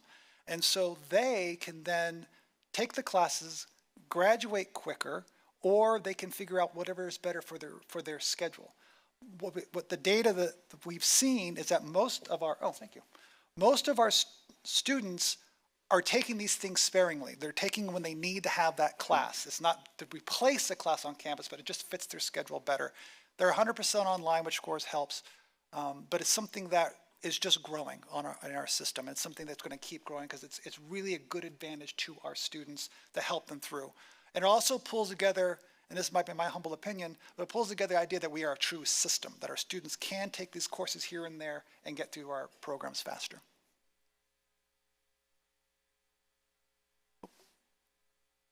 Did I go backwards? Oh. So did I go backwards? No, those are Similar slides. There we go. We're on top of it. So with our investments, we have our students going up, as we saw on our other slide. The unique learners served is a huge jump, 120.9%. 167 for the course enrollments, and then the course selections are higher too. This is just something that's going to keep growing as our students, especially our younger students, for them taking something online is just normal, and in fact it's expected. And what this is showing us is that while some people in my generation or early generations, we'd rather have face-to-face, the Gen Zs are just, let's do it online. And they're going to keep doing it online. And especially the unique learners served is really shouts that out the biggest, I think. The future of this advisory committee is really making sure, now that we're all sharing Canvas, our students can take whatever classes they need from any of our campuses. We need to make sure we're all on the same page, and that all of that text on that slide kind of looks at what we're going to be doing. But the major thing is that whenever a student comes to any of our campuses online or partially online or whatever they're doing, whenever they're using Canvas, they don't have to spend time figuring out how to use the platform. They can go through. They also know that every class that's taught on all of our campuses is meeting a strict criteria for that class. So in other words, a student cannot say, well, I'm going to take a class at this college because that class will be easier. Nope, we're all meeting that same metric. We're all meeting that same learning outcome. And the idea of the data integrity for the BOR 303 7.2 is that we're all going to be calling things the same thing. So if I'm saying an asynchronous online class at Miles Community College, MSUB is calling it that same thing. We're going to make sure the students get, and for our campuses, sometimes we have to figure that out. So we're figuring that out. We're making sure it's going to be across the campuses. The other important thing on this slide is the MUS Principles of Equality for e-learning courses. This was last revised in 2021. This is something that on campuses, they review online courses, they make sure they're meeting certain criteria that the MUS has agreed upon on all of them. And that's really important because that means, and they're done on a campus level, so they go through and they want to make sure that these highlights are from are meeting the benchmarks from not only OCHI, but from our accreditors, from NC SARA, and then the feds, the Department of Education. All of these entities show us, give us guidelines, and have direction on what an online course means. And the big thing is they don't want us to be a correspondence course. It has to be an active, very dynamic learning experience. As you might get in a face-to-face, you will get in the online course. And we'll answer any questions for you. Deputy Commissioner, thank you. A question about, so if you look at the actual data, which courses and which campuses have the highest usage as a percentage? And what does that tell us about, how that, or is it just so sporadic we don't, there's not any obvious patterns, but I'm just wondering if there's any patterns in terms of the actual courses which are selected and the campuses which have a higher percentage of usage. Are you referring to the course share?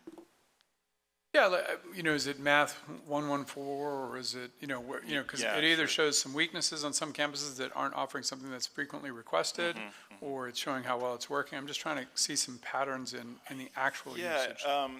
We've actually been digging into this at the University of Montana, and we're noticing a lot of our students are taking STEM courses specifically, human biology, microbiology, chemistry, and it's interesting to see that a lot of our students are actually going to places like Miles City Community College to do some of their coursework, and that may be because it's more readily available in a fully asynchronous online modality, right?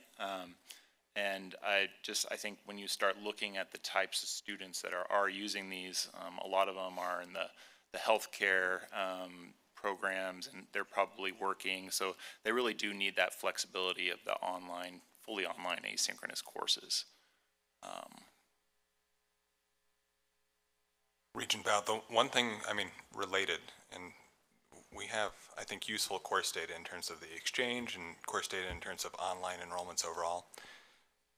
There are institutions who have a higher share of the total student body taking online courses.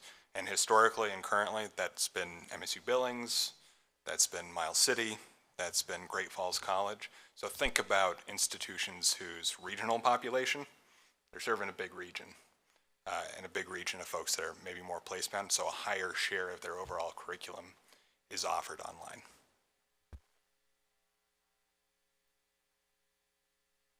Chair Buchanan. Yeah, Chair Jasper, thank you.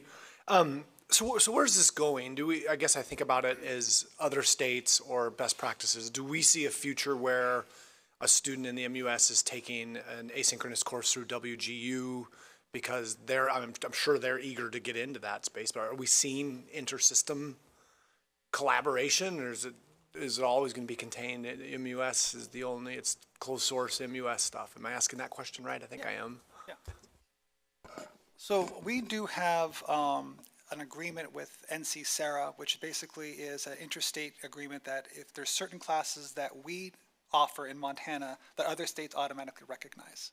And so that's going to be, and the other way too, exactly.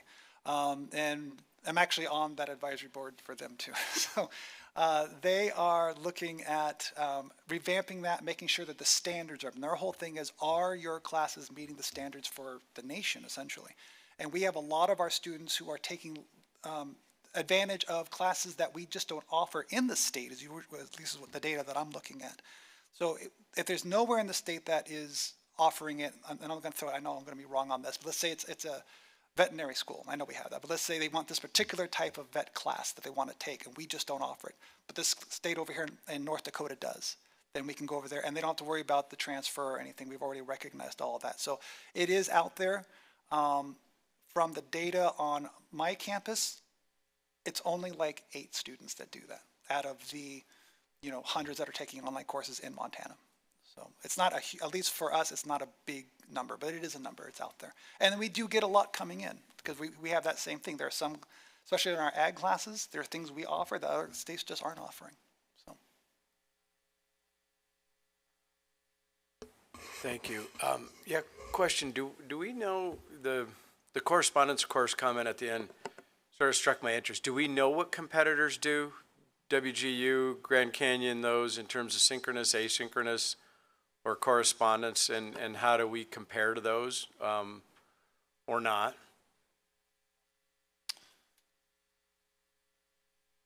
My hunch is that the majority of the courses are offered at places like WGU are fully asynchronous, and that they're really providing that maximum flexibility for online learners, right? So folks can do it in the evening after they're done at work or putting their kids to bed and what have you, you know what I mean? So, and I think that their coursework is very intentionally designed to serve these learners. It's you know, a lot of the value in online education is in the pedagogy and the intentional design, and we have, you know, teams of instructional designers who do that work. But these institutions have really specialized in providing that experience for students, and again, I think the tuition rates also are very beneficial. Just a follow up, but when you mentioned correspondence course, I just can't. Is there much of that going on anymore? Yeah, I mean not anymore. I mean, most of this is an active. You're listening to lectures.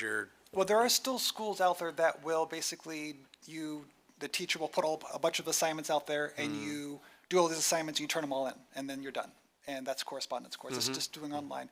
And there were some schools a couple of decades ago that were they were cutting edge online, but that's what they were doing. Yeah. And they got busted for it. So that's why NC Sarah and the feds have really come forward and said, no, you need to have dynamic online. So I use that term because... Yeah, no, I appreciate that. I just getting clarity. But there's not much of that happening around. Yeah. You know, not accredited, no. Yeah, got it. Quality online coursework is really follows something called regular and substantive interaction, which is defined by the feds and NC Sarah, and you know, it's the active engagement and things like that. So. Regent Hoyer. Thank you, Chairman. Gentlemen, do you happen to have any information on the number of students who are accessing this for dual credit? I know that it is really important, especially for our rural community students. This is kind of their open door segue into the university system. So if you have any data, I would appreciate it.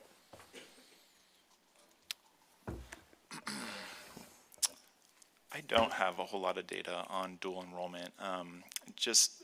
I know what's happening kind of at UM, and a lot of our dual enrollment courses are face to face, and they're not utilizing online education like you'd think they would, right? So I'm not sure what that's about exactly. Regent Hoyer, we can get that data to you. If off the top of my head, which could be faulty, 10 to 15% of our total dual enrollment population is early college online. And as you might imagine, that's largely in our rural districts.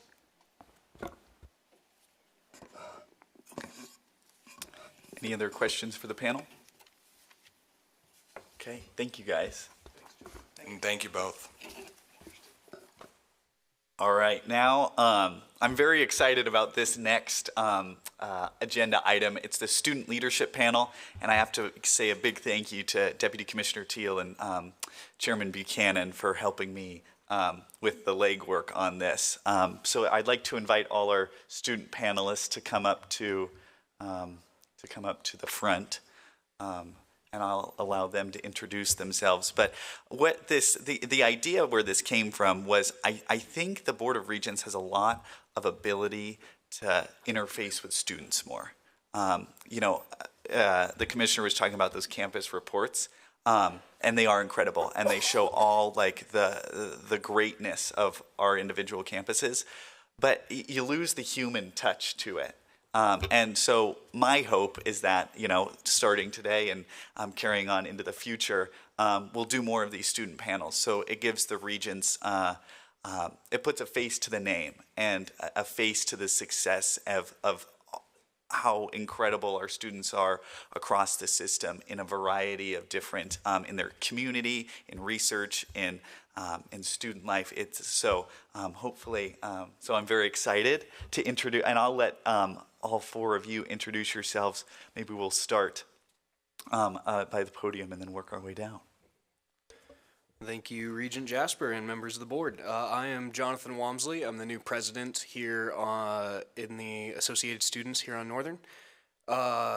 And yeah, my journey to college was pretty straightforward. I was speaking with Regent Spoon and Regent Hoyer at lunch about how straightforward it was. My experience in high school was pretty substantial in teaching.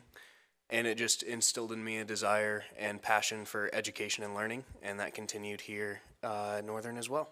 So I'm pursuing a degree in secondary education, industrial technology.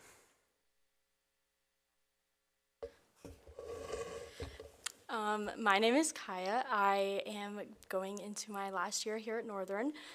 I actually started my college career over at MSU Billings. And then I had a close friend convince me to transfer here for the nursing program, so I completed that. I am now working towards my bachelor's with a minor in psychology. I in Billings, I didn't live on campus, so I wasn't involved, I didn't know anything. I just went to class and was your typical student.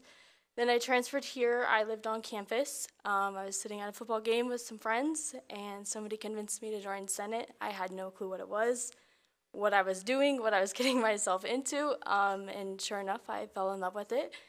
So I served as the admin assistant for 2 years, and then during that time, I also met Dean Walland, who also convinced me to become an RA.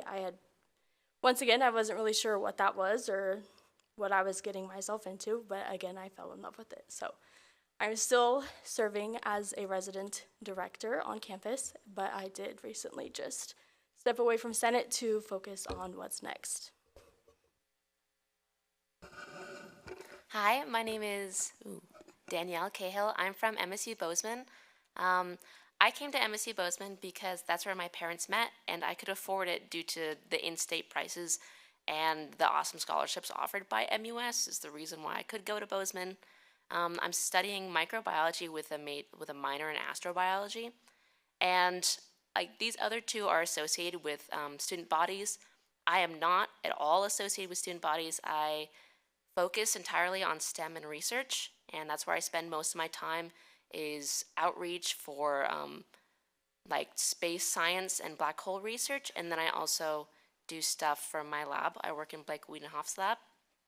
And so I'm very focused on the STEM side of things. This is all entirely new to me, suits and ties, very exciting. And yeah, typically, you'll find me in a lab coat.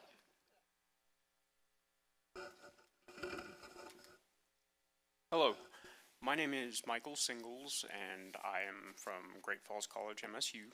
I am something of a non-traditional student. I completed some undergraduate work in psychology about 20 years ago and went into the field to work for many years, sustained 2 traumatic brain injuries in 2015, 2016 that were pretty life-altering, and that journey has kind of brought me back to Montana and back to college. I've completed my prerequisites for the nursing program and I'm applying to the registered nursing program this fall, and have had a very welcoming and positive experience returning back to school and kind of relearning how to learn post having the brain scrambled a little bit there. So it's been a very positive experience.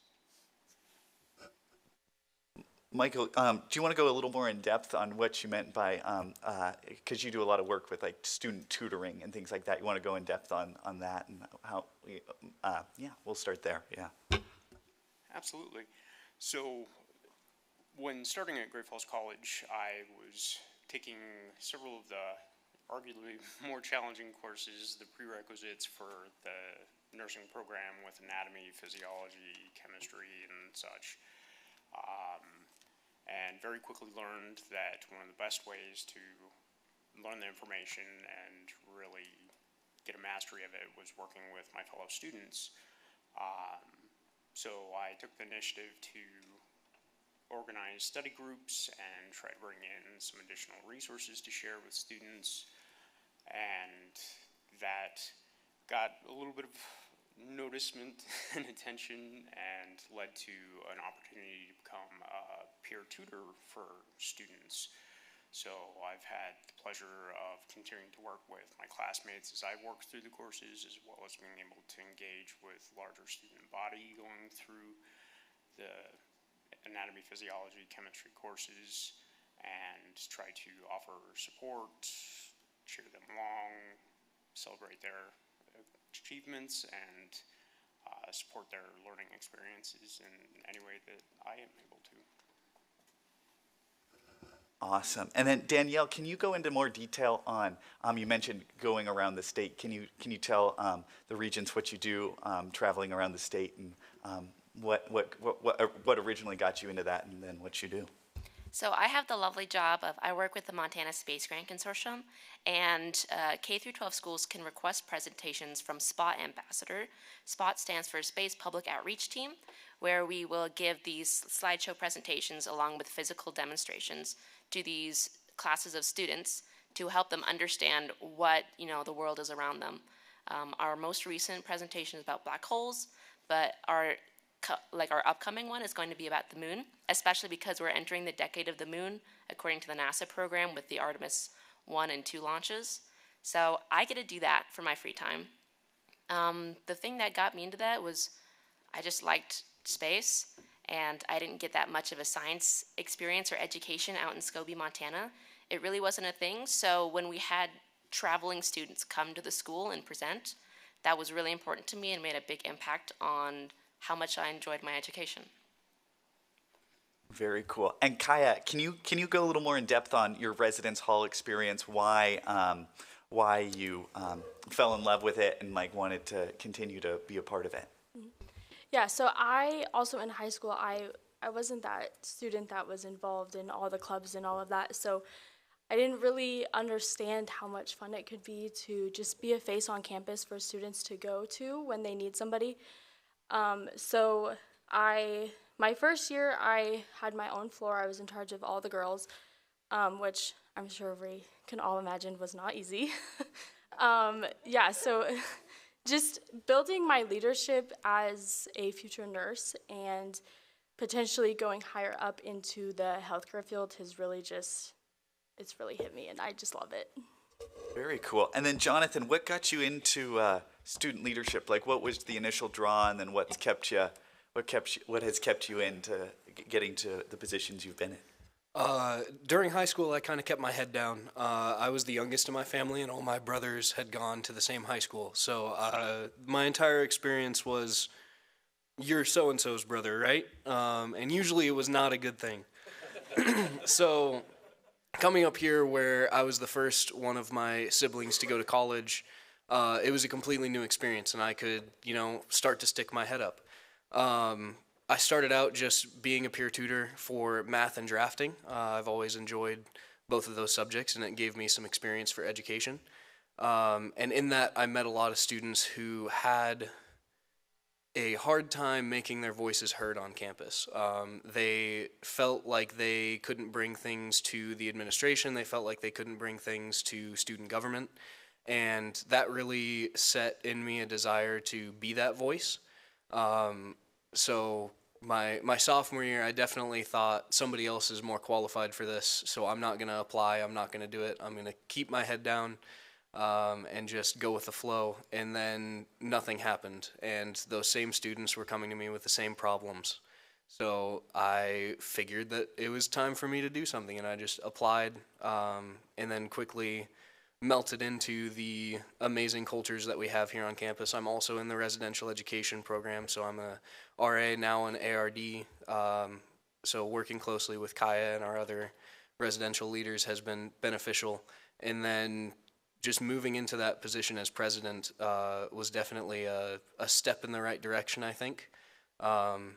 I wasn't necessarily prepared for it at first, but the best part of learning is just getting your hands dirty. So that's kind of where I'm at.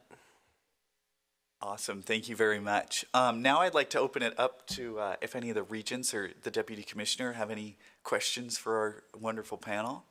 Now is the moment. Chair Buchanan. Yeah, Chair Jasper, thank you.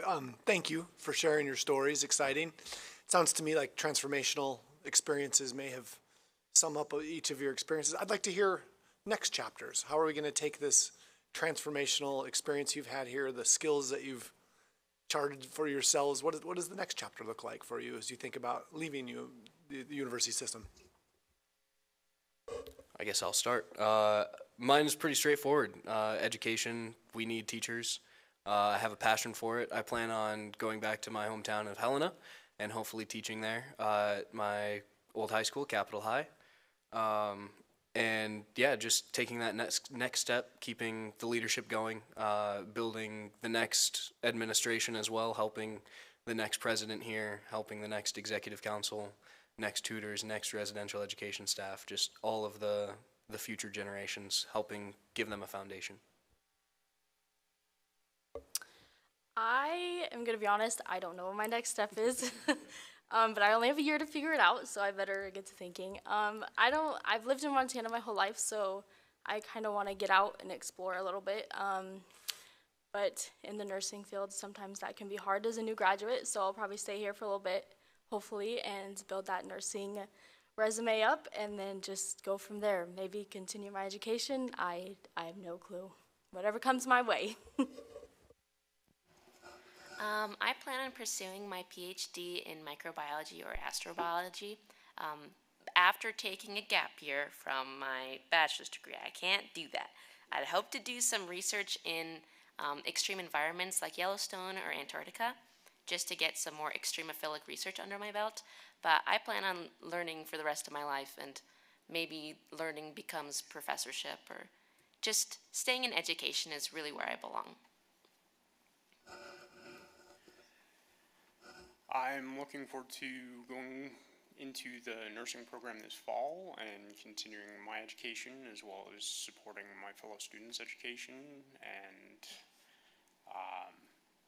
trying to continue to foster a nurturing and supportive environment for all students on campus. I hope to be able to maintain my position tutoring, although I hear the nursing program is pretty rigorous, so it'll be time management there. And then when I finish the nursing program, I feel like the skills that I will have built through the education, as well as through working with my fellow students and helping identify and meet needs for them, will serve me well in career in nursing and helping others. Regent Hoyer.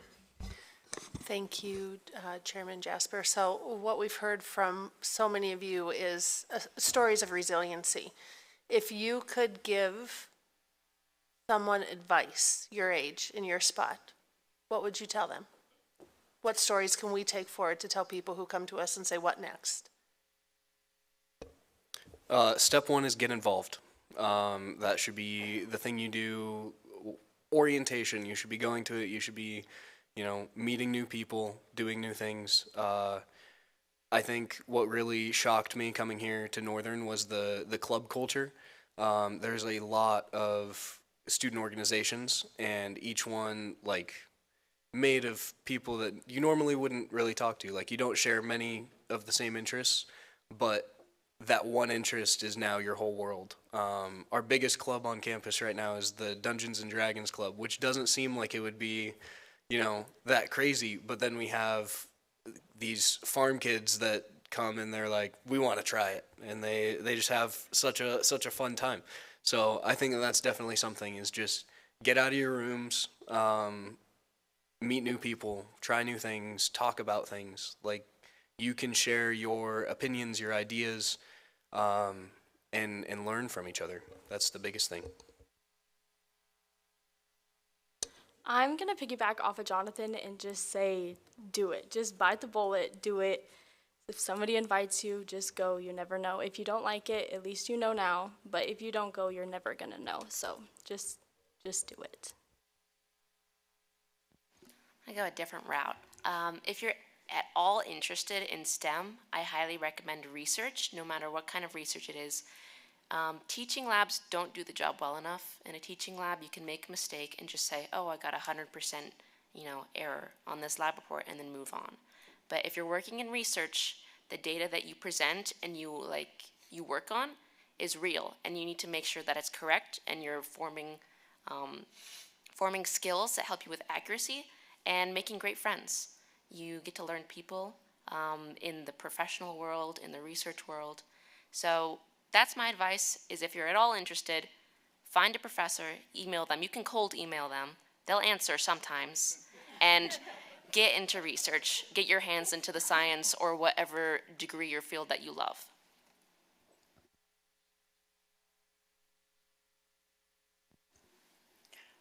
I would say in my experience, it's definitely proven that the best laid plans are not always where you wind up, and that the willingness to give it a try, no matter how daunting the task may feel, is worth putting the effort in. And one of the beautiful things with the Montana education system, and higher education in particular, are the smaller campuses that really build a community. I did not expect to find as many friends and as many supportive staff and faculty and encouragement. And if something is proving to be challenging, don't hesitate to reach out and let someone on campus know, I'm struggling with this, because you'll be surprised at how many people are more than willing and happy to assist you with meeting those needs and seeing your way to a successful future. Any other questions? Regent Spoon. No question. Just really impressed. And this is ominous and scary to get up in front of a lot of ties, and I couldn't be more impressed with how you guys are as a self-proclaimed science nerd, which I think is what you were getting at. And in the medicine field, it really is exciting what you guys are doing and teaching. And just want to say thanks for taking the time. Personally, for me, this is why I said yes to be in a region, is to help advocate for this. And you guys, we're in good hands. I couldn't agree more. Thank you guys. You guys are absolutely remarkable. I think the best job at this table is the student regent, because I know that even though these people are exceptionally remarkable, they're not unique to just those 4 people in our system. And I think that is the greatest strength that we have. So thank you guys for taking the time to travel. Thank you for being here. We wish you all the best in your future. So thank you very much.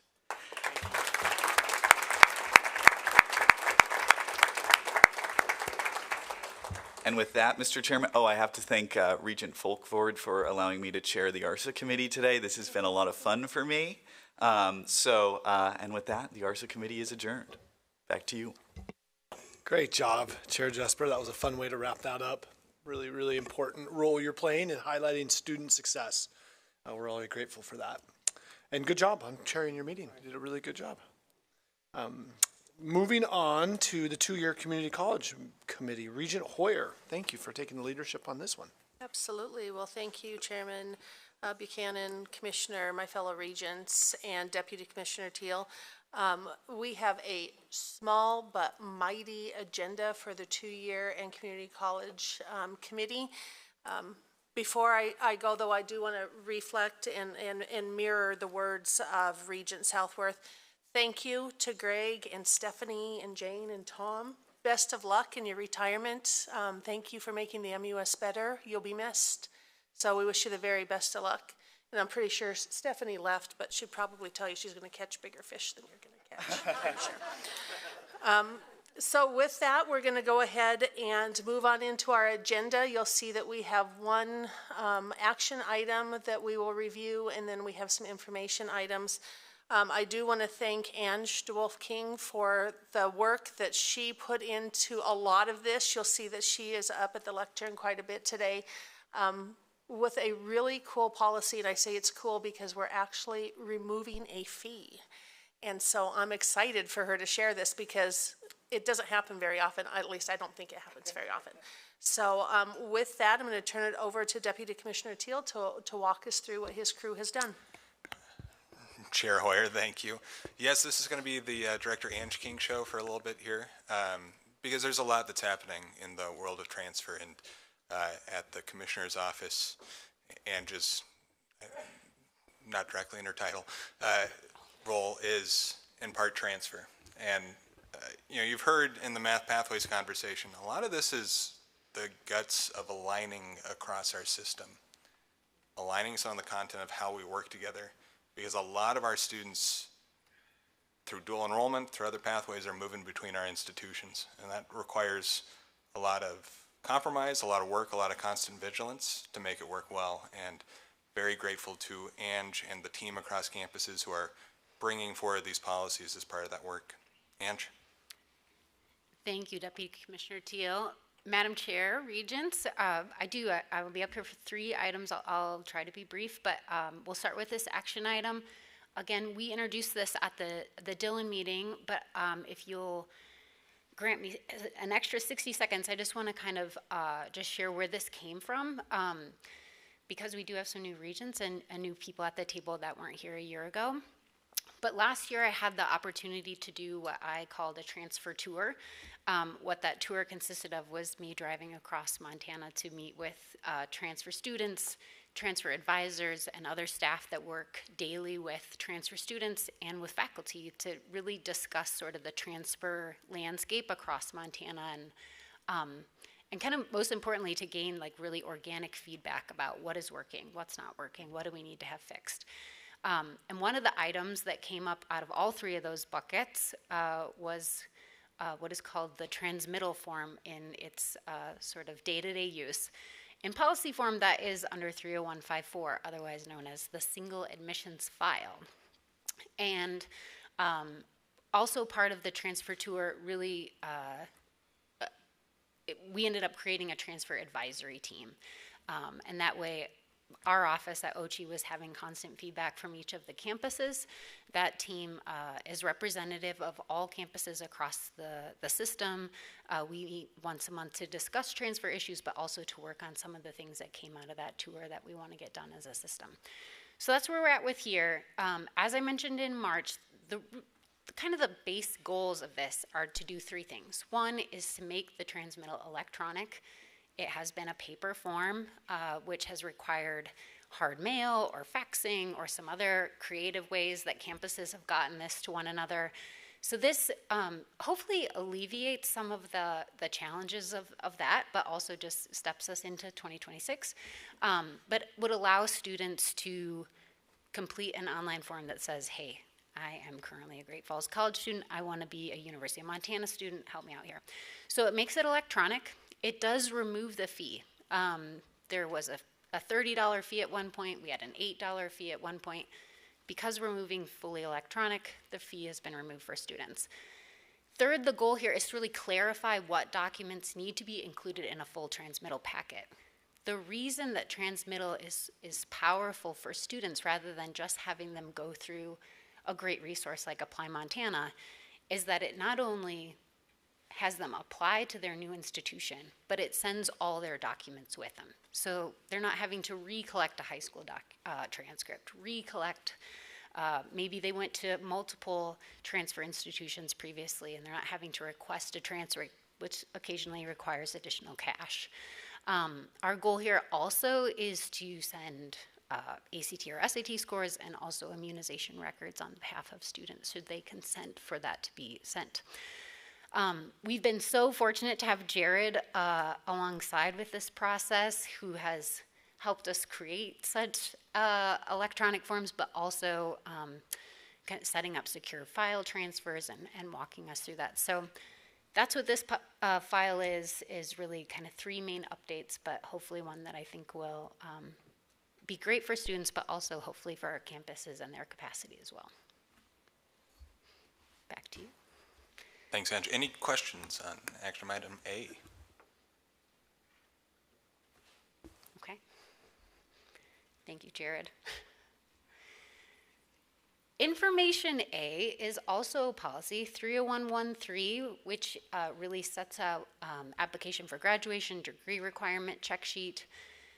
This is ultimately, in some ways, a cleanup policy. You can see in the explanation, in 2024, there was new regulations put in place that campuses could no longer withhold transcripts if students were carrying institutional debt. This board moved to align our policies to be in compliance with that last July.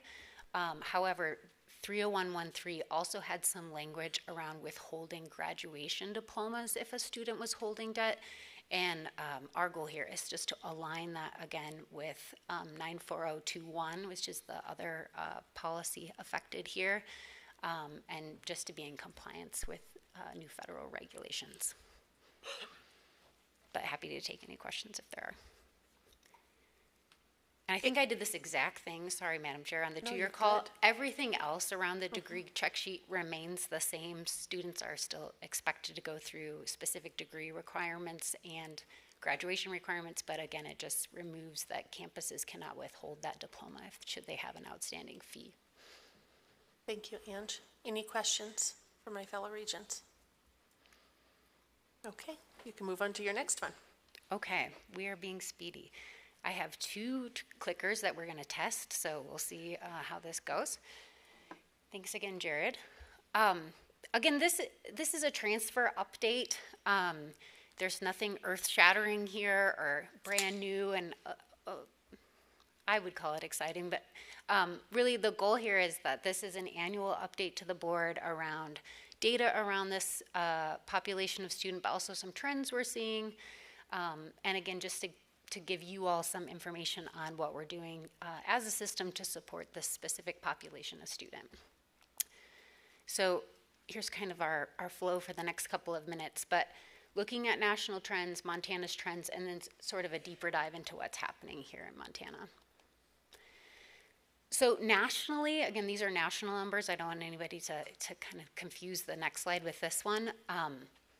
Transfer enrollment pre-pandemic was on kind of a steady decline, honestly, but we're seeing some bounce back in that, which is sort of interesting on a national level over the past 2 years.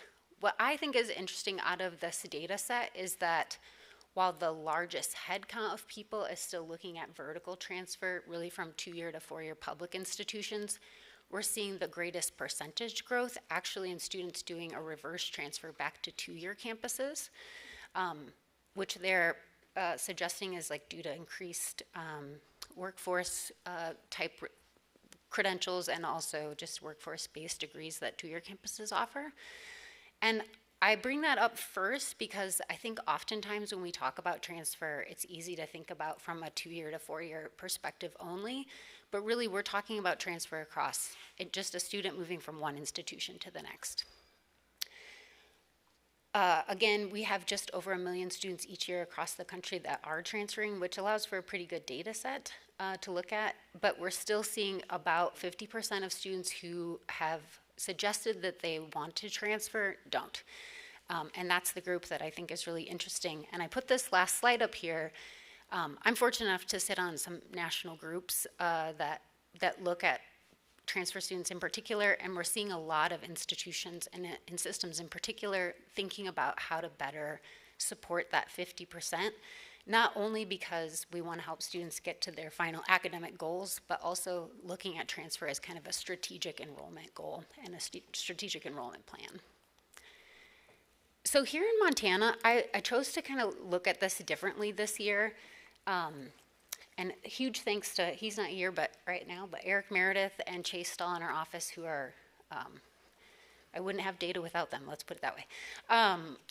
But for the last 10 years, transfer students in the MUS make up about 20 to 30% of an incoming cohort of students. So if we're looking at headcounts of freshmen, we're looking at headcounts of transfers, 20 to 30%. So it's not a small number. I think occasionally we think of transfer as 10 to 20 students that are migrating. Look, this is a large chunk of our institution. If we take the transfer number and dual enrollment students as overall headcount, we've seen this increase about 5% in the last few years. I don't want anybody to be confused. We're not talking about dual enrollment students as transfer students, but some of the processes and things that both student populations experience overlap. Dual enrollment students have brought in about almost 160,000 credits in the last 8 years. And so our pipeline is growing, and I bring this up because when we are seeing a lot of transfer of credit and transfer of people, we have different infrastructure that is really needed in order to support them. So again, kind of the background here, Montana's fortunate that we have some strong structural maintenance baseline. CCN, which I think most people in this room are familiar with, but it is a solid foundation for us to build upon. Having a transmittal policy, that is a pretty unique thing across the country to have this kind of single document that works on behalf of students. And the other piece that has become really evident to me over the last few years is that most systems across the country are not made up of 2-year and 4-year partners. They're often split. And so for us to have community colleges 2 years and 4 years together in a system can be very powerful, and to have strong partnerships with our TCUs. So I kind of want to transition to what we're going to be focusing on. While I'm really excited about this transmittal improvement, we do know that there's been a low awareness around the transmittal concept. I think some of that has just maybe been its design, and that Apply Montana has worked well. But I'm excited to kind of open that up a little bit more for students. Continued maintenance around CCN, I'll talk about that here with faculty learning councils in just a second, but also maintaining a strong eye on articulation gaps, and I'll talk about that too. So again, like we're just want to smooth things out when it comes to transfer students. They take a lot more time, but there's some operational things that can happen that our campuses are working on to really onboard and remove a lot of the risk that transfer students have to overcome before they make that decision. One is certainly application and transmittal, but the other part of that is the timeline that comes with that process. So how quickly can we process a transfer student's packet? How quickly can we get back to them how their credits are going to be applied? How do they find out what that information is? Does that mean they have to get into a campus portal? How are they aware of that? So kind of thinking through, what are our policies around timeline? What are we promising students that we can give them? And then if our campuses are struggling with maintaining that, what do we need to do at the system level to help kind of bridge that gap? On the curriculum side, I was recently reading this national survey some group did. I can find it if somebody wants to look at, but the students that they surveyed in that, over 60% of them said that if they didn't know how their credits were going to be applied, they weren't even going to apply to the institution. So students who know how their credits are going to work are the students who enroll.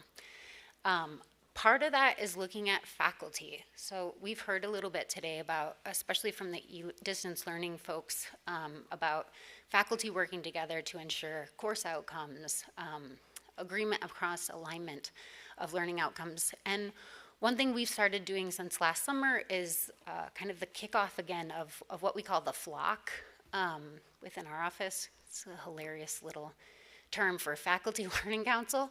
But since last summer, we've had 14 flocks, so lots of faculty across 14 different rubrics.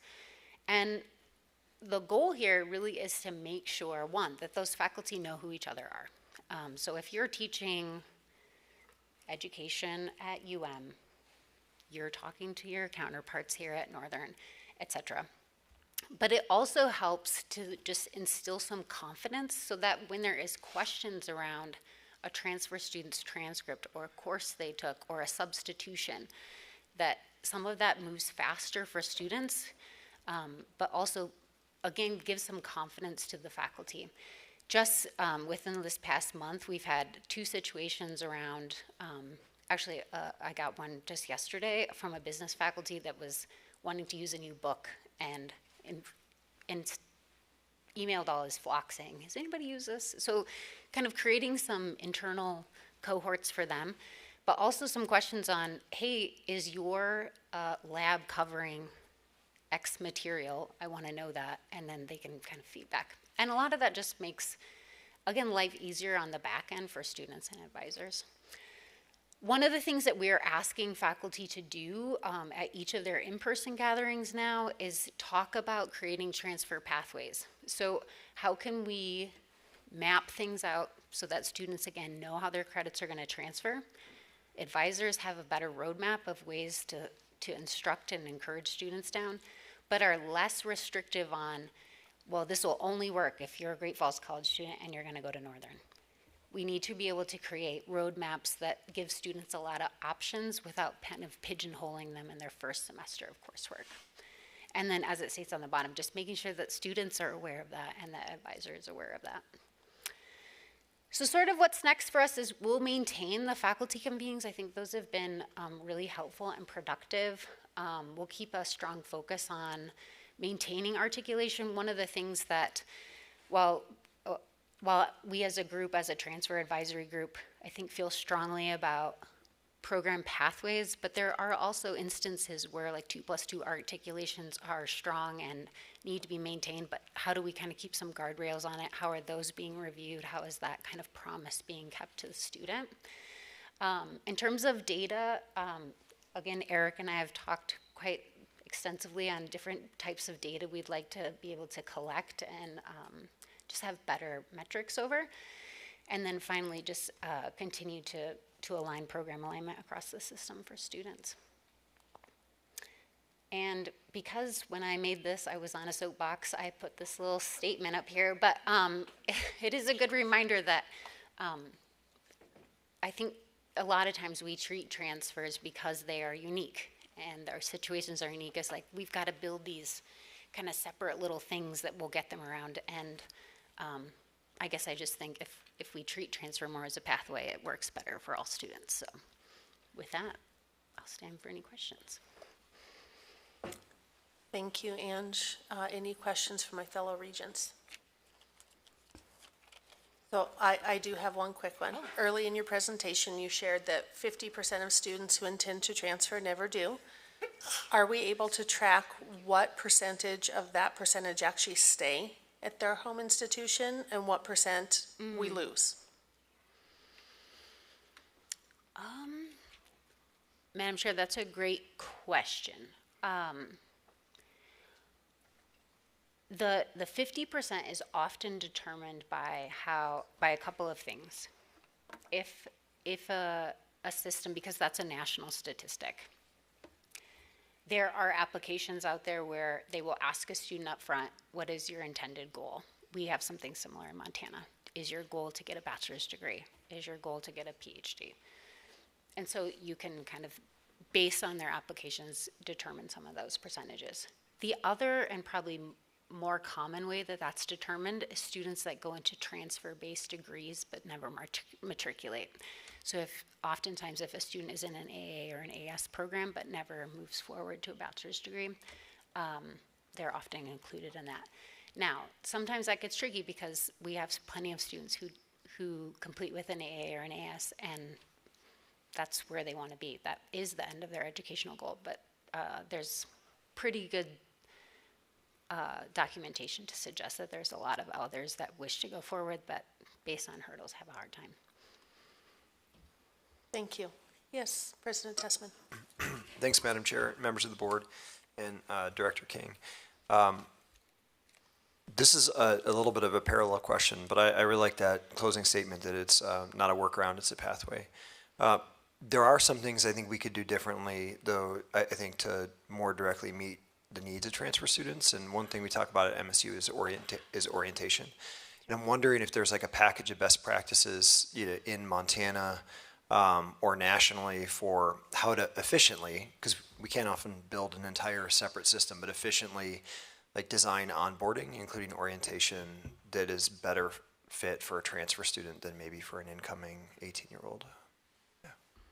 Madam Chair, President Tessman, I feel like it's a question, but also maybe a charge. I think there are certainly best practices around onboarding transfer students. I think having an orientation in general is a good start. Interestingly enough, I remember our conversation with students at MSU and orientation coming up. Now that's a small section of transfer students that were there for that roundtable, but I mean, oftentimes it's thinking through what is the material that you're presenting. Is it rebranded freshman content? Because many times they're not freshmen. Is it have specific breakouts for other things that might be intersecting there? Adult learners, parent learners, could be I'm part-time, I have a job. Also, it's this thinking about the timing of which orientation takes place.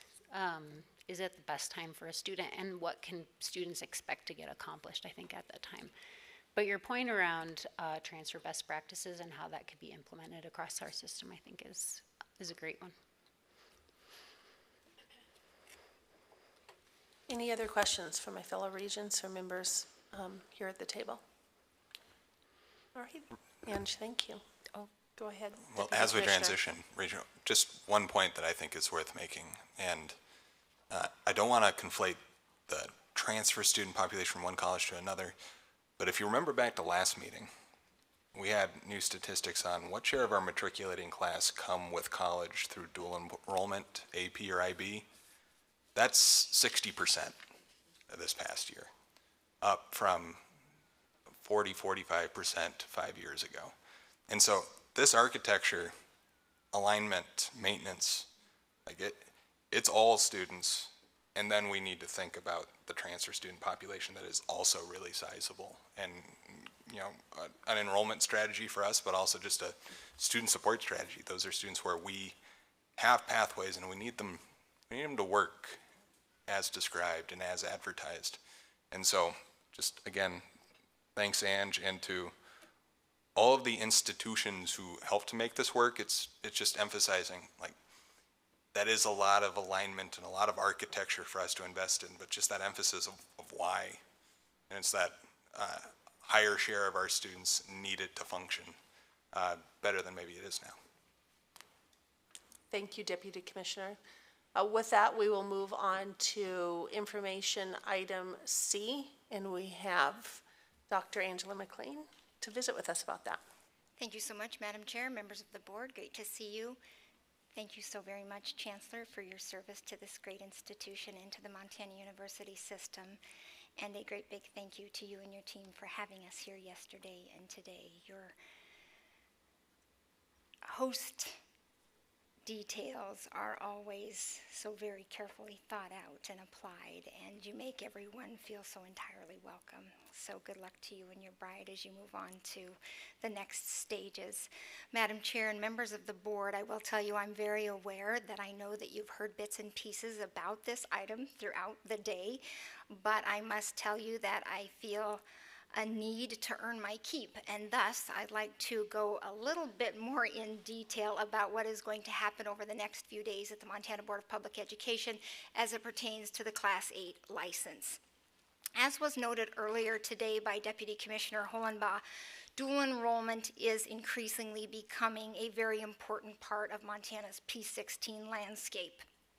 Because we do have a couple of newer regents, I want to just go over a few pieces about the Class 8.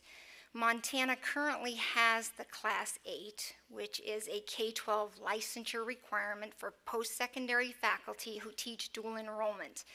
This license does not currently exist anywhere else in the country, and the process toward a Class 8 license is duplicative to what is already required by our campuses to teach dual enrollment. The situation around Class 8 is and has been a complicated one. but with our K-12 partners at the Board of Public Education and at the Office of Public Instruction, we have worked collaboratively toward a multifaceted, student-centered solution. In this regard, in addition to what you heard earlier today from the Deputy Superintendent, I'd like to take a few moments and walk you through the Board of Public Education's next steps and what it is considering at its meeting in Great Falls over the next 2 days. The board will take action to propose notice of public hearing and timeline for negotiated rulemaking on the following 2 items. The adoption of a new rule creating a dual credit faculty license exception. The second piece is the repeal of the current Class 8 licensure rules. The board has to go through the negotiated rulemaking process, and it is anticipated that in the following of the negotiated rulemaking process and in following that timeline that these items will be resolved before the next academic year. The board will also consider immediate relief for K-12 schools who might have experienced an accreditation deficiency tied to a non-licensed or misassigned dual credit educator for the current school year. Moving on, in addition to each of these steps, the Montana Office of Public Instruction has put a hold on any new Class 8 licensure applications. For all MUS faculty who have a Class 8 application currently being processed, the OPI has informed applicants that review of this process has been paused and that they will be further notified of the board's actions after the meeting over the next 2 days. For the Montana University system, these comprehensive changes have the potential to expand dual credit access, support student opportunity, and strengthen alignment between K-12 and higher education. We are deeply appreciative of Chair Tharp, Vice Chair Slinger, and all of the members of the Board of Public Education, and remain entirely grateful to Superintendent Hedlund, Deputy Superintendent Behringer, Chief of Staff Dylan Klappmeyer, and all of the superintendent's team at the OPI for their continued strong partnership on this and in meeting the needs of Montana students with us every single day. Madam Chair, I'm happy to answer any questions that you or the other regents have in this regard. Thank you very much. Fellow regents, do you have any questions? Just a kudos, good work. This is long in coming, great job.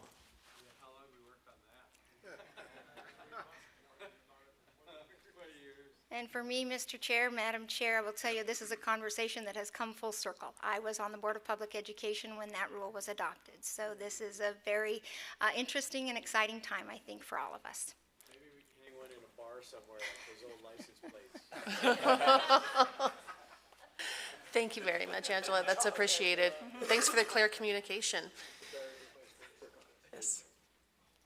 With that, we will move on to our last agenda item for this committee, and I'm going to turn it over to Deputy Commissioner Teal. Madam Chair, thank you. We've talked to the regents about Workforce Pell before. Workforce Pell is the first expansion in Pell Grants in a long time. It's expanding Pell Grants to programs that are shorter than what has historically been allowed. And so think of a typical Pell Grant eligible program needs to be 16 weeks up to a bachelor's degree. This is establishing a pretty sizable set of criteria where programs that are 8 to 15 weeks could gain eligibility. And that's both a big opportunity. It's a big opportunity in that we have an increasing number of students over time that have been interested in those shorter term programs. But it also is an opportunity that has a lot of details to it of how programs gain eligibility, how many programs are likely to gain eligibility, what's the good pathway for students to gain support through that. And so we're now entering the period where from the federal side we have some solid rules, actually published yesterday, solid rules that we can go and look to, and it's ripe to have conversation in the state of what is Montana's part of this process going to look like. Just a reminder of the timeline. This first was passed as part of the One Big Beautiful Bill Act last year. There was a negotiated rulemaking in December. Rules published, draft rules published this spring. Final rules published yesterday. with the thought that the earliest possible statutory effect would be July 1st, 2026. That means that now a lot of states, now that they have certainty, are thinking about the part of this eligibility that has to be determined at the state level by the governor in consultation with the state workforce board. Just generally, an overview of the approval process. The thought is that institutions are going to propose programs, apply for programs to be eligible for Workforce Pell. They're going to submit that through their state. The state is going to certify that those programs meet a long list of criteria that we'll discuss. Once the state has certified, I should mention a state or a tribal government. So tribal governments for tribal colleges and universities can separately certify the programs that they wish to be eligible. The U.S. Department of Education then has steps that they need to take. They have accountability mechanisms that the Secretary of Education has to certify. And if programs make it through that gauntlet, then those programs are now eligible, so that students who apply and register for those programs, submit a FAFSA, meet the need requirements, can get Pell support to pay for their program expenses. Where we're at right now, the State Workforce Board has been working with OCHI, met 2 weeks ago to review and approve an initial framework. And think of this initial framework of, there are some things that are set in the statute that everyone's going to be common. Many of those are listed here under quality. So it has to be a federal financial aid Title IV participating institution. The program has to have existed for a year. You have to provide data that shows that program has a high completion rate and a high job placement rate. That's all kind of fixed in the federal requirements. Where the state has some latitude in what the initial framework that the SWIB reviewed proposes is things like what's going to count as a high skill, high wage, or in-demand sector or occupation that would be eligible. And how are you documenting that this short-term training is needed by employers in the state? And so what the SWIB is recommending, and the full recommendations are included in the agenda, is to align with the 406 job sectors that are part of the governor's executive order on workforce.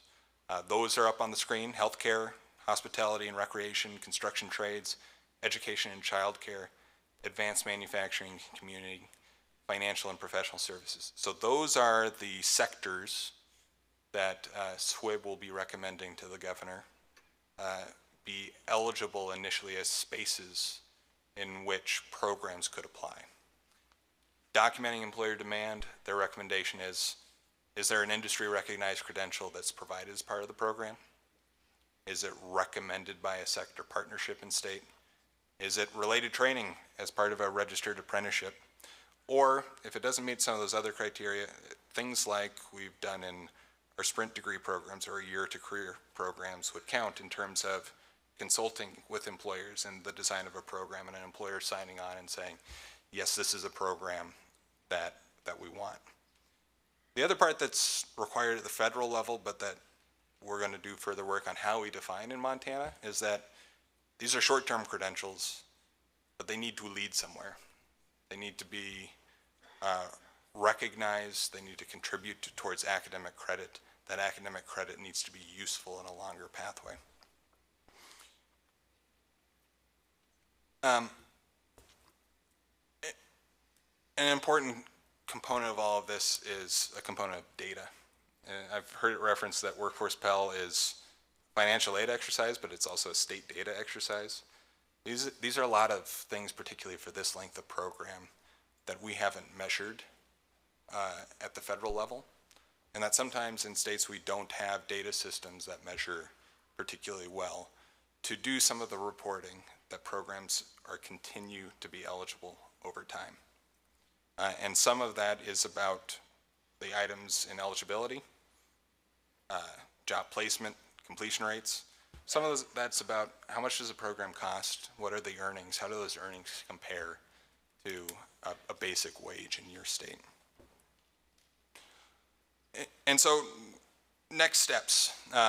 Immediate next steps are that now that we have a final rule, we'll continue working with the Department of Labor, the State Workforce Board, on recommendations to the governor for these final criteria. A lot of work on the details of this process and how we develop some of this data for programs to gain eligibility. Our expectation, and I'll say the expectation of a lot of other states, is that it's going to be a little time before we have substantial numbers of programs gaining eligibility through this process. And that's a function of the requirements and their complexity and some of the requirements of the data and the eligibility. But longer term, you know, the hope is this is a great new source of funding that can support students. We just may need to be strategic and thoughtful in coordinating how we get programs eligible, how we maintain programs eligibility, how we then communicate to students that, hey, this is a way that newly we can support training that they might be interested in. And it also means that we need to be thoughtful about the infrastructure we're setting up to sustain that. And we've talked to this board about non-credit short-term training and our data gaps in that space. We've had a great Workforce Initiatives Leadership Council that's prioritized that, that's convened groups to think about how do we fill some of those data gaps. And really happy to share today the Lumina Foundation has seen that work and has provided $350,000 of funding over the next 18 months to try and fill some of those gaps across the system, so that ideally we have the tools as Workforce Pell rolls out, that we can track this data, that we have better registration processes for students, that we have some of the resources to maintain this eligibility as this new source of funding becomes a reality. With that, Madam Chair, more work to do, but happy to open up to any questions you may have. Thank you, Deputy Commissioner Teal. Any questions from my fellow regents? Thank you for your work on that, and thank you for the Lumina Foundation too. They have been a really good partner for us here. They have. And so it's appreciated. With that, Mr. Chair, that is the end of the two-year committee. Thank you, Chairman Hoyer. Good work, everybody. I do want to thank staff in particular for condensing a lot of work into a short day, giving everybody a chance to maybe get on the road early today. So that does bring us to the near the end of the meeting. Before we take action on committee items, this is a public meeting, so under state law, the state of Montana will now call for any public comment. Public comment may be offered on items on this meeting's agenda or on any matter not on the agenda but under the jurisdiction of the Board of Regents. Written public comment may also be sent to Jasmine Casanovas at jcasanovas@montana.edu. To allow us to give everyone a chance to comment, please limit your comments to 3 minutes. If you're intending to make public comment, please make your way up to the podium. And I'd ask Jasmine, do we have any online folks ready to give public comment, Jasmine? Nope, not seeing any. If you wouldn't mind stating your name, and again, keeping comments to 3 minutes, thank you. Thank you, Chair Buchanan, Commissioner Christian, members of the board. My name is Grant Olson, Assistant Professor of Theater and Communications at MSU in Northern. First of all, I want to thank Chancellor Kegel. He's been an inspiration, and we're going to miss him a lot. Chancellor Kegel charged me when I came here to Northern I was part of a fine arts committee to look for programs that would support MSU Northern and in my field. And what we came up with after a lot of public exploration is a BA in Community Arts Production, which we presented as a request to plan a couple of years ago here.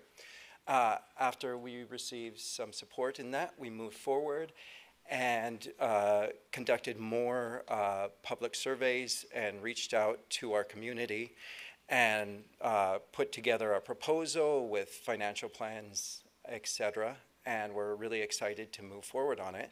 And it's taken a little bit of time to go through, as these processes do. And since we don't have a single industry partner, the people we reached out to started asking, what's going on with this program?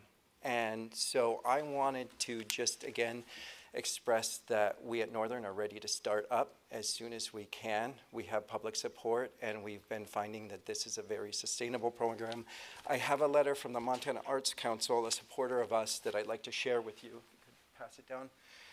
That the Arts Council has expressed very much support in this program, and that it's a needed program for the Montana industry of arts and entertainment. Thank you. Thank you, Grant.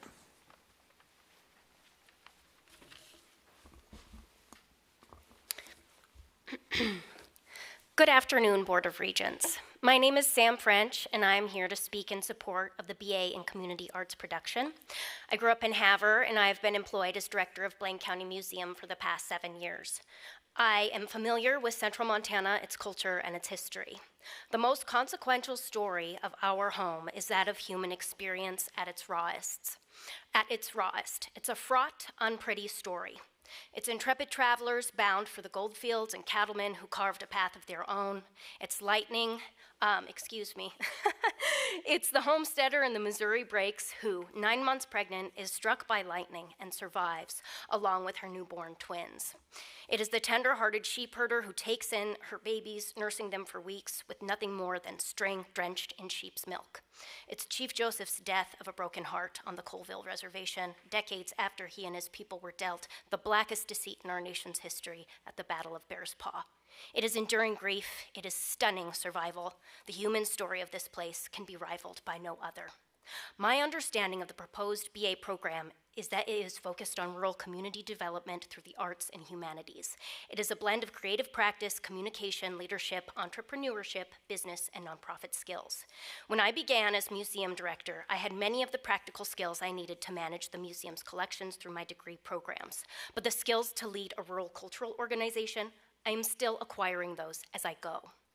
It has been, at times, a seemingly impossible task. A program like Community Arts Production would better position local leaders of tomorrow to strengthen our arts and humanities organizations, which are integral to the sustained vitality of highland communities. And opportunities abound for tomorrow's leaders to enrich our home. There are numerous federal, state, and private funding programs geared directly at developing cultural and historical organizations in rural communities. Nationally, we are on the verge of the greatest wealth transfer in human history, and there has never been a more opportune time for nonprofits. That said, many rural communities do not have the capacity to reap the resources available. The Montana Historic Preservation Grant, established by the Montana Museums Act of 2020 specifically to benefit small museums, is so challenging to apply for and administer, it is prohibitive for the organizations the Act was intended to support to participate in. Nonprofits in small communities are not sustainable because they do not have the manpower to operate at a basic level, let alone launch meaningful fundraising campaigns. As so many young people are becoming increasingly disillusioned by what a future with AI holds and the implications this has for their career prospects, why not encourage them to do the one thing computers can't? Connect with the cultural fabric of this place on a human level, engross them in the narratives of North Central Montana, empathize with its people, past and present, and build a better future through leading one of our many, many local museums, historic sites, arts organizations, or nonprofits. The ways this proposed program is uniquely positioned to serve our community is truly exciting to me, and I hope you will seriously consider its development. Respectfully, Sam. Thank you, Sam.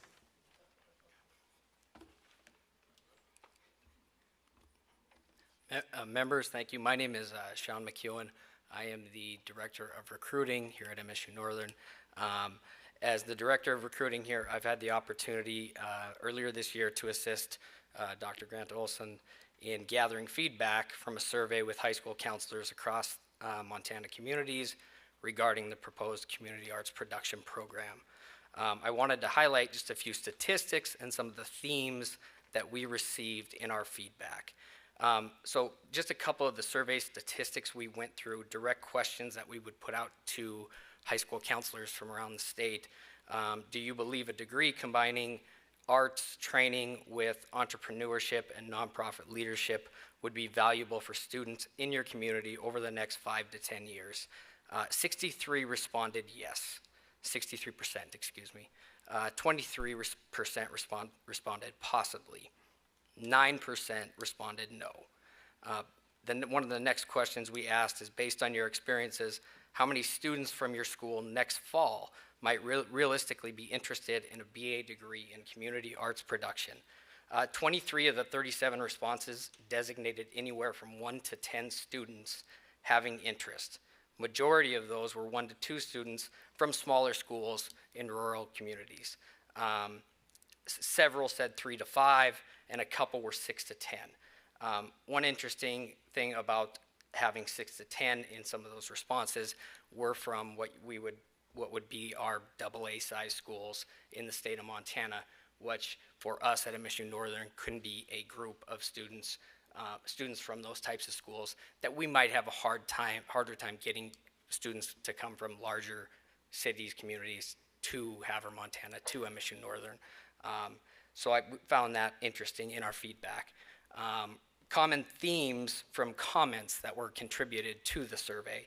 The number one theme that we saw was supporting and sustaining rural communities. This program reflects the important work of continually finding innovative ways to support Montana communities. Theme number 2 was blending creativity with career readiness. Counselor feedback repeatedly emphasized the value of combining arts involvement with practical skills like entrepreneurship, nonprofit management, grant writing, and leadership. Theme number 3, developing future community leaders. Many creative and community-minded students already have a desire to improve their hometowns and local areas. This degree helps transform that passion into leadership. Another aspect of that was, yes, we have students that want to get out of their hometowns and move on and go to college, but there is a contingent of students that want to come back and do good in their own communities as well, and especially in our rural communities in regard to this program. Thank you for your time and consideration. Thank you, Sean. Thank you, Commissioner Christian, Chair, and members of the Board of Regents. Welcome to Havre.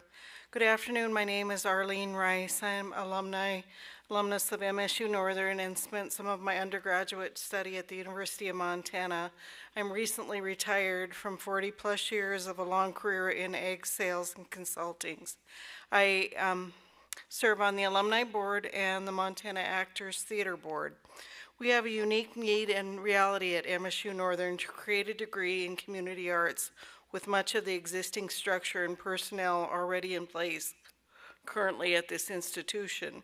It would be a degree that would be unique to Montana and would serve many purposes to complete an applicant's wide array of educational needs. It is not simply an acting degree, but a degree that would focus on improving the rural experience for all that would be involved.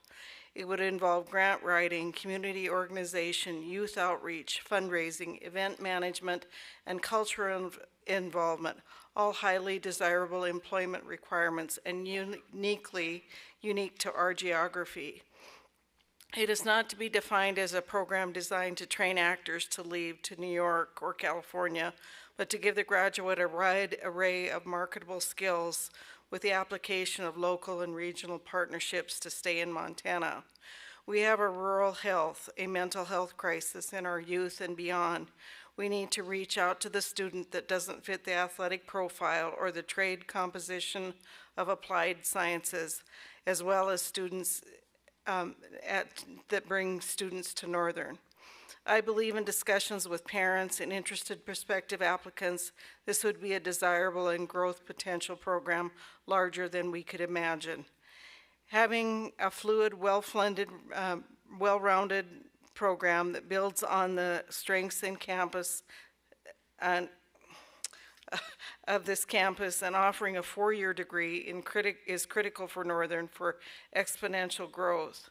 I have seen the way our amazing theater presence, not just in Havre, but throughout the region, brings dollars and bodies to Northern with unbelievable success. Our smaller communities deserve and want this. I cannot think of a better ask without big expenditures, because I understand this is a business, the business of education, that this body must make sound decisions on. I'd invest in this one all day long. Thanks for your consideration as you thoughtfully consider my ask. Thank you. Thank you, Arlene. Hello, everyone on the boards and regents. I'm Mark Seahose. I'm a prevention specialist for Hill, Blaine, and Glacier counties. Now, I'm going to speak about the community's arts production degree. Now, in my job in the last 6 months, I've had to be trained by experience, on-the-job training with everything that this degree offers. So I am without a doubt that if I had this training and education before I started, the implementation of my prevention theater and creative arts initiative would be quickly implemented and more organized. Now, theater isn't just entertainment. Arts are not just a hobby. I have found several evidence-based studies that support creative arts and prevention theater are effective in influencing positive mental health. In local groups and coalitions right here in Havre and the county, I've heard time and time again the same comment. The mental health professionals are overwhelmed. They can't reach everybody. That leaves gaps in mental health care. Now, with this degree, some of the gaps can be filled by professionals who are well-rounded in the knowledge. When Dr. Olson showed me the curriculum that's going to be there, I thought, wow, that is a well-rounded knowledge and skills, and they can fill some of those gaps that are needed deeply. Now, I personally get excited when I think about what can come out of that. The grant writing, the program development, the community outreach, the golden chalice of communication, the program or skills for prevention, public health, nonprofit leadership, youth development, bridging cultural communities, and of course designing prevention programs, leads art-based education initiatives and secure funding through grants, and provide a creative arts and theater engagement as a tool to successfully do this. Now, these are all very important things in running a well-established creative arts program and community mental health initiatives in rural communities, because there is less access to mental health care in the rural communities than other, and I think it's a perfect fit for colleges who serve rural communities such as this one. I appreciate you listening. Thank you very much. Thank you, Mark. Good afternoon, Chairman Christian, Board of Regents. My name is Kyle Leeds. I work with New Media Broadcasters here in Havre. We're the radio station group in Havre, and when I looked at this degree and looked at what it offers, I think the BA in Community Arts Production is good for rural Montana. It's good for Montana as a whole. When you look at it in the media industry in the state, the television industry is primarily owned by major corporations. The radio industry in this state is still owned by local owned and operators. I happen to work in the family business. My father owns the stations here. He's been in the business 51 years, and it's still working every day. But you look at that and you go, okay, how can this degree help us? We struggle in our areas, even though we get journalism degrees and get folks from UM and other schools across the country to apply, we still struggle with getting people to stay here. And a degree like this, when they've already been accustomed to Havre or accustomed to the rural counties, can help in the media industry. In the on-air positions, there's a lot of skill sets that would apply to cross them over and make them on-air personalities, but also in sales. With the nonprofit work in the communications degree, with nonprofit leadership, you're doing sales work. When you're trying to ask donors for money, you're asking them, you're utilizing sales skills to do that. That crosses over into media sales or any type of sales. So it's a good degree in that way. There's a lot of it that are positive. I mean, I've got a bias. I will be fully transparent. I work for the institution and a contract role. I've been the PA announcer for the athletic department here for the last 20 plus years. So one of the things Dr. Olson did working with our athletic department for the last home games we did for basketball was we put on a nice business introduction utilizing his skills and the skills of some of his students that are already here in his communications classes and whatnot. But that would roll into this degree program because then the students can have an opportunity to build light shows and build introduction shows for the college to start with to get their degree. But then when they go back home, they can do that for their high schools and for their elementary schools and things like that. So there's a lot of ways that people can give back to their communities. The other job I struggle with is I'm 51 years old. I don't get what 18-year-olds listen to in music anymore. So a degree like this hopefully would give us a co-op opportunity where a student could help me and I could just focus on PA and they can run the music and the other parts of the production that we have to run during shows. Is the chancellor will tell you we try to do a pretty good job of it. The other part of it, with the community service end of it, there's so many community service organizations that this degree would help. I'll give you another one. I chair the Public Schools Foundation here in Havre, and we are extremely short-staffed with volunteers. It would be huge for us to have somebody we could build an internship, and we could build students and give them that opportunity to get real-world experience and help us build and find the people that we need. Then the other thing I would tell you is this community will be activated. The Montana Actors Theater has done a great job doing that, and this faculty and staff of this institution, I don't think I know anybody on this institution that isn't involved in something in Havre in giving back in some way. So that would not be an issue. And then your schools are going to benefit in a couple of ways. One, with the students themselves being active and wanting to do this. And number two, you could lead to temporary teaching licensure in the state with some of the degrees and some of the backgrounds that this degree would offer. Thank you, and I appreciate your time. Thank you, Kyle.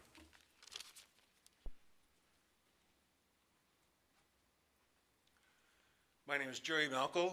I'm a resident of the fine city of Havre for the past 52 years. I'll be 78 years old in August. Hail Mary, I make it another day, cancer survivor, so my endurance levels are somewhat limited here. I owe my life to this institution and to this campus because when I came here in 1974, 52 years ago, I heard about something called the European Study Tour, which occurred during the spring break.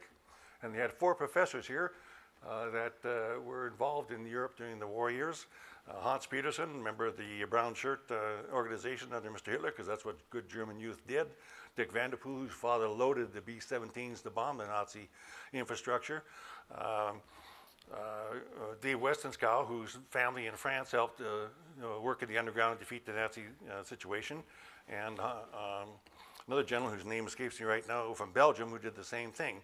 Those 4 professors took 30 of us to Europe, London, Paris, and Berlin, and the experience has never ever left me.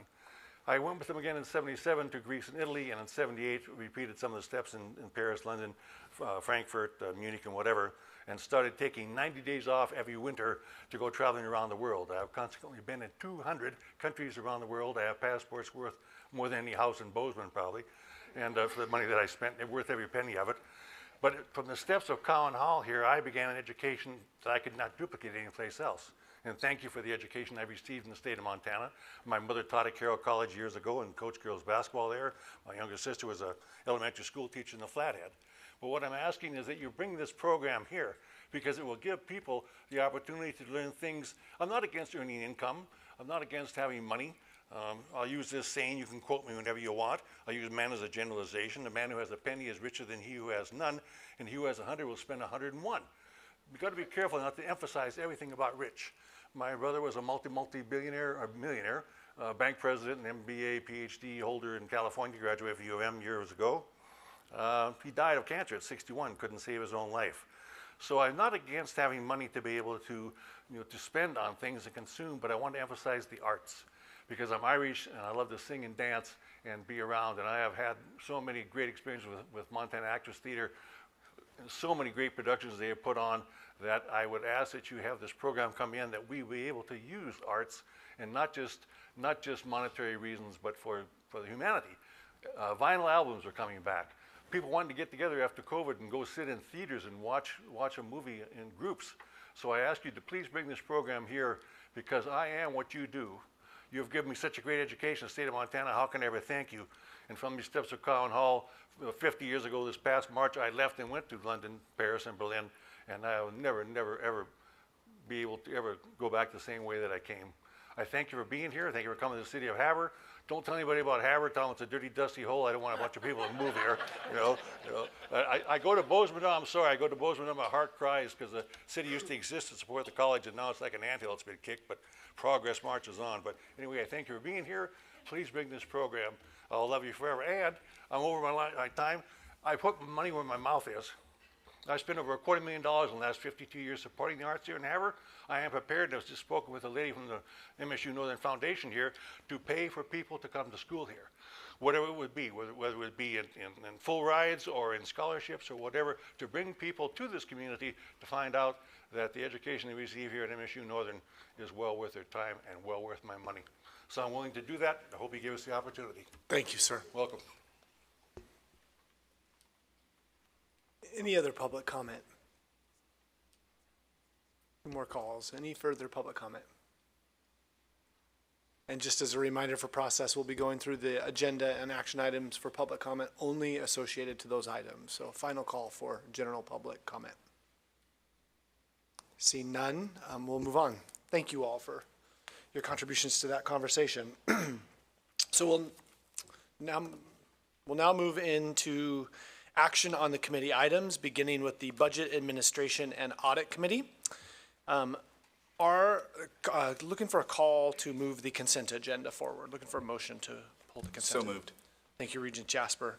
Are there any items or any member wishes to move from the consent agenda to the action agenda? See none, I'll entertain a motion. I'm sorry. Yep. Again, we are, the motion is to move forward items A through E on the consent agenda. Again, nobody's moved to pull anything from that list. With that, I will entertain a motion to approve consent items A through E. Regent Jasper, you jumped on that. Thank you. Any discussion from members of the board? Any discussion from campuses? Any public comment? Seeing no further comment, I'll call for the vote. All of those in favor, please signify by saying aye. Aye. Aye. Opposed, same sign. Motion passes. Thank you. Moving on to action item A, I would entertain a motion to approve action item A on the agenda. So moved. Regent Southworth, thank you. Any discussion from members of the board? Any discussion from campuses? Any public comment related to this item? Seeing no further comment, I'll call for the vote. Those in favor signify by saying aye. Aye. Any opposed, same sign. Action item A passes. Thank you. I will entertain a motion to approve action item B on the agenda. So moved. Thank you, Regent Hoyer. Any discussion from the members of the board? Discussion from campuses? Any public comment? Seeing no further comment, I will call for the vote. Those in favor signify by saying aye. Aye. Opposed, same sign. Motion passes. Thank you. I will entertain a motion to approve action item C. So moved. Thank you, Regent Bao. Any discussion from members of the board? I do, Mr. Chairman. Yes, sir. I want to start off my comments by thanking the ASUM staff, and senators, not staff, and staff for coming to Havre and advocating so vigorously for your position. And they will probably disagree with everything else I have to say after this point. I am totally in support of the $10 fee for the general ASUM budget, but what's given me pause is transportation, and because I worry about the viability of ASUM transportation going forward, and I don't think it is a sustainable solution to come to the regents every 3 years and ask for an increase. I think we need a plan. We need a strategy on how to. First, we need to know how many people we're serving. I mean, yes, we're serving the campus, but like the numbers of people actually riding the buses day to day, so that we can get a better grasp of how to target and expand ridership in meaningful ways. And so I am uncomfortable raising the fee for that until there is a concrete plan of how they intend to sustainably operate ASUM transportation. So I will respectfully be a no on this. Thank you. Thank you. Any other discussion from members of the board? Any discussion from campuses? Any public comment related to this action item? Seeing none, we'll call for the vote. All in favor, please signify by saying aye. Aye. Aye. Opposed, same sign. Aye. Motion passes 5 to 1. Thank you. I will entertain a motion to approve action item D. So moved. Thank you, Regent Jasper. Any discussion from members of the board? Discussion from campuses? Any public comment? Seeing no further comment, I will call for the vote. Those in favor signify by saying aye. Aye. Aye. Opposed, same sign. Motion passes. Thank you. I will entertain a motion to approve action item E on the agenda. So moved. Thank you, Dr. Spoon. Any discussion from members of the board? Any discussion from campuses? Any public comment? Seeing no further comment, I will call for the vote. Those in favor signify by saying aye. Aye. Opposed, same sign. Motion passes. I will entertain a motion to approve action item F. So So moved. Regent Hoyer, thank you. Any discussion from members of the board? Discussion from campuses? Any public comment? Seeing none, I'll call for the vote. Those in favor signify by saying aye. Aye. Any opposed, same sign. Action item F passes. Thank you. The final action item G, I will entertain a motion to approve action item G on the agenda. So moved. Thank you, Regent Jasper. Any discussion from members of the board? Any discussion from campuses?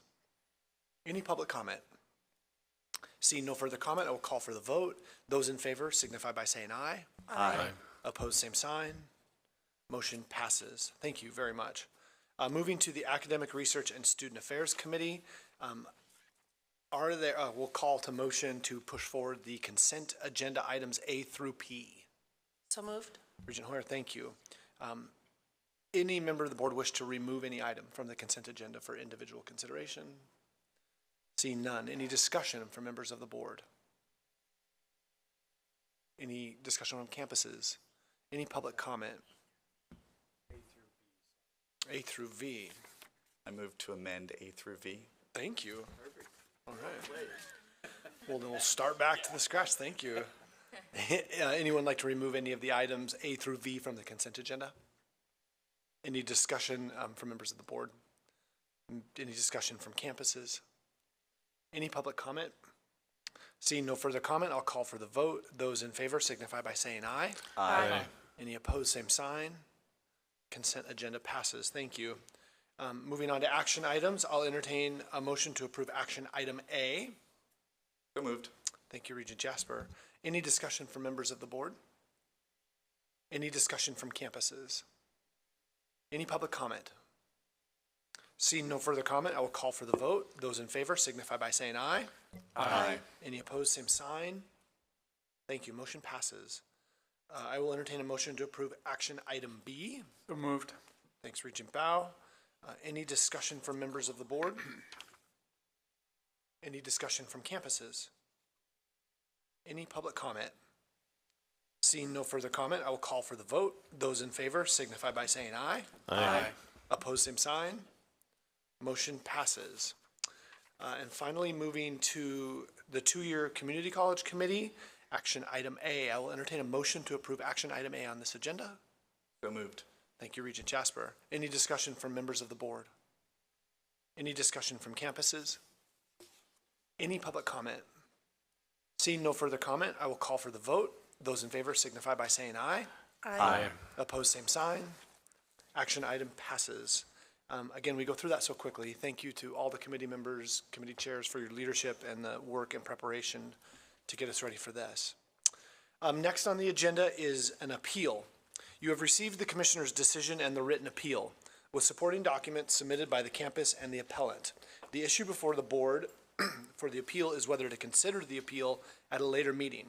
Our appeal policy does not require us to accept an appeal if we are satisfied with the commissioner's review and decision.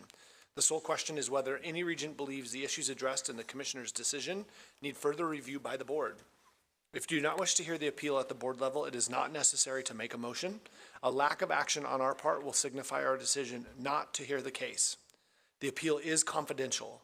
The board will not address the individual involved by name, identify the campus involved, or discuss the facts or specific issues.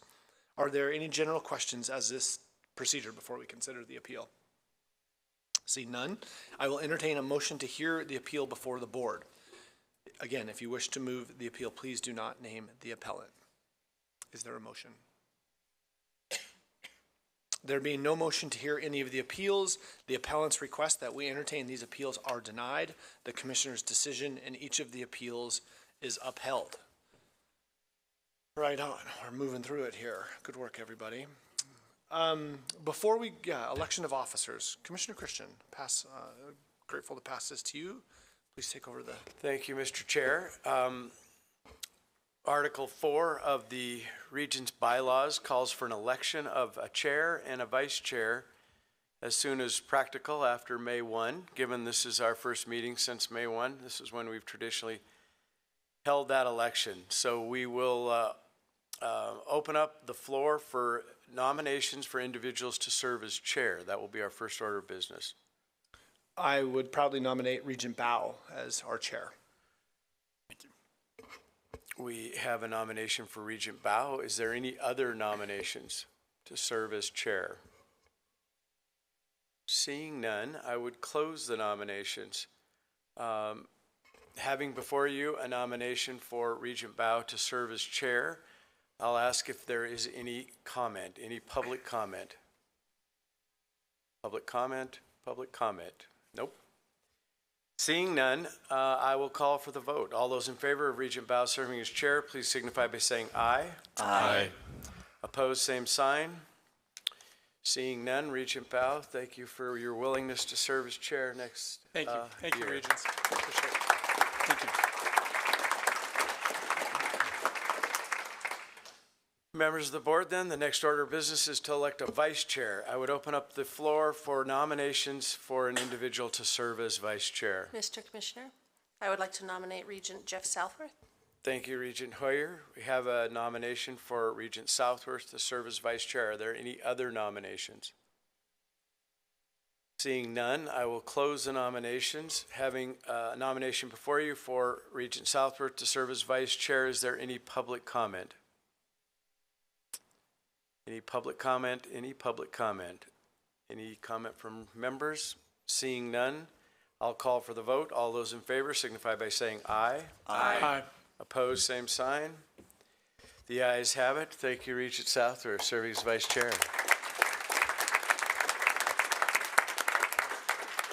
Mr. Chair, that concludes my work, and I'll hand it back to you. Thank you. Yeah, thank you.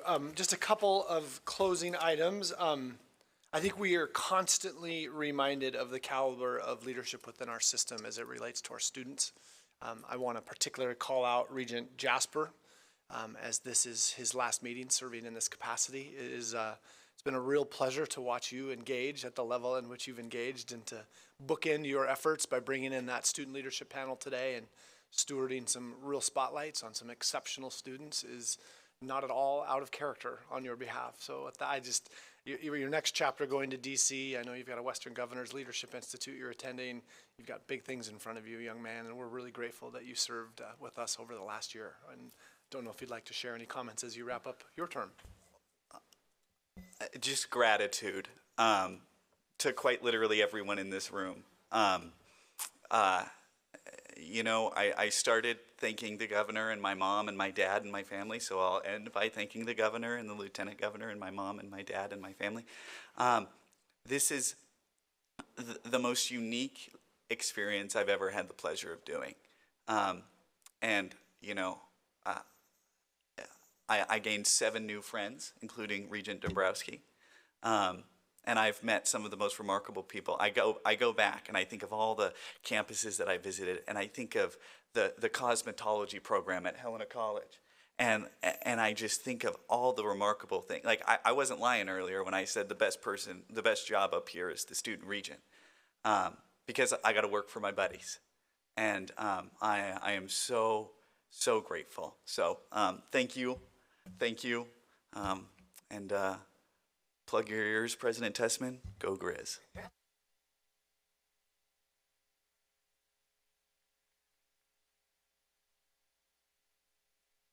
Well, well timed, Regent Jasper. On behalf of Montana State University, and I would also just say on behalf of myself, I'm so proud to have worked with you. And this is my first year as president of Montana State University. And you mentioned your visits around the system, your visit to MSU, the care that you took in planning it, the meetings you had, the thoughtfulness of that visit just shows how seriously you took this role, as does your engagement, really actively thinking about all of the items that are in front of you, the gravity of the decisions that the board makes.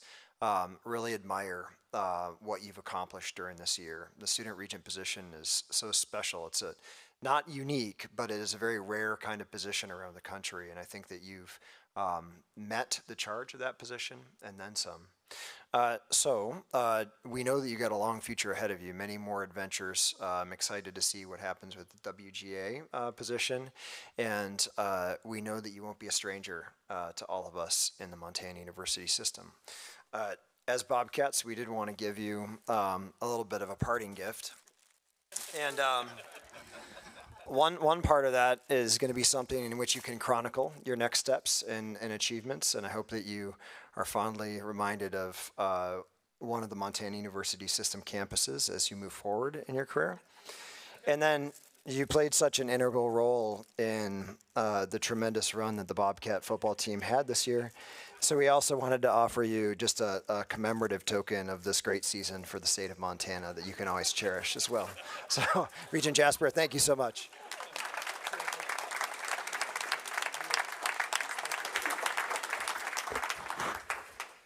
Thank you. For the record, my mom is a graduate from Montana State University, so I have friends on both sides. Yeah. Thank you, Regent Jasper. It's been a pleasure to work with you. You've served the students well. From my interim gig, I would just say at least now you have something to burn to keep you warm at the Cat Grizz game in November. So that'll be useful.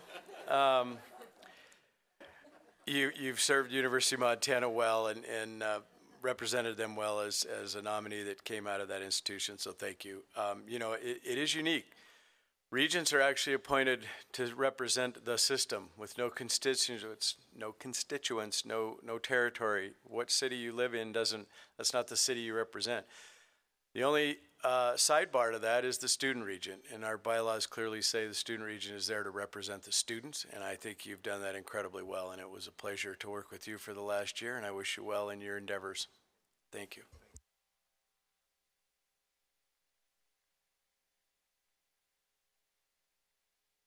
Thank you. To Chancellor Kegel's staff and campus, what a wonderful welcome. Just you nailed it, everything. And again, the energy around here we felt last night really was a fantastic way to set the tone for the gravity of our work. And that's a reflection of the leadership that has been provided on this campus by you and Sherry and your team. So thank you for that. Dr. Olson, thanks for joining us today.